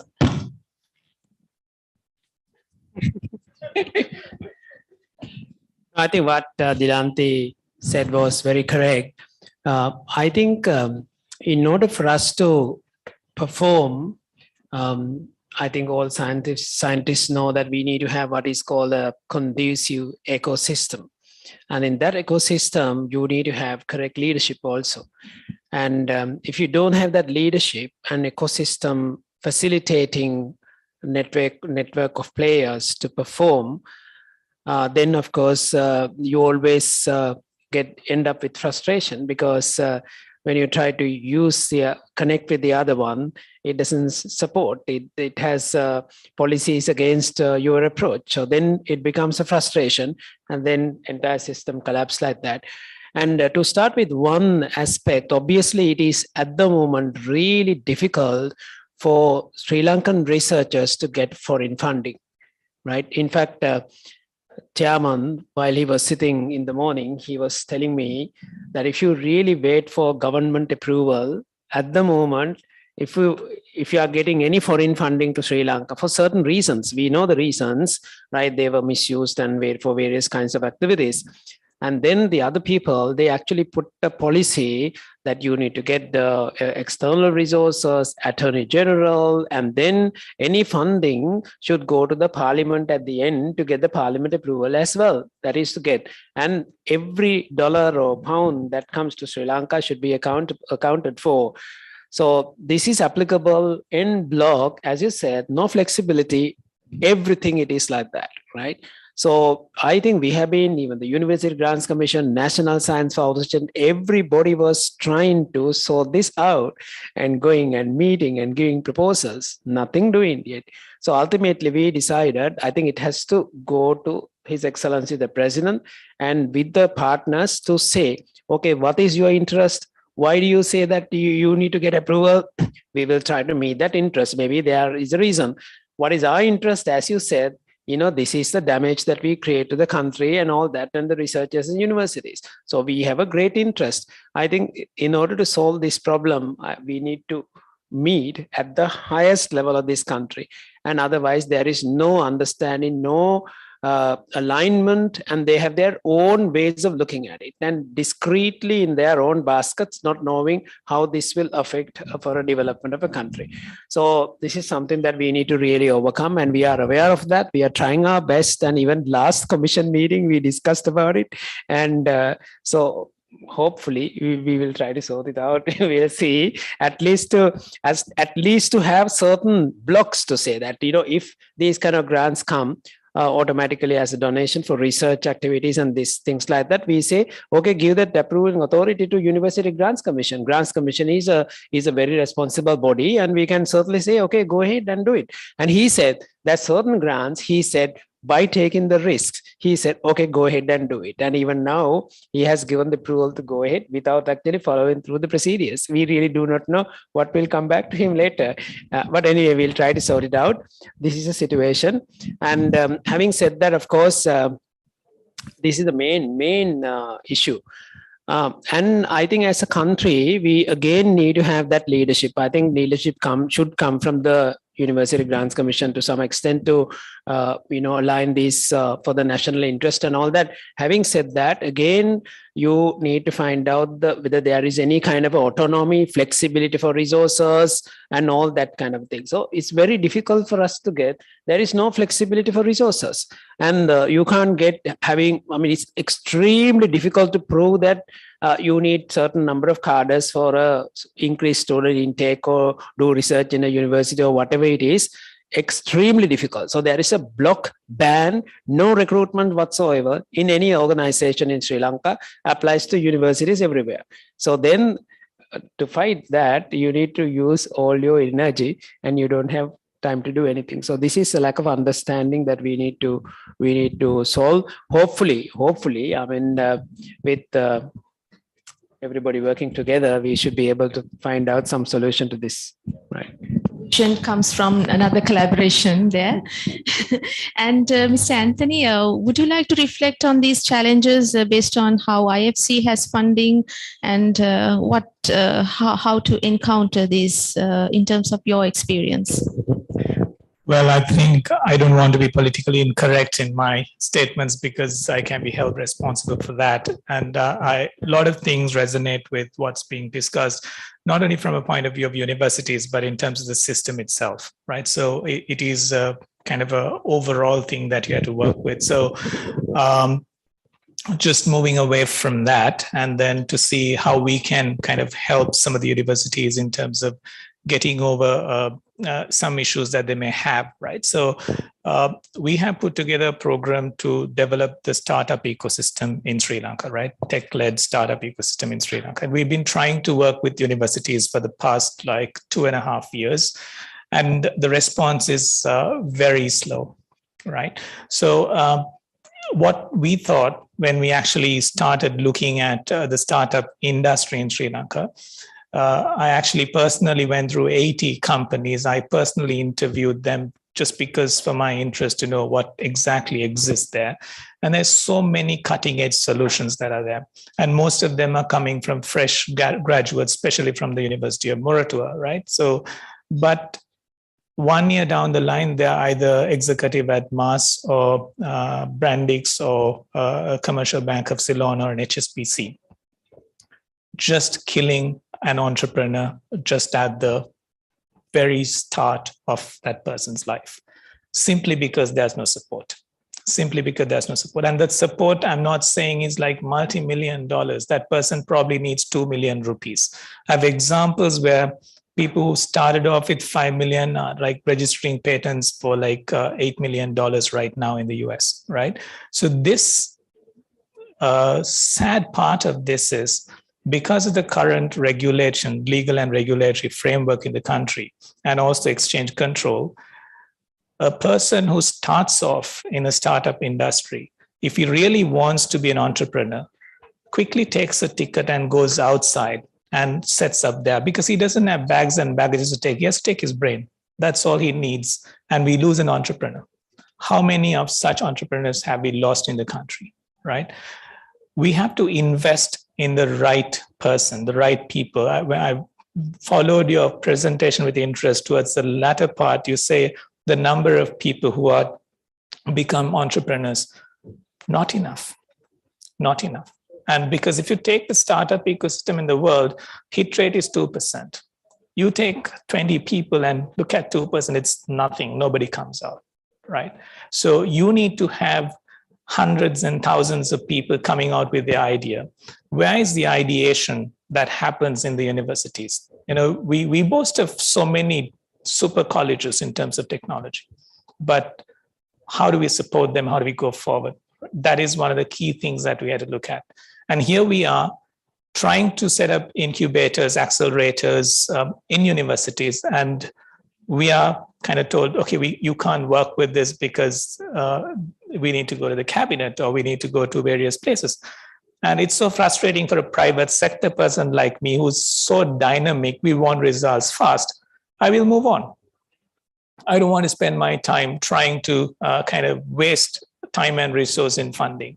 So there needs to be something that needs to be done. But because our interest in developing the country, and that's our role, we have invested in such institutions as well, because IFC generally takes larger ticket sizes, you know, $20, $30 million or more, up to $150 million of investment. But we invested in startups in Sri Lanka just to give the message, look, we are ready. Are you ready? No one's put up their hand. I probably would have got like thousands of calls from various people, but that's it. I mean, that's nothing more that's done beyond that. So again, going back to that question of sustainability, how do you sustain a graduate who comes out with that person's intentions of becoming an entrepreneur? And I've been working with Dr. Sahani Marcus as well to just identify some of those people whom she had in her projects. And we worked very closely with her to identify some of these things as well from the University of Moratuwa during her last stages before she retired. And we find so many good candidates who can actually take their ideas to the world. They have solutions for world's problem, not for Sri Lanka's problem. I mean, we are trying to export 2 kilograms of tea to Ukraine, but I mean, this will change the entire landscape of Sri Lanka if you would keep that person in the country. This is the next industry that's going to make that change for Sri Lanka. If we don't take this, we will lose it forever. It's already happening. Look at the brain drain, right? So what are we doing to stop that? We have to work towards that. I think we can talk a lot about a lot of things, but in the end, the practical solution lies in a very small thing, right? And we need to concentrate on that. And that's utterly important. First, to identify that, and second, to solve that. So that is, I think, we are trying to kind of promote that in Sri Lanka as much as possible. I'm not too sure how successful we will be because you need 2 hands to clap, right? So I really think that somebody will join us in clapping. Yeah, I think it's a you got to find that small block to the flow to come in. And thank you very much. So before we move on to the third round, the summing up, I would like to take some questions from the audience. Do we have any Zoom participants as well at this time? If so, we can take those questions as well, and also the questions from the room, please. This question is actually directed to Sir Siddique for WFP. It may be not directly related to disaster, natural disaster, but as per our knowledge about WFP in Sri Lanka, you're mainly school feeding and homegrown school feeding and social safety networks, etc. At the moment, we know in terms of achieving food security in Sri Lanka, we are faced with few major issues, concerns, starting with the depreciation of the USD, that affecting our imports, and also having an energy crisis, which is affecting the cooking process. So with that, since WFP speaks of shock responsive safety nets and also speaks of capacity building for the government, is there anything underway in terms of how we are going to manage this crisis? We've already gone to it, and reaching the SDG 2 in Sri Lanka, especially given the urban context, is difficult. In your speech also, sir, referred to the urban sector. As per my readings about Asia and Pacific region, you're focusing on the urban, the ever-growing urban communities. So how has WFP looked at making communities resilient post-COVID, and also in terms of certain economic crises, some of the South Asian and Asian economies are going forward? Thank you, sir. Thank you very much. You have asked actually a number of questions. I will try to respond one by one. Yes, you have correctly depicted the type of engagement that we are currently implementing projects in Sri Lanka. Of course, we did not foresee all the challenges that you have just mentioned, depreciation of currency, imminent shortage of food because of low production, most likely. So just to answer to your question, you mentioned that how WFP is going to face the situation. I believe it is the government who will be trying to address this situation. And we, the United Nations systems, including WFP, are there to provide guidance. And if necessary, we will try to respond to emergencies. Now, I'd like to draw to your attention that there are 3 UN agencies who are related to food security and agricultural production. That is World Food Program, Food and Agricultural Organization, and IFAD, International Fund for Agricultural Development. Now, when it comes to the production, the technical aspects, it is FAO who is taking care of that. As WFP, we have already expressed our intention and readiness to the government. In case there is any need to provide support, we will definitely be there and to provide humanitarian response if necessary. Now, having said that, to your other questions, yes, it is difficult because of COVID and the challenges that we are facing. That's what I'm saying. I think I mentioned in my speech that there are certain goals or the results that we have achieved might have been compromised because of the challenges, whether it is related to COVID, whether it is related to shortage in food production. However, we are working hand in hand. Just to reassure you that we are working hand in hand with the government. And of course, within the auspices of the United Nations Residence Coordinator's Office, we are expressing our readiness to respond, whether it is emergency or it is resilience building. So just to let you know, we are working within the area of, when I say resilience building, it's a much broader term. So if I just bring it into the specific activities, I would say that it is about support to smallholders, I already mentioned, infrastructure rehabilitation related to food production, for example, rehabilitation of tanks, alternate livelihood opportunities, and so on and so forth. If the current scale and size is not enough, definitely we will try and see alternate ways and means. And thanks that you have mentioned that we're already engaged in homegrown school feeding program and also our engagement with nutrition. Thank you. Any more questions from the audience?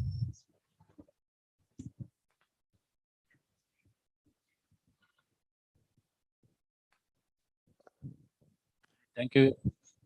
Thank you very much for very interesting, I think, discussions. A very complex discussion has been going on now. I think audience may be a little bit thinking that where to switch on.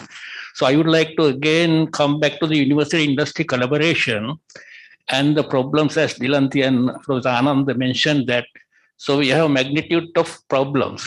So I am also as a person experienced from 2004, which we have initiated the first incubator in Sri Lanka in the Ruhuna University.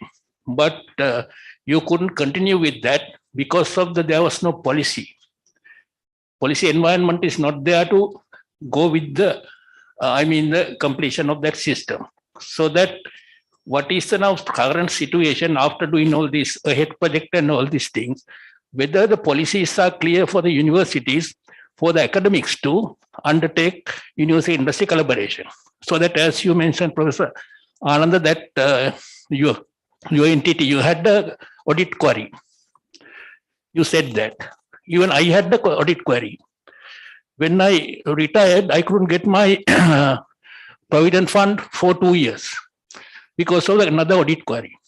Because I have created business incubator and I have got money and I kept that, but there was no policy to continue with that. What happened after my retirement, that has been collapsed, as well as I got two years punishment for the creation of this business incubator. So that still in the country, as you said, that now you are interested in business incubators, still we can't do that. I don't know whether UGC has the policies, whether university has the policies. University administrators are here, they can say that, can we create a student company within the university? If you can't create a university, whether there is an interface where you can create this. So that actually I worked 5 years with the World Bank project on this agriculture system modernization. I tried my best to make a university industry collaboration and get the students entrepreneurs. But the problem is the universities are not, they are not teaching entrepreneurial subjects. So the students who are coming to the universities, they always think to the government job. There is not a single percentage of students, I don't know, maybe some faculties may have, they have not that interest to get into a entrepreneurial thinking or entrepreneurial job. That is one, I think, one of the weaknesses in our system. At least because we get about 5% of a cream of our students. They think always to get into the government job. They never think that how we can be independent or how we can get some funding organization, how to get into entrepreneurship. They are not getting that. Even when our project, we have suggested them, okay, we will give 50% of this thing you start, but we didn't get the students for that. So I think there is a big problem, the university industry collaboration, because of the policy environment, because of the university education system. Another thing is that free education. Government doesn't give money for postgraduate. So because free education is there, that government doesn't know this. MSc, PhDs are not the university work. That is just something. That is a very, I think, crucial situation in this university system, because we don't have funds for the postgraduate. I think that initially what you have to do is that you have to create the postgraduate, I mean the teaching support system with the funds which can get. I think that can create the innovation systems and innovation. That is what I think. Thank you. Thank you very much. I guess it's more than like a kind of a reflection rather than a question. But do you want to reflect on that? Yeah. Right. You said that universities don't teach entrepreneurship, but it is totally up to the university depending on what kind of graduates that you need to produce.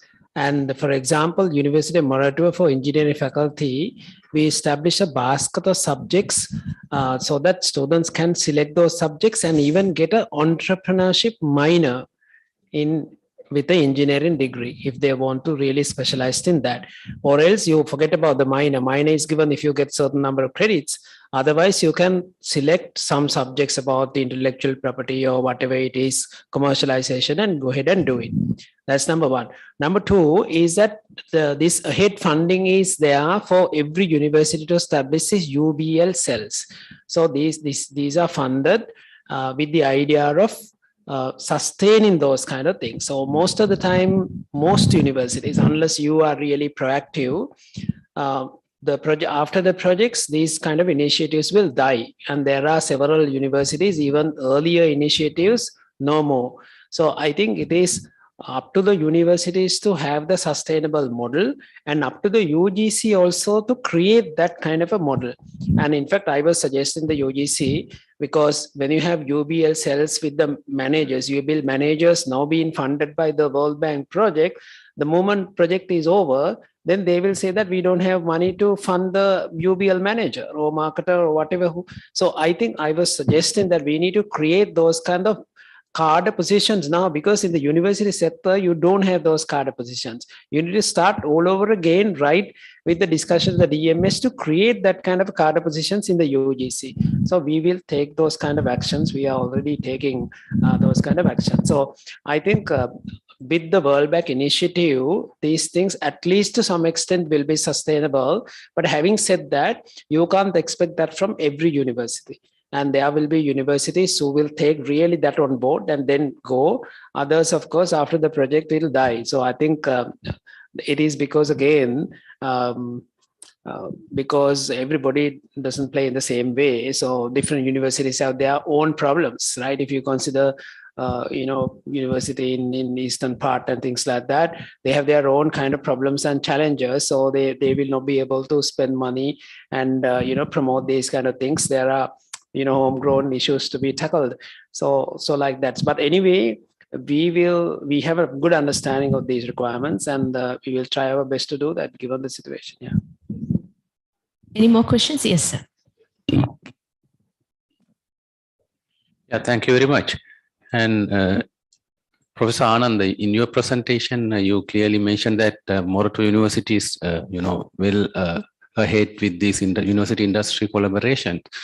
So now, as you are a prestige member in this UGC council as well, so why don't you now say now we have chair professors, right? Why you cannot the industry professor or in some sort of courses in this university system rather than these university lecturers? Why can't we appoint a member from the industry? And again, the industrial mentors, you are doing that. And then again, Professor Dilanti very correctly mentioned now the professors or associate professors. So we are the promotion schemes, nowhere about these international collaborations. And as well as patents are there, but international patents or commercialization stuff and those things go unanswered. And again, now we are more or less conventional universities. Now all we are talking about triple helix models and as well as entrepreneurial universities. Why don't you are thinking about that way? And again, we have having these program reviews and as well as IRs. We are doing once in 5 years. So I think now this waste time taking the country's situation right now, and we have to now redefine these things as well. So.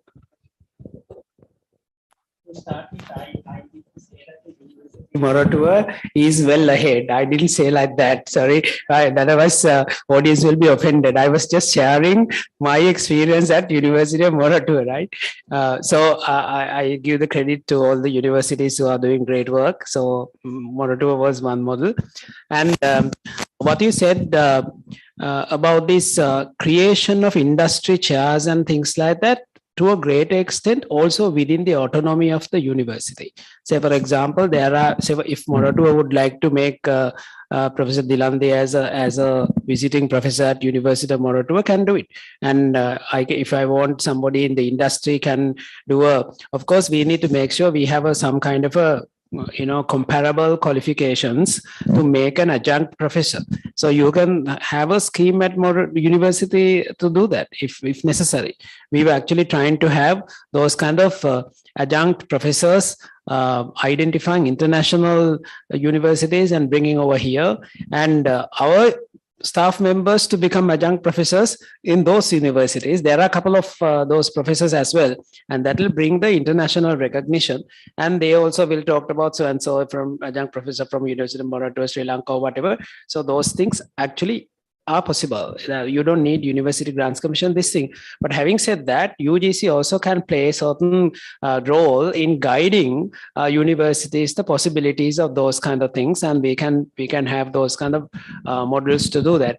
And only thing is that University Grants Commission works with, now you're talking about this tenure kind of this thing, but we are trying to make sure academics actually perform in a different way in promotional schemes and all that, tightening the circulars a little bit. When you say tightening, it is a little bit foolproof, so that you cannot really leverage so much and you need to perform. Those kind of things we can do, but then having a large number of staff in the university sector, creating a culture of this kind of a environment where performance-based appointments are not there, you cannot do sudden changes. So I think you need to develop the system gradually to make a little bit world-class. So we will try our best to do that. One more question from the audience.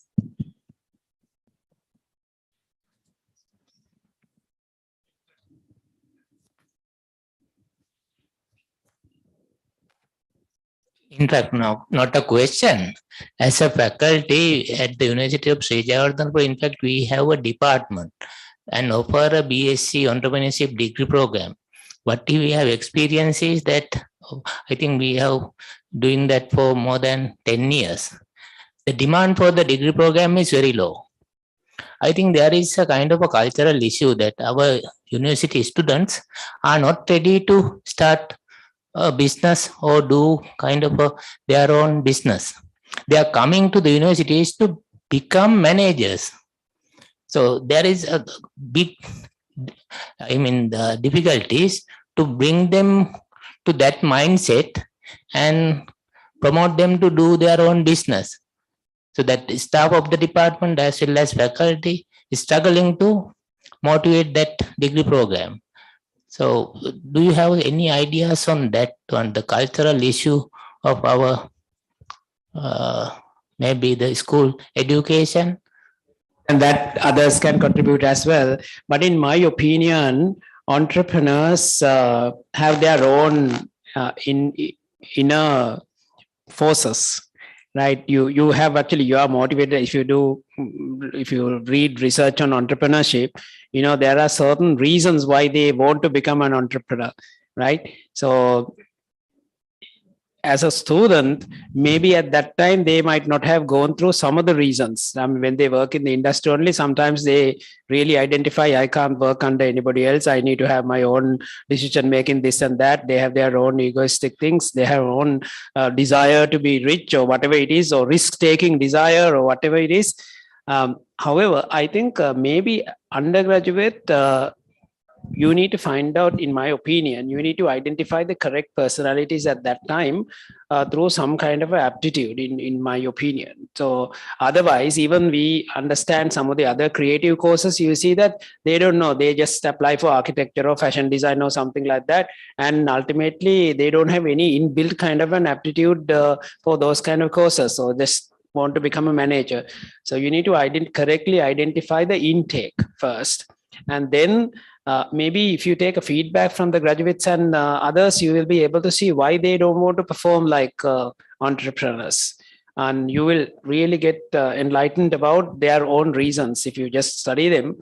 And you will see that the way that we do it is probably not correct. Of course, having said that, there are lots of other barriers outside as well, which prevents them becoming a real entrepreneur. But having said that, at least we need to do our part to make sure that the graduates that we train are truly ready as entrepreneurs. So, yeah.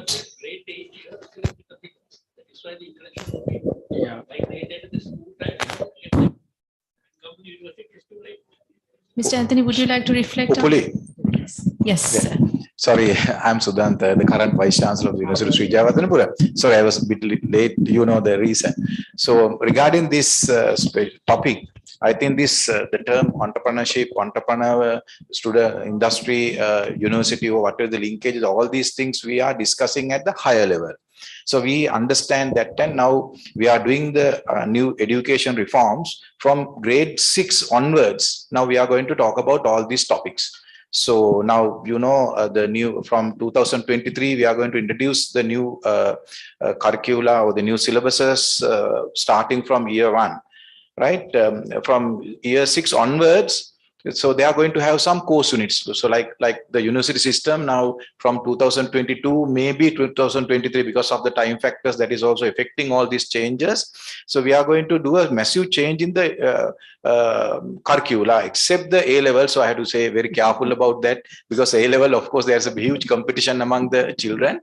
So that's the thing. The other problem is now all these terms are basically the students are heard only in the management faculties and engineering faculties. Even the large number of students are entering to the arts and even the science. So we in the science faculties, art faculties, we never talk about these things. We are talking in certain faculties, but in a very lesser levels. So all these things, I think we have to react. We have to redo something. We have to do certain changes. So like that, even in our science faculty at Sri Jayavardhana, we have started doing economics at the science faculty. We have started the management studies. We have started a combination like economic statistics and mathematics at Sri Jayavardhana. Those things are the new innovation, new things. So these kind of changes, I think we have to do it. So therefore, definitely we are doing all these changes at the school level.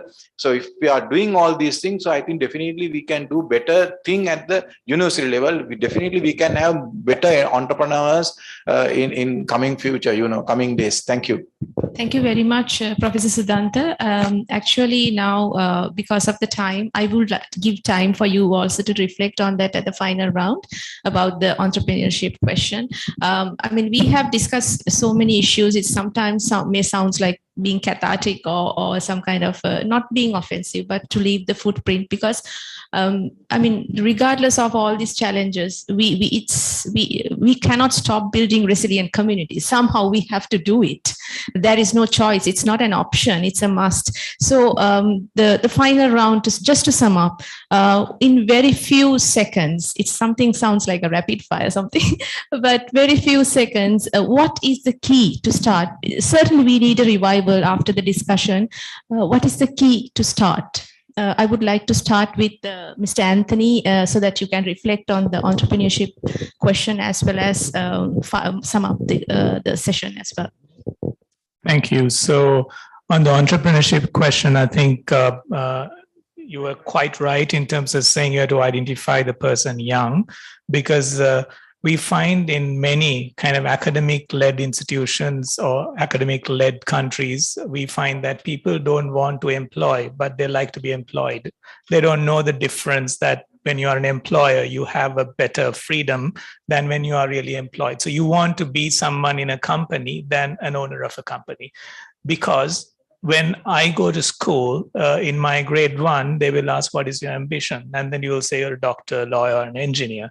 Not to say I think the lawyers and doctors are good entrepreneurs when you see the consultants, how they kind of make their money. But I think it's going beyond that in terms of entrepreneurship, right? So to say, look, how many of us study about Bill Gates or even like Steve Jobs or people like that who are dropouts of universities? Have we ever had them as examples in our curriculum ever? Because do we show them as people to look up to? We don't. So we mold them in a situation where you grow up to be a doctor, lawyer, and engineer. And when you become an engineer, you become an executive in a business entity. You just close the chapter there. So, I mean, we even suggested to the government like some years ago, about 9 years ago, if they could look at the arts graduates and teach them coding or some software skill in the last 6 months, it's not going to take you much. I mean, you take people from SLASCOM to do that. They come out as coders and kind of programmers. They don't do that. My kids that because of COVID, I've just given them the opportunity to do the last 2 years. They have created their own games and they want to sell. Because this is what's happening right now. So why don't we open that avenue? Education is not just one path. It's how you are able to, how you're empowered to face life.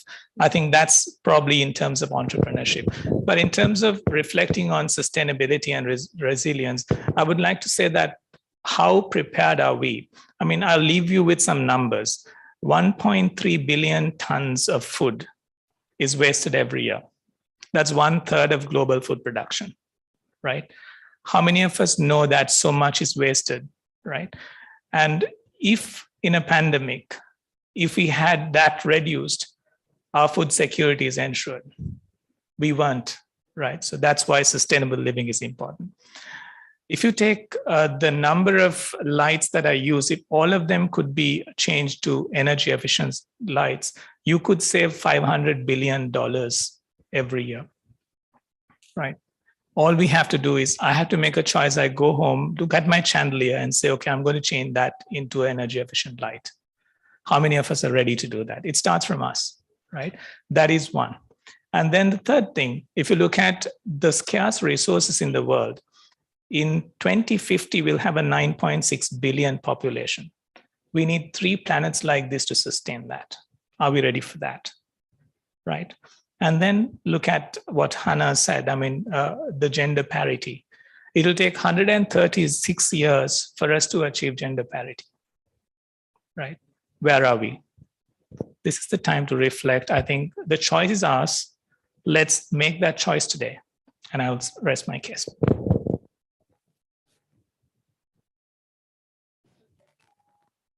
Taking from what Victor just said, this is the time to reflect. Again, I think make one point very clear. Of course, you know, I started mourning and mourning, but having said that, the things that we can do outside this, all the obstacles, they are happening, you know, writing papers and also certain projects, again, without actually making any eye contact. We had a really good discussion as close as yesterday about another new initiative. And, you know, that gentleman is here, is in this room, but again, I'm not making any eye contact. So likewise, there are things that we can do, and it is happening. And also there are so many number of outputs being prepared, but I will be right up there inviting my dear colleagues from Sri Lankan universities as soon as all these obstacles are over, or at least reduced. Let's, I think, be little bit optimistic rather than saying over, but reduce.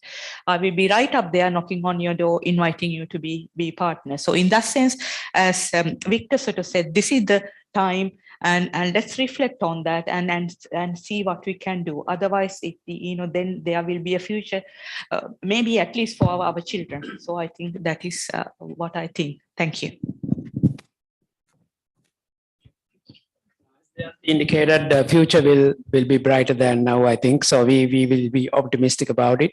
And I invite all the international supporters to consider Sri Lanka as one of the best partner countries, and please collaborate with our academic and universities. Please don't abandon and speak positively.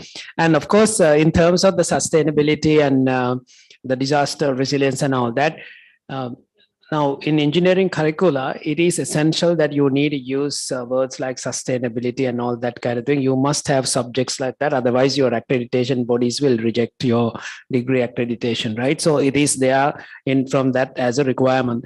On the other hand, when even Disaster Management Center, Sri Lanka, they actually came out and asked, okay, can you introduce this particular disaster management subject to undergraduate curriculum?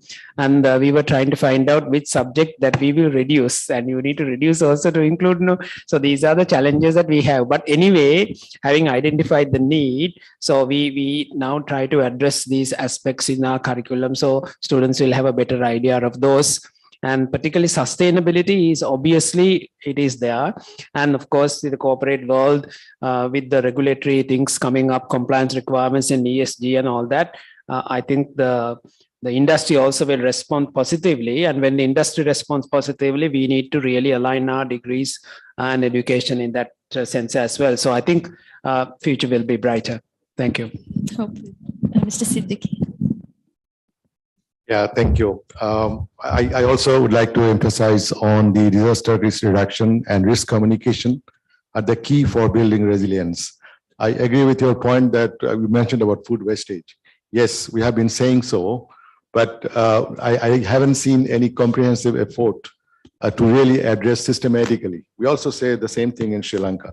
So I believe the academia can play a major role in terms of evidence generation, scientific evidence, and making informed decision to the policymakers so that we can address certain core issues. Thank you.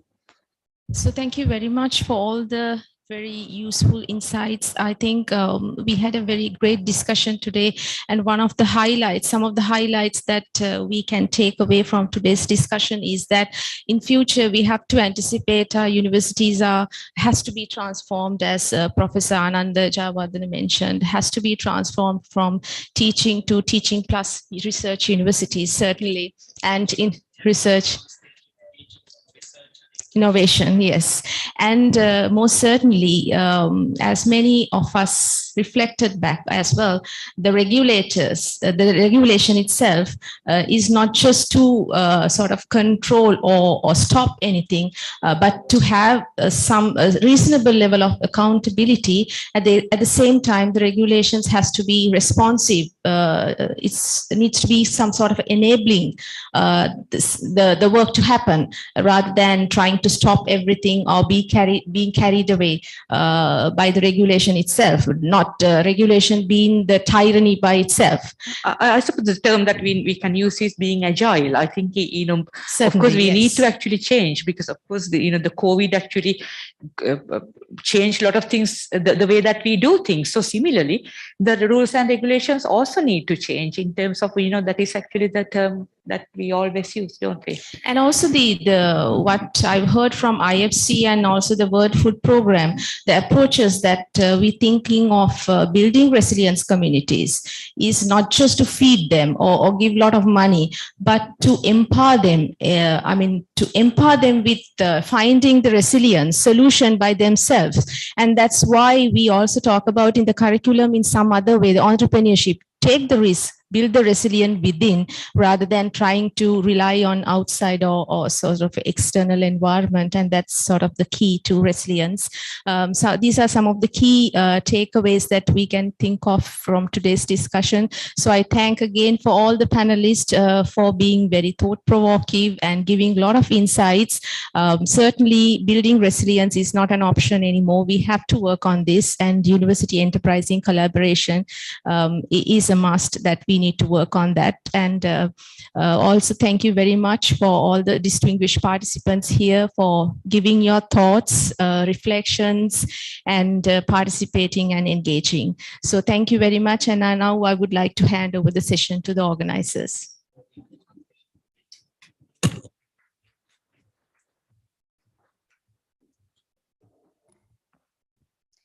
Thank you very much, ladies and gentlemen. And with that, we have reached the conclusion of a fruitful session with many thought-provoking ideas being exchanged and many suggestions made. And I think we all can unanimously agree that all of our sincere hope is that all of these discussions will pave way for building more resilient communities in the future. With that thought in mind, ladies and gentlemen, shall we give one another a loud round of applause to all our panelists today? Thank you very much. So with that, ladies and gentlemen, we have reached the conclusion of today's event. And also, we would like to acknowledge the presence of the Vice Chancellor of University of Sri Jayawardhanapura, Senior Professor Sudanta Liyanage, who have graced the occasion as well. And also, my invitation goes out to our panelists to accept a humble token of appreciation, which we have prepared for you. To do the honors, first and foremost, may I invite the Vice Chancellor of University of Sri Jayawardhanapura, Senior Professor Sudanta Liyanage. May I first have Senior Professor Ananda Jayawardena to accept this token of appreciation.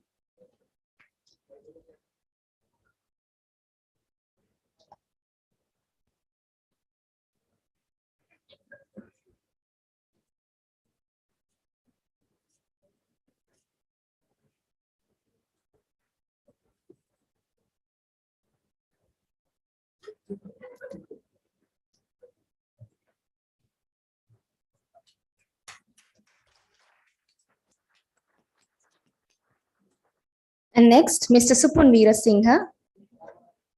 My apologies. And next, Mr. Victor Anthony Pillay, Country Office of Sri Lanka for the International Finance Corporation.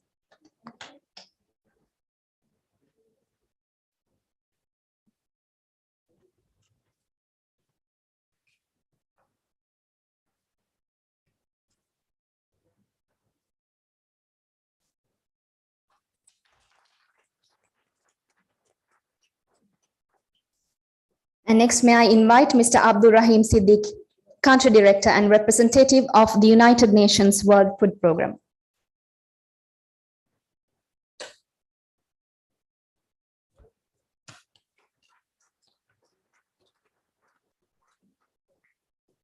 Thank you, sir, for joining with us. And next, may I have the honor of inviting the Dean of the Faculty of Management Studies and Commerce, Professor P.D. Nimal, to give away these tokens. And I have the pleasure of inviting Professor Dilanthi Amaratunga, Head of the Global Disaster Resilience Center, University of Huddersfield, UK.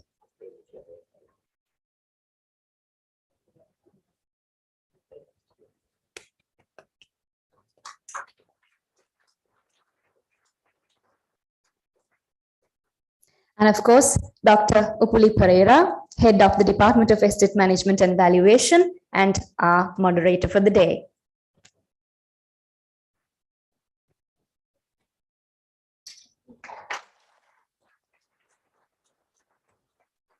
Thank you very much, sir. Before we conclude for the day, ladies and gentlemen, to deliver the vote of thanks, my invitation goes out to Professor Lasit Gunawardena, co-chair of SECRA Colombo, representing University of Sri Jayawardhanapura.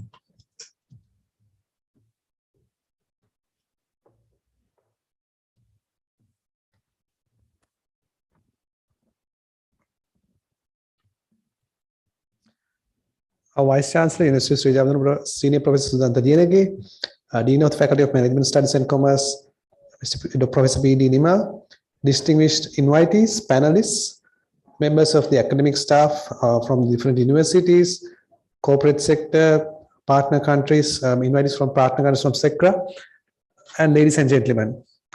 So as co-chair for this Colombo conference of the SECRA project, it's my privilege to propose the vote of thanks for the symposium inauguration today.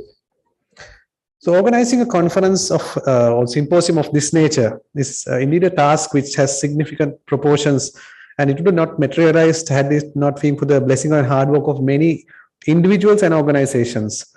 Thus, on behalf of the organizing committee, my co-chair, Dr. Rukmal Veerasinghe, I take this opportunity to express our sincere gratitude to our chief guest today, Senior Professor Sampath Amaratunga, Chairman of the University Grants Commission. Thank you, sir, for your support of this initiative and to make Sri Lankan universities collaborate further with industry. We also wish to thank our keynote speakers today, Professor Anand Jayawardena, Senior Professor from the University of Moratuwa and Chairman of Commercial Bank of Ceylon, as well as Mr. Supun Veerasinghe, Group CEO of Dialogue Asiata. We record with gratitude your acceptance of our invitations to participate and deliver a keynote at the first instance.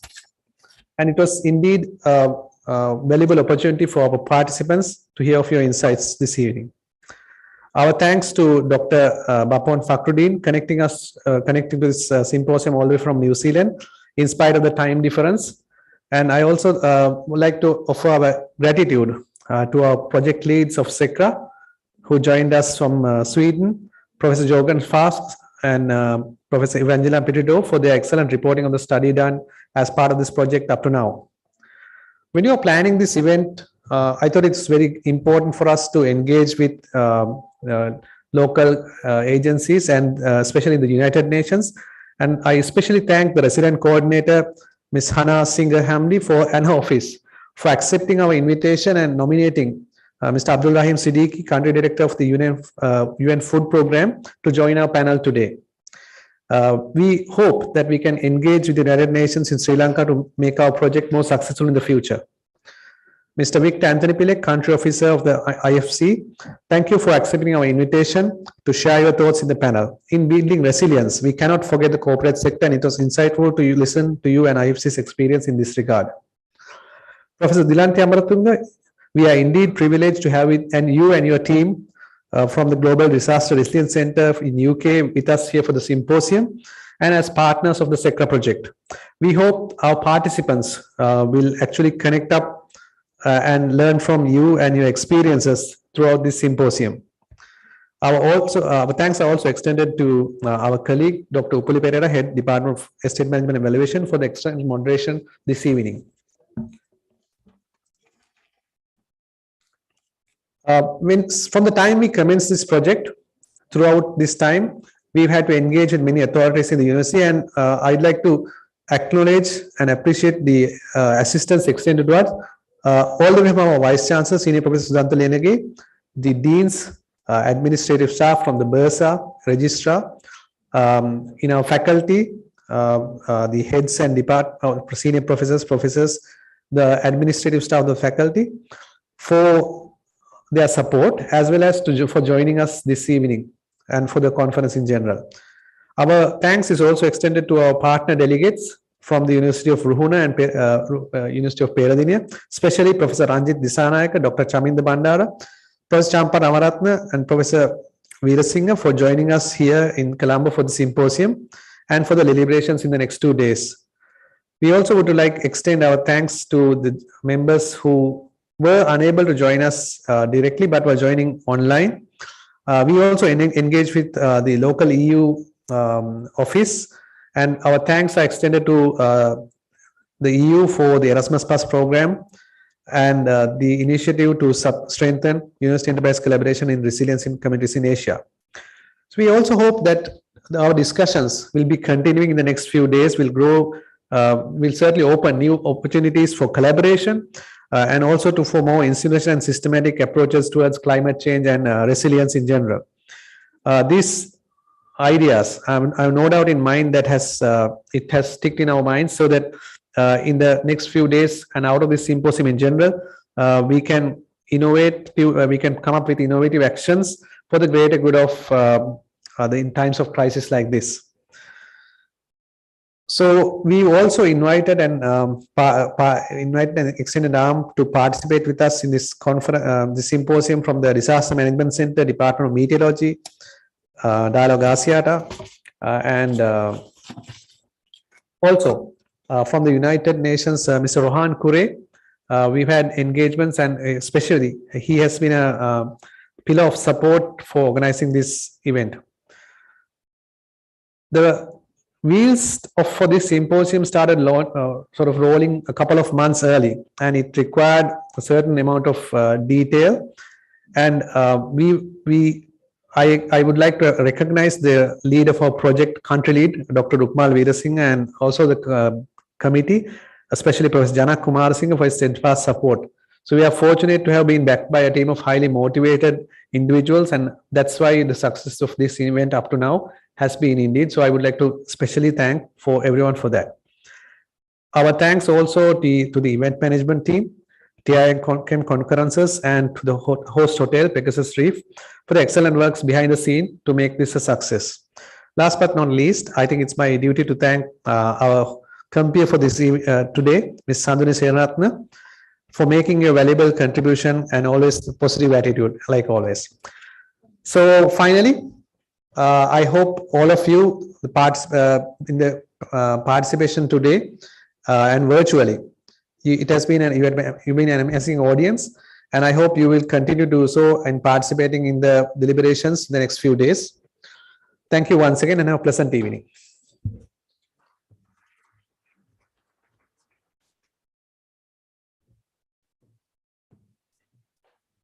Thank you very much, sir.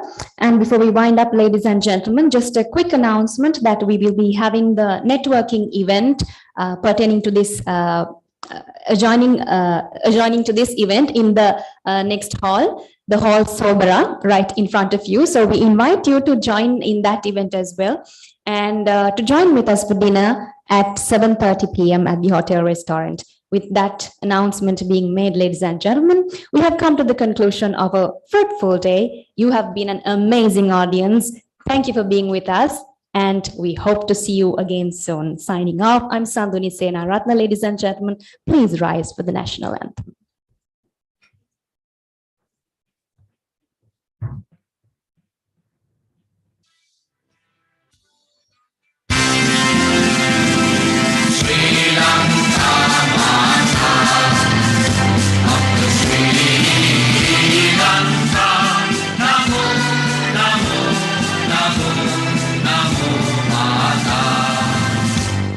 Sundara Siri Varini Suradiya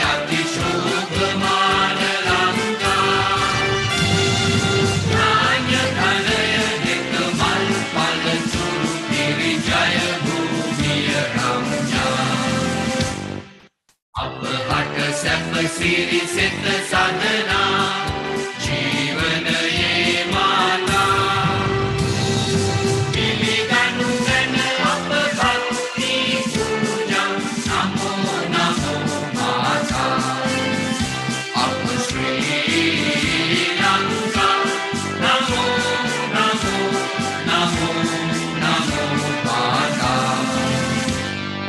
Berbe apa vidya, berbe apa sanja, berbe apa shakti, apa ada guna bakti, apa aroge, apa ge anugrane, apa jivan re, apa muktiya obge, nava jivan devine, nitina apa kubudu karan mata, jnana virya vada vamina ragena yanu mena jaya bhumikara. Ikmavakage daru kala bevina, yamu yamu vino pama. Prema vana samveda durarada, namo namo mata.